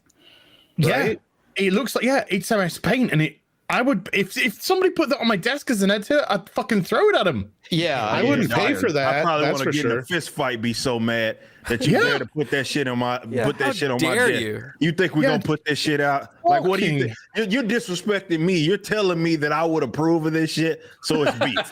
You know what I mean? It's actually beef now. Yeah. These are concepts. These are preliminary page layouts. What? Oh, this is the finished product. Get the fuck out of my audit. No, I can fucking draw better. Kick than your that. ass. I can draw better than that shit. So that's bad. And I'm not a professional comic book artist. Dude, I can draw better than that shit. I don't think I could. I'm pretty bad. Nikki D from Streamlabs for $5 says, "Hail Ripa and Friday Night Tights." Hold on. Sorry, Gary. Sorry. Hang on. Can we do something? Can we do something with this? With what? Next week, Friday Night Tights, guys. Draw that page. Okay. Oh hell yeah. I'm gonna start the. Actually, that might be. Pick a panel. Should we pick a panel and draw that panel? I'm not gonna give me 2 weeks. Mine's gonna be dog shit. Yeah. Gonna be I dog won't be able to do it in a week. I want to see fucking deadlines. Let me Can't even finish. meet 'em. Let me finish this super chat, guys. Nikki D for $5. Hail Ripa and Friday Night Tights. I know Eric thinks the MCU is dead on arrival based on Victoria Alonso's comments, but I think the brand is just too strong to fail. Too many normies blindly consume what Disney sells them. Well, we're talking about comic books here, Nikki, not the brand. The comic books, the floppy books are doomed. They're fucking doomed to fail. They are. They are not being consumed. And with the MCU, it's like, look, you gotta understand. We're looking at it through a lens of what it built and what it was able to do in a 10-year decade. Just as quick as they came up is about as quick as they can come the fuck down. Yep. We've seen it happen. So while I do think there's something to it, that you have mindless zombies that are going to accept anything it is that they throw out there, but stuff can be dead on arrival. Don't make any mistake. It may just take a couple of years, but just as quick as they came up, they can come down. They can absolutely. I'm not saying bank on it, but they can become obscure. Just because it's Marvel doesn't mean shit. We all like MySpace. Well, yeah, not only that. Yeah, that's a good point. If the MCU stops producing good content that audiences enjoy, it's going to decline. That's just the nature of the entertainment industry. Yeah. Well, okay. So in early 2000s, Sony was king. Sony had Spider-Man. They were making the most money. Sony was king. Not anymore. In the middle, it was Warner Brothers. Warner Brothers had Batman, Dark Knight. They were billion-dollar movies, and Harry Potter. Like nothing was going to stop them. Now Disney is king, but it'll subside. Remember how fucking, if you were alive at the time, remember the summer of '89. Batman symbols were fucking everywhere. Remember how popular Batman was until Batman and Robin came out. Shit comes and goes. So what Marvel's relying on is what Marvel's going to turn into is what what the Disney characters are now is just brands. Like you don't go see Goofy cartoons or Goofy comics or anything. Goofy's on a T-shirt now, or he's part of some ad. Mickey Mouse is just the fucking Mickey Mouse is the label for Disneyland. It's the brand of Disneyland. That's what Marvel's gonna be. T-shirts, fucking under. But the thing is, as time goes on, when you move away from is Miss Marvel gonna sell fucking T-shirts? No. Is Captain Marvel gonna sell T-shirts? No. Is Falcon Cap gonna sell T-shirts? No. That's Black Falcon. Thank you. Black Falcon. It's gonna be Black Falcon. And they've already destroyed these characters, so they're gonna have to reboot the entire universe, and that's probably why the multiverse shit's being brought in. Jeez. Yeah. But you can only do it for so long, and people are going to get tired of it. And as much I'm not a Campia fan. I'm not. I respect him, but he had a good point. He went complained about his first world problems. I probably wouldn't have done this, but he did, and it did start a decent conversation. He paid a lot of money with his wife to go to Disneyland, and they wanted to ride 2 rides that you clearly have no chance in hell of getting on, right? You have to line up in a queue on an app in the morning, and you have to wake up at 7 in the morning, and then that thing is sold out or gone in 5 minutes. And it was a Spider-Man ride and some Star Wars ride that I would miss anyway. Like that kind of shit's going to start pissing people off. And I think he paid $1,500 per ticket. So what the fuck? $3,000. Wow. I think it was $1,500 total. Is that in Canadian money or? Is that in Monopoly money? Canadian money. Zimbabwe. Yeah, that's gonna be American money pretty soon. Yeah. At this rate, goddamn right, I'm laughing. Gonna have to bring my goddamn wheelbarrow. Wheelbarrow, fucking Federal Reserve notes, man. Yeah, but I've talked a lot about fucking theme parks and how I'm not a big fan of them. I don't like Disneyland. I never really fucking have. It's way fucking overpriced for the shit you're paying for. I know Jeremy's had a lot of time at Disney World, but I think even him, it's a task going there at this point. No, it absolutely is. I mean, it's not what it used to be. In terms of just it feels like a job to go to a Disney park because you're on a schedule. You have to plan everything out. You got to plan everything in advance. So you start your day and you're like, okay, we got to be here at 10:30 or 11 for lunch. Oh, we got to be at this ride by 12:45. Oh, we got to be here. Like, you can't just enjoy yourself. There's way too much planning involved, like to the point where it's not enjoyable. And I mean, based on what I haven't been to Disneyland in a long time, and I've only been a few times, but based on what Campy was saying, it just sounds to me like, welcome to the real world, motherfucker. You know what I mean? I'm sorry that you didn't get your press passes. I'm sorry you didn't get to go to the Force Awakens or get your tickets like you went to Force Awakens premiere and got your early access. And it sounds to me like a Christian Harloff busting my ass for 5 years as a Star Wars fan, and I didn't get everything handed to me. Well, you got to work for it. And that's just, unfortunately, the Disney way into their theme parks. You can pay all the money in the world, but if you're a paying customer, you still have to work for it. And it just sounds to me like he just doesn't understand the reality of what's going on. He probably doesn't, but like digital cues and shit like that, fuck that shit. Oh, it's terrible. Yeah. No, it sounds to me like the reality for a normal person to go there is fucking shitty. No, it is. It's not good. To me, it's not good anymore in terms of just going there to be on vacation. Like, yeah, if I go to the parks, and I mean, we like Universal takes care of us big time because we give them fair reviews. Okay. We've given them criticism. We gave them SeaWorld criticism. And so I can go to the parks right now and probably get in to cover for the channel and things like that. But if I'm just going, like, I haven't gone to Disney since I went there and I had to wear a fucking mask outdoors. I haven't gone back to that fucking park. I haven't gone back to the park. I can't go to a park outdoors and wear a fucking mask. I just can't do it. It's just I don't wear a mask. I don't wear a mask outdoors. No, Fucking outdoors in Orlando, Disney requires you to wear a fucking mask. And now I think it's about to change. But even like, is it still that way? Yeah, well, as recently as one of the guy that runs our servers for our website was just down there, and I was talking to him, and he said that he said you have to ride a roller coaster outdoors. You have to have a fucking mask. And if Oh my and if God. if they take a picture of you on the ride, and your mask is down, they won't sell you the picture of yourself and your family on the fucking That's ride. stupid. What? Who would get a picture of themselves with a fucking mask on anyway? I mean, are they trying to match California's policy? I don't know, but because obviously it's a private company situation where, because obviously Florida has been fantastic through the whole situation. But if they're shown to support dissent, if they're shown to support your governor, to our governor, that would be bad. That would look bad. I think it's more about probably, since from my understanding, they swap like people a lot between those places, so they're probably trying to keep the training consistent. That's my guess. But I don't know. But we do. I mean, Drunk 3PO does a great job. He's in those parks. He covers them for the channel. We have a great channel, Park Hopping, but like it's just frustrating because for me, I've before all the bullshit that's happened in the last few years, I very much preferred Walt Disney World to Universal Orlando. That has changed for me though. Like I prefer Universal Orlando to Disney World now. And I didn't think I would ever say that. But that's how much that's how much they have destroyed the experience, because it's just too much of a chore to go to a Disney park. And that's just from a paying customer standpoint. It's frustrating as fuck. It's Chapek's Disney now. It's Bob Chapek's Disney now. Dude's cheap. He's cutting back. That guy's Chapek was he was terrible for the parks. Yep. Like he was bad for the parks.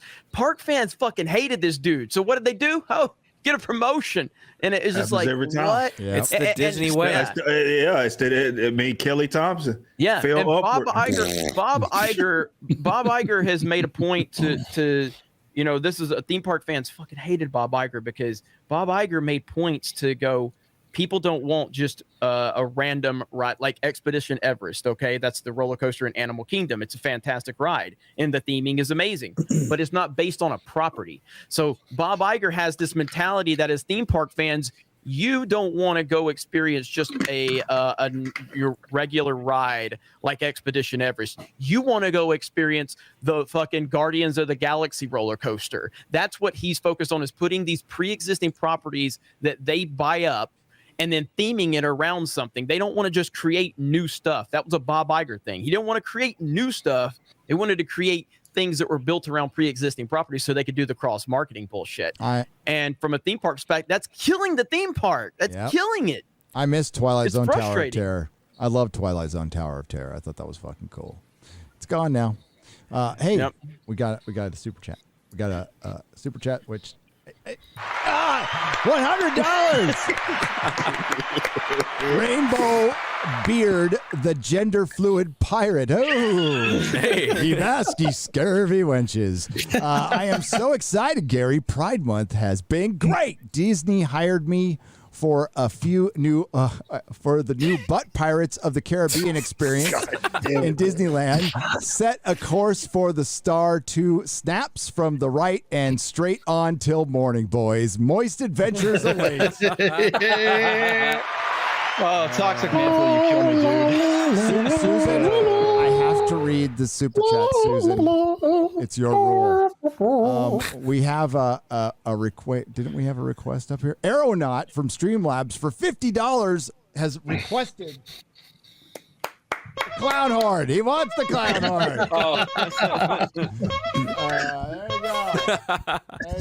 Thank you. Man. I want the clown horn. Give it to me, Gary. Speaking of the clown horn, why don't you share that image that I just got down there from CJP? There you go. It's one of those. That's exactly what my setup looks like. That's exactly what it looks like. How'd you do that? It's like you're in my room, fucker. Be patient. I am redarded for $3. Well, it's rebarded. Sorry. Ripa, I have a new insult for you to use. Pulled from the EDM community to describe music that is too soft. From now on, your detractors aren't most, they're soggy biscuits. Soggy biscuits. I think it says moist. I think you meant moist. Yeah. Moist. I don't know. I think the best one I've heard today is ankle biters. Ankle biters. That's what they are, man. You hear that a lot in a Mario Kart stream. Yeah, right. Yeah. Dude, the best part was when he called everybody clowns because he's like, man, I'm out racing all these fucking clowns, and then a red shell hits me. I was like, yes, I love it so much. Le Chevalier du Laisse for 5 Canadian pesos says, "Hail Friday Night Tights, Rippa. Why won't they use Night Thrasher or Silhouette? If any duo is diverse, it's them. Oh, and as I'm a man of my word." Just sorry. Oh, Le Chevalier de Lys. Yes. Why won't they use Night Thrasher or Silhouette? I mean, look, you can't expect them, unfortunately, to take the obvious route. That's just how Marvel is. So, like, they're all about making statements now, you know. So whatever, if they can't make a statement with taking an established character and just putting them in there, that's that people actually would want to be there. You know what I mean? They can't make that a statement. But what they can do is bring in some character and change them in their entirety, to the point to where they're not what it is that you actually expect them to be, and then they can at least make a statement off of that, which is I feel like it's all they're trying to do. They're capturing the headlines, but it's going to be weird. We were talking about some of the News and Why It Matters on Blazed, looking at all these companies make all of these changes, for example, with their own personal branding. So interesting to see kind of the numbers, and I would love to know what the fuck they're looking at in terms of data, to where they look at it like, okay, well, this is what people want. Or are they looking at data at all? And it's just like they're so like blinded by their personal like social preferences that just comes above all.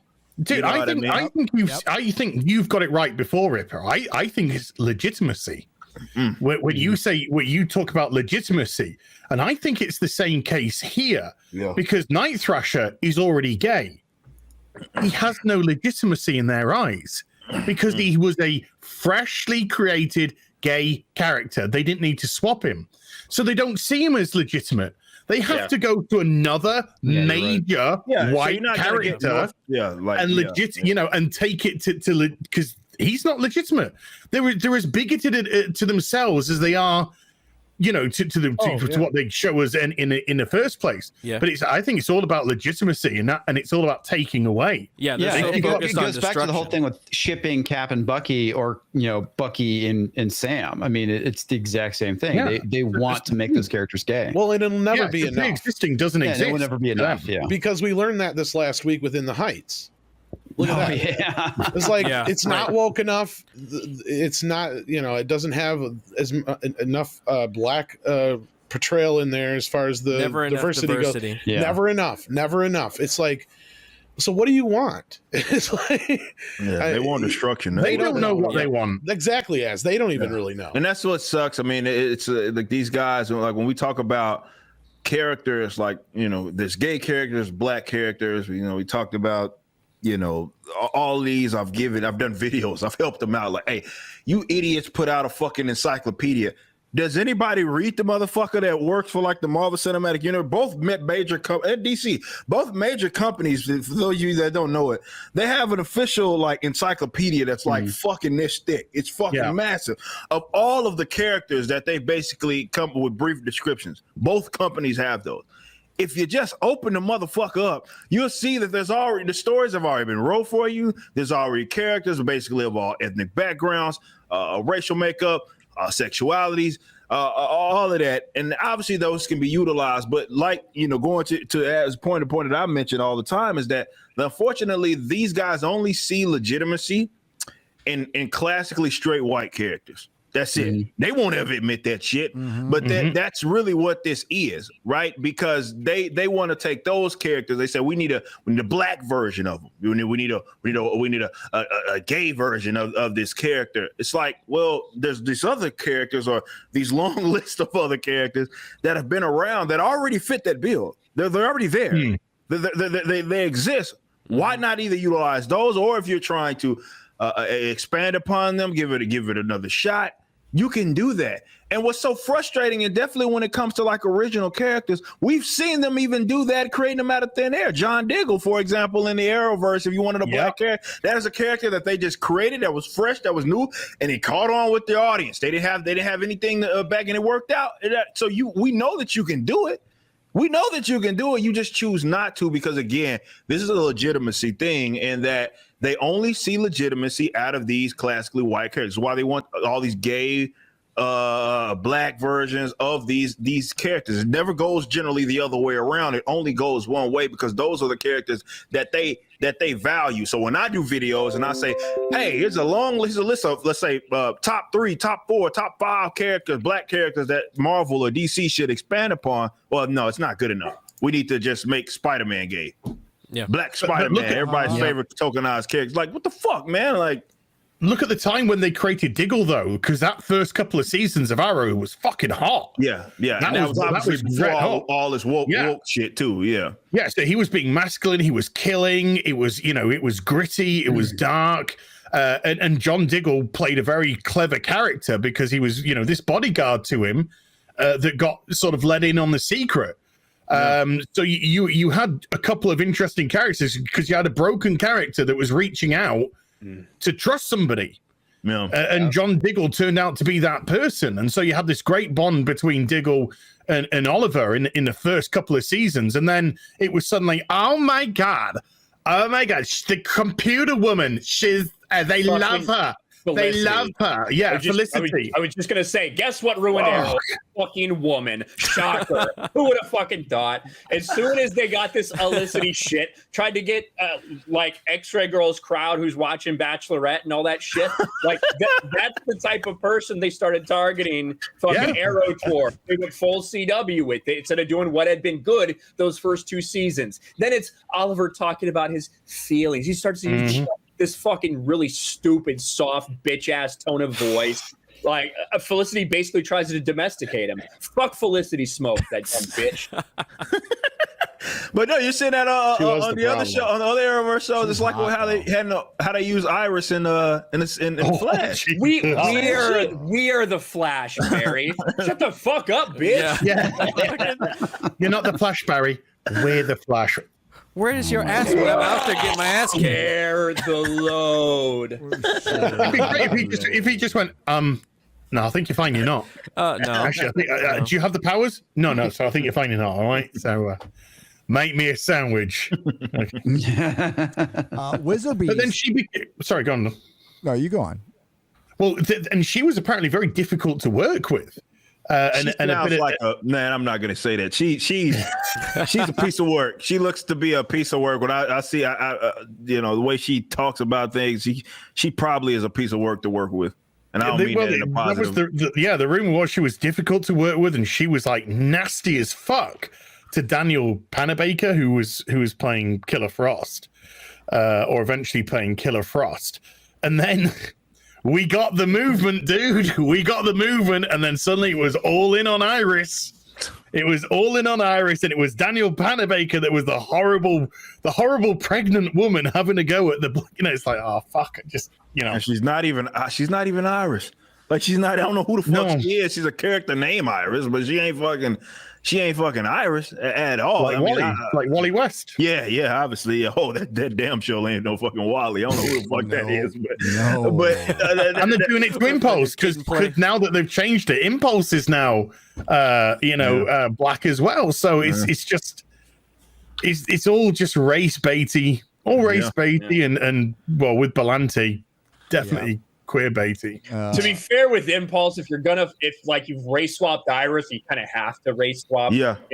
To be fair, but yeah, it's still bullshit. I haven't watched the show in fucking years, but that goddamn image they came out with.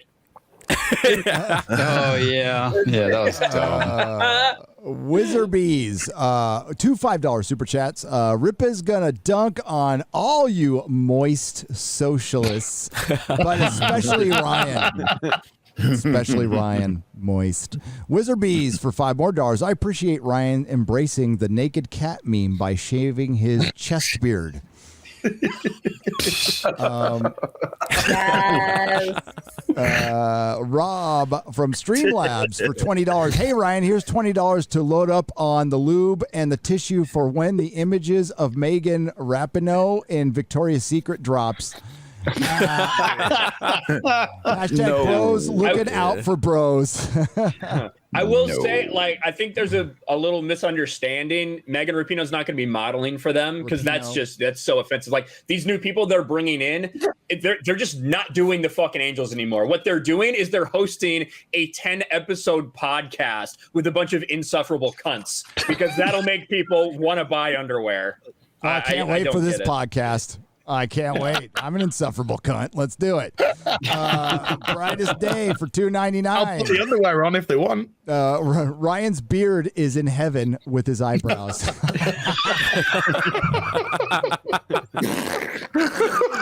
Rest in peace. That's pretty good. That one's pretty good. If it's a good enough joke, I won't talk shit. I'll just admit it. Look at who's. Oh, man. Fucking X-Ray Girl simp. Mark the Cyborg for $6.99 says, Eric, your Mario Kart rage at X-Ray Girl made my week. That was absolutely a socialist game, and despite what Ryan might tell you, I am not a communist. You're a total commie, dude. Yeah, that's what a communist would say. Just ask the 1950s. Pretty sure being Canadian and being a communist go hand in hand these days. It's not even a real country anyway. Mark always sends me these very based memes on Facebook just to make sure I realize he's not a communist. I'm not. Eric's our guest, and I want to respect that. But with the socialist game, he did play with no items against me. On premium.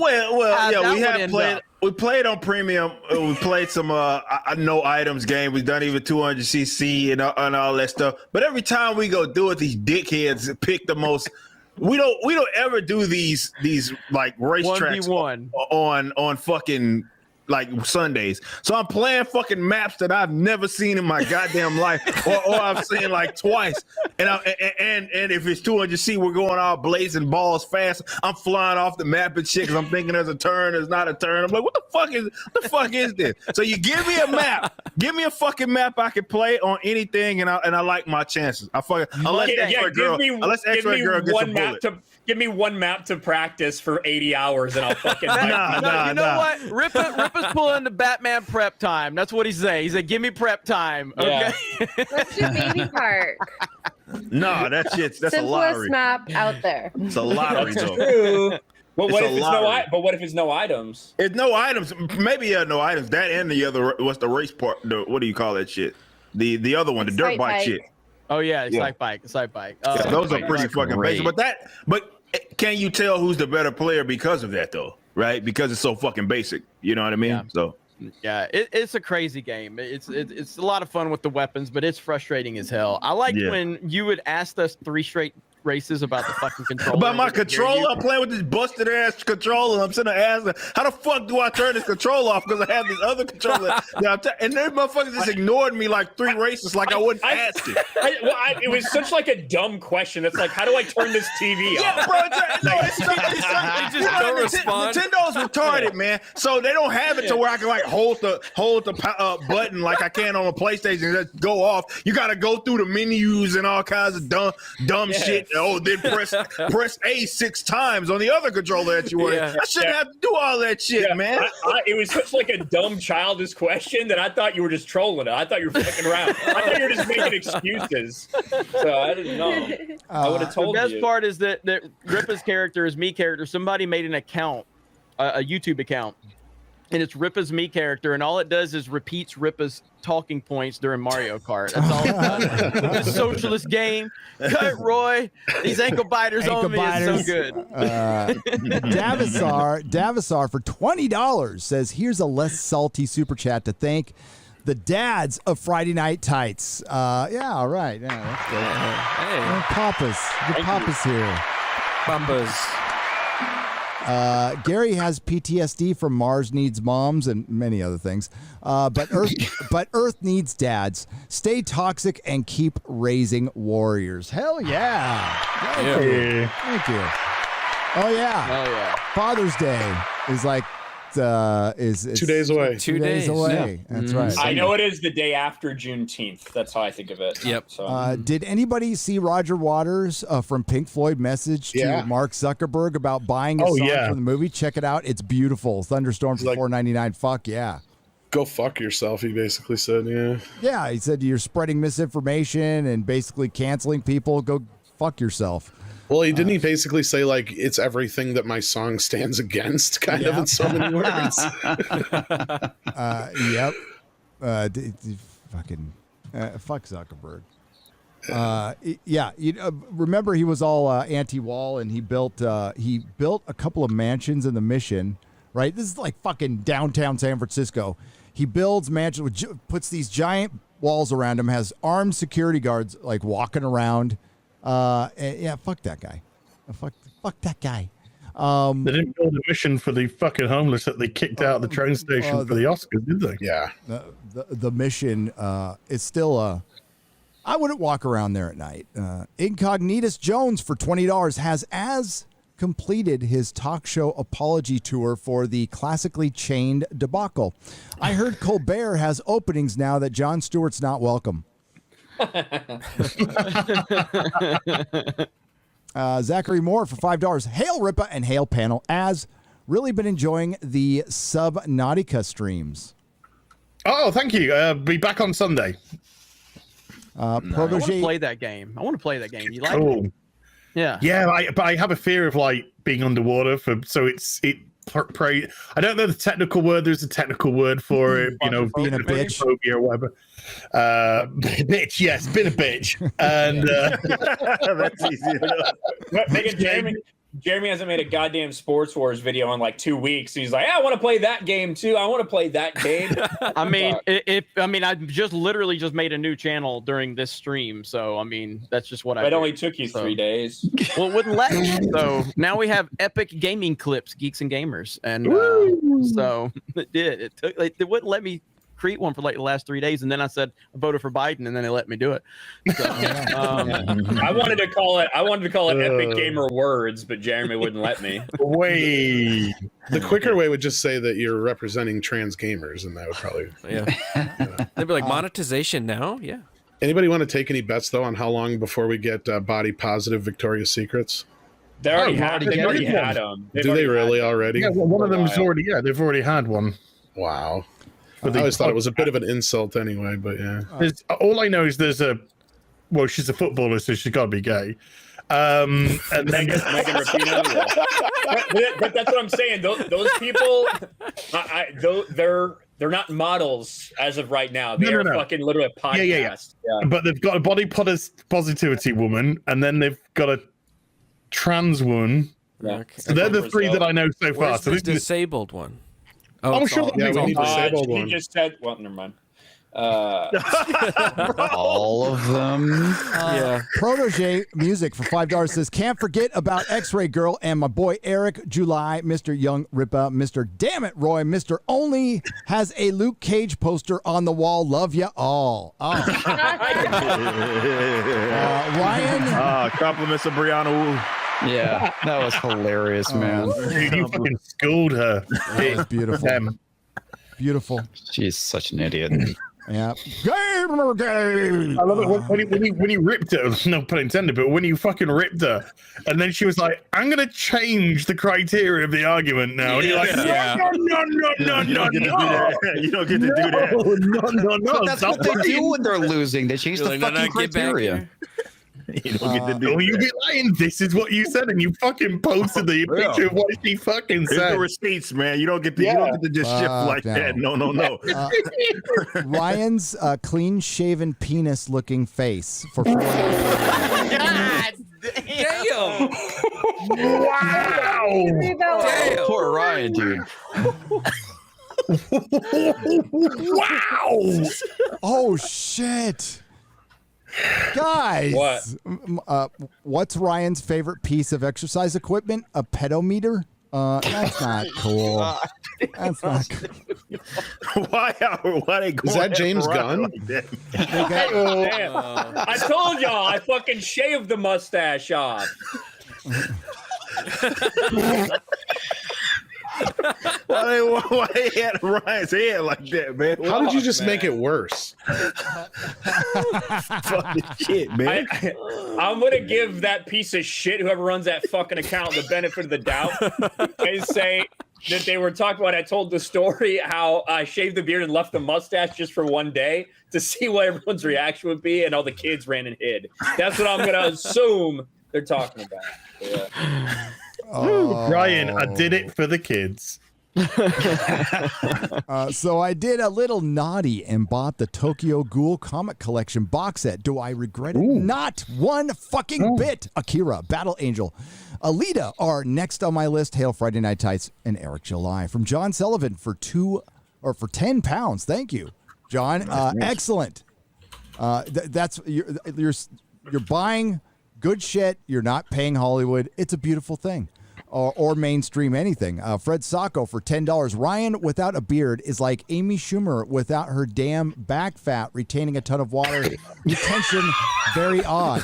Hey, you don't even got to read anything else. The back fat comment. What the fuck? You guys. It's a good thing. Those are savage.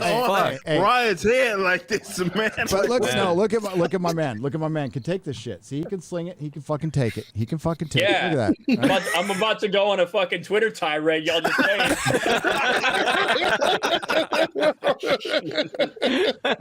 Protege Music for $10. Hey guys, as an autistic kid, I am surprised by how retarded Hollywood gets. Love you all, Gary, Jeremy, Carter Black, Ryan, Tom, Odin, and Az, and heel versus Babyface classically chained Protege Music. I love you. I love you. That was fucking. Wear it like armor. Fuck that shit. It's just words, folks. Just words. Man of War 665. No, it's not. Hurt you. Violence. It's not violence. Man of War 665, the neighbor of the beast.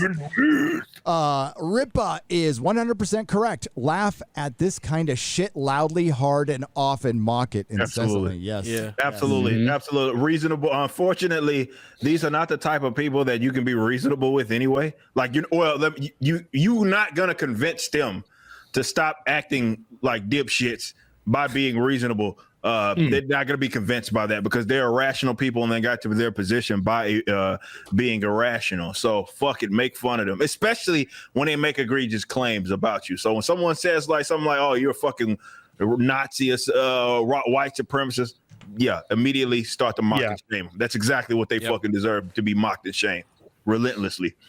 Agreed. Absolutely. And that's where we're going to end it tonight, folks. We have to wrap things up. I would like to thank our guest, Eric July, for staying here the whole damn time and ripping through this. We had a great freaking time. So let's start by saying our goodbyes. And Az, we'll start with you, buddy. Cheers, dude. Eric, you're fucking fire tonight, dude. Absolute fucking fire. You're awesome. Chat, I just gotta give us such a mega thank you to you. Not only have you been awesome tonight, but on Twitter, I've been hitting Twitter. Your memes have been fucking outstanding. There was just too many to kind of post on here, but I've tried to retweet as many as I possibly could. So hail chat for, there's still 5,000 now, nearly 5 hours into this fucking stream. So damn, that's amazing. That's absolutely incredible. So thank you so much indeed, guys. I want to just give a quick personal thank you. The image that I showed off of the classically chain was from a chap called Aaron. So Aaron, thank you so much indeed. I'm not going to give you a surname, dox you and shit. But thank you so much indeed for that image. That was absolutely fantastic. My fellow posse here, of course. Sunday, Subnautica stream, chill stream. Tuesday, Real BBC on my channel with Gary. Wednesday, What Toys on my channel with Robert Meyer Burnett. And then Friday is, of course, Friday Night Tights. Thank you, please. Thank you, Az, for being on and staying up late. We love you, man. Comics. Hey, everybody. How's it going? You can follow me on Twitter and the YouTubes and mines at Comics Division. I stream every Monday and Thursday. And, of course, you can find me here at Friday Night Tights, along with bi-weekly at this point on Unsafe Space, where I talk about the Great Reset. Yeah, that's always fun to hear about, but it's good. We need to know. We need to know about because this thing is happening. Yeah. Thanks for coming on, Comics. Tom. Hi. How you doing? I'm doing all right. That's good. I've been thinking a lot about this, and I'm curious. If women are always right, then how do lesbians win arguments? I'm not sure. They don't. They move out. That's why they always break up. They always break up. So you see they punch each other. Yeah. Oh, dude, you went there. What does a lesbian bring on a second date? A U-Haul. Oh. You can find me on the YouTube. I'm just happy to be here. And we're happy to have you here. Thanks, Tom. I love Lamp. I love Lamp. Ryan. Thanks for having me, Gary. Listen, I know you want the beard. The beard shall return. It's just taking a break. It's been a year, so I need a little bit fresh, and we're gonna restart it from scratch. But thanks for having me. Check me out at my channels. I've been really super busy the past week or two with real life shit because I'm obviously planning on moving and getting another job and all these things. It's just taking up a lot of my time. So I've been a little lax on content, but you can catch me on my channels. You can catch me on Sports Wars and whatever Jeremy forces me to do under the threat of death. So thanks for having me. Thanks for coming on, bud. Appreciate having you here and being a very good sport about all the shit you get, which is hilarious, by the way. There you go. I know I egg it on. I know, but if I didn't dish it out so much, I probably wouldn't end up getting so much. But that's how it works. That's how it works. That's how it works. Jeremy. What up? I'm actually going to share my screen really quick because I want to mention something if everybody can help us out. Josiah, I know for a fact, has gone out of his way to remove videos after he got demonetized over 6 months ago. He, obviously he's got almost 200,000 subscribers. He's got over 1 million watch hours. He's done a great job with his channel. And then finally, after 6 months, YouTube finally reviewed his channel again and has declined him based on harmful content that focuses on controversial issues that is harmful to viewers. What the fuck does that mean? I don't know. Vague. But if you guys could just simply retweet and tag Team YouTube, because as we've seen many, many times, that's really the only way you can do it is to give a signal boost. So Josiah's my brother. He's been with me for years and years and years at Geeks and Gamers. He's always had my back, and it breaks my heart that he's gone through this. I know what it meant to him for his channel to blow up, and I know how devastating it's been mentally for him. And right below that tweet, he's got his Patreon, so if you guys want to support him over there, but it just really pisses me off that this has happened to him. Josiah does not make anything that would be deemed controversial unless we're all making controversial stuff, because I mean there's nothing wrong with Josiah's content. He had some things that he did talk to him about, and I was like, you probably need to remove those videos that I don't even think were a problem, but if we're talking about the situation he found himself in, remove those videos. Millions of views, and now here we are. Yeah, imagine grinding for years on your channel only to finally have it take up and blow off for YouTube to just fucking take it away in a heartbeat and refuse to really look at it again. Yep. It's in the private chat comment. It's like right above there, right above Brian's comment is there. You can get a link to it. But yeah, thank you guys so much for that. And, appreciate all of you, and just want to have Josiah's back because, he's had mine and Geeks and Gamers for years and years, and he always will. Even though he's responsible for my Last Jedi tweet that's out there that people still use against me, the joke that he played on me like 5 years ago, that's their gotcha moment. But that's Josiah. He's responsible for that. But yeah, thank you guys so much for retweeting, giving him a signal boost, and best fans out there, best crowd out there. The memes, we love when you guys roast us, but more so when you roast Ryan. But we do appreciate all of you. But thanks, Gary. Thanks for coming on, Jeremy. I appreciate you. And yes, this show is in association with Geeks and Gamers. Association. Can't believe you want to be associated with gamers. I said it. Ooh. I said it. Dun, dun, dun. X-Ray Girl, great job. Thank you. Well done. Well done. Celebration. I also would like to show Brentley G, who we showed earlier. His channel's at 5,000 subs now on YouTube, and he's got the Twitch channel and stuff. Nice. So, and if you missed it, it's right at the beginning. These guys went on TikTok and basically asked. They're kind of like Jay and Silent Bob, and they asked for friends. It was really sweet. It was really nice. And innocent. Well, Bob and Silent Jay. That was pretty cool. I like that. And they got roasted for it, but that's kind of reminds me of like that's what we're trying to preserve, that kind of fandom. You know, that's what we were all part of, and that's when we're all comfortable and having fun. But I guess we can't have any more white comfort and fun like that. But I'm glad somebody roasted him on Twitter and it flipped. The script was flipped, and that was a beautiful thing. Eric. It was just because they're straight white males. That's why. Yep. Well, the other thing too, if you think about it, I mean, with the modern age that we live in, with the internet, that's a perfect way to try and meet people. Yeah. It's like, why make fun of that? People already start dating online because it's called social media. It's called. Well, the guy was projecting. I mean, the depressed guy is the guy who thinks that's sad. So, Eric, thanks again for coming on, dude. And please plug whatever you like. I know you have like 1 million projects going on. And the comic thing I want to hear about, too, because I want to support that. I'm going to support that. Yeah. So this is going to be, and it's been a big couple of years, but definitely with everything reopening and stuff, we're going to be getting back to, I know a lot of people have been asking about the band, when it's backwards, going to get back on the road. Hopefully we can do that soon. We'll have some work kind of dropping there in that regards. We'll make sure we get that stuff out to you guys and keep you guys notified on what's going on with that. As far as comic book stuff, I know everybody asks me about that every damn show I do, but yes, I am going to start a comic book company, and which will basically house my universe that I'll be launching. That will be my biggest project, and I've never had any desire to just do one-off comic books. I said if I was going to be able to do this, I was going to do it, and I was going to do it right and be an actual competitor in this market and take this very seriously.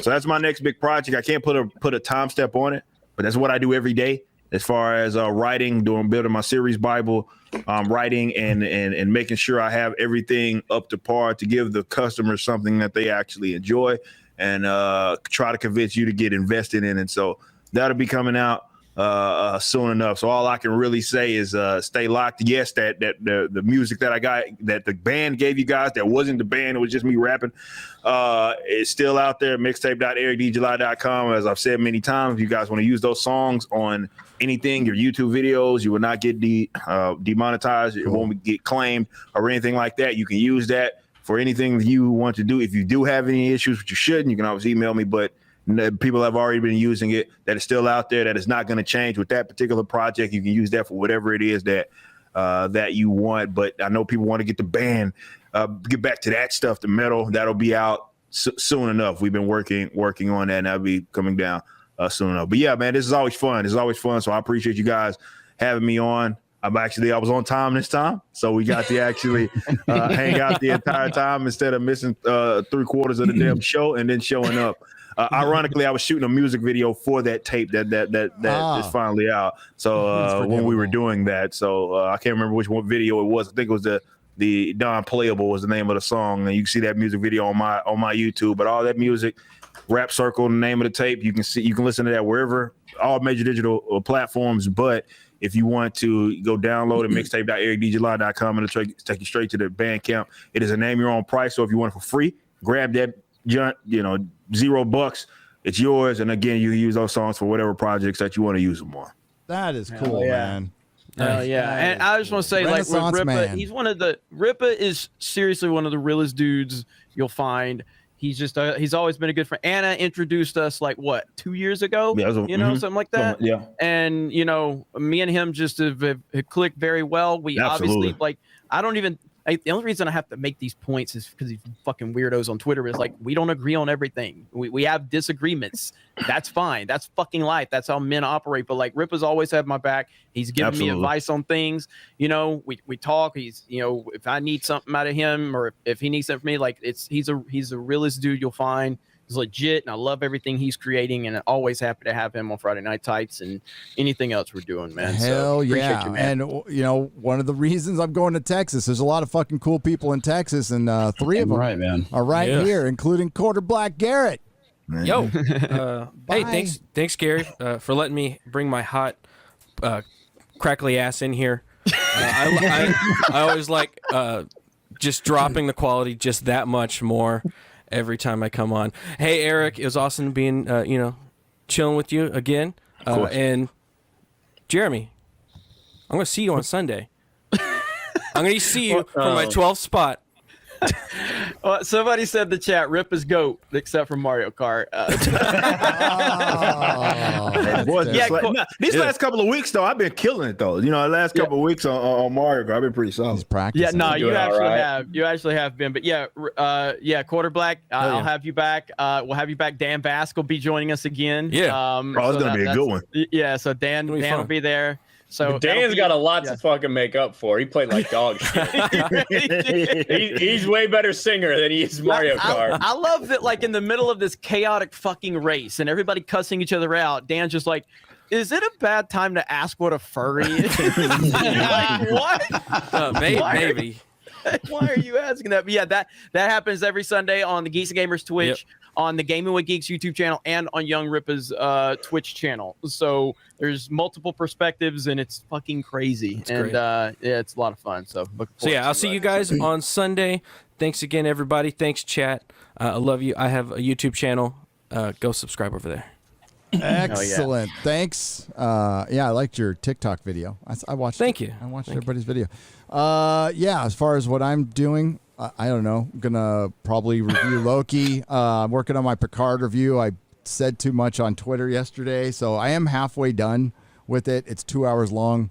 We'll see how it goes. I don't know how it's taken me 6 months to do those 2 hours, so we'll see how that goes with that. But dude, it's slog. That show is terrible. Well, yeah, and what he's saying is this video is going to be 4 hours long. Yeah. Well, break it up. I can't wait. Break it up. I need a deep dive. It's therapeutic. It's just to point out, for most people don't watch Kurtzman Trek, just to point out all the stupid inconsistencies, the plot contrivances. There's so many per episode. It's impossible to catch. They forget characters, plots in the middle of an episode. They don't adhere to their own canon.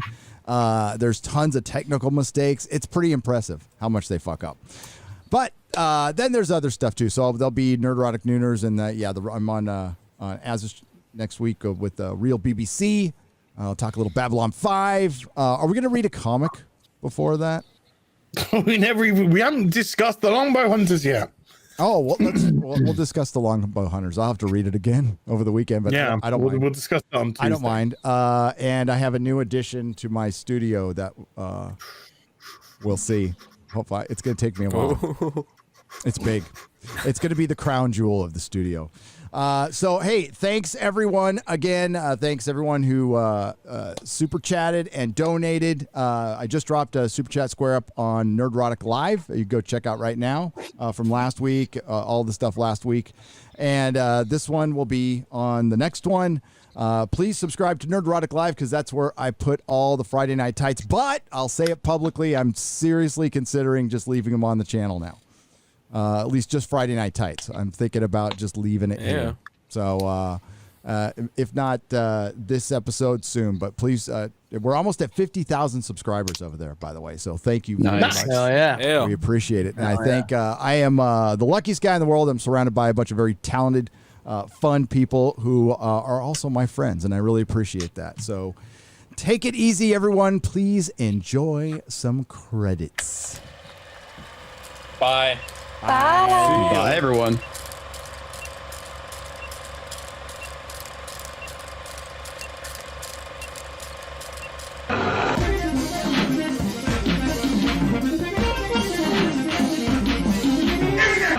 No, you wanna party with a fat bitch. bitch. Buy me diamond premium brand chips. Time you spend with me will be time well spent. And if I get on top, you know I'm leaving a dent. I'm a big fat, big butt, big dreams baddie. 2 minutes with me and you'll be calling me daddy. Might not pass the presidential fitness test, but notify your next of kin, I'll put you to rest. Whiny little dudes say, I'm concerned for your health. And think about my back rolls while they're touching themselves. They comment, I legitimately thought this was John Candy. Then whisper my name as they start to get randy.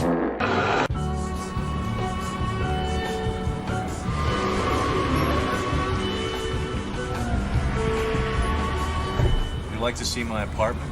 No. I'm not doing that. I'm not doing that. You want to come to my apartment or not? For a fucking $1,000, I'll fucking bend over, get on my knees, and close my eyes and wait till it's over.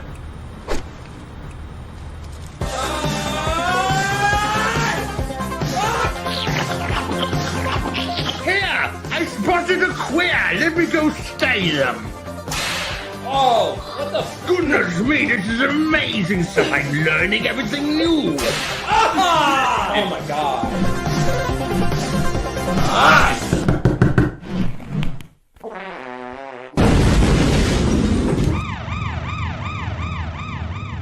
Long Rip 69. Oh my god! Oh my god! Nerdrotic.com.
I also would like to thank the Nerdrotics, who do a thankless and wonderful job, and thank you to the chat, who is the best part of the show. Good night, everybody. Yay.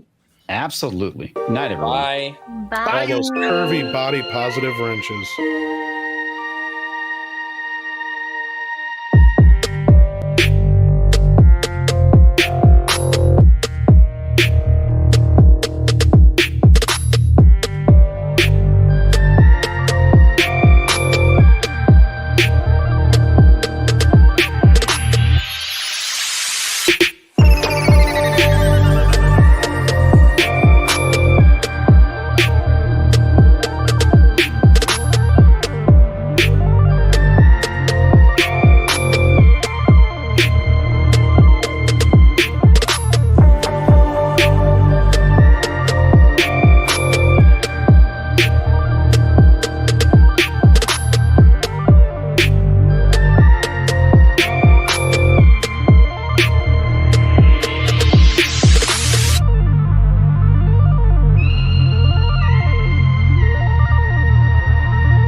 んどん下ネタに行ってしまっております。大阪では左が駅面式手応え。そしてそこからバックシェイクボムからフォールいくスリーカウント。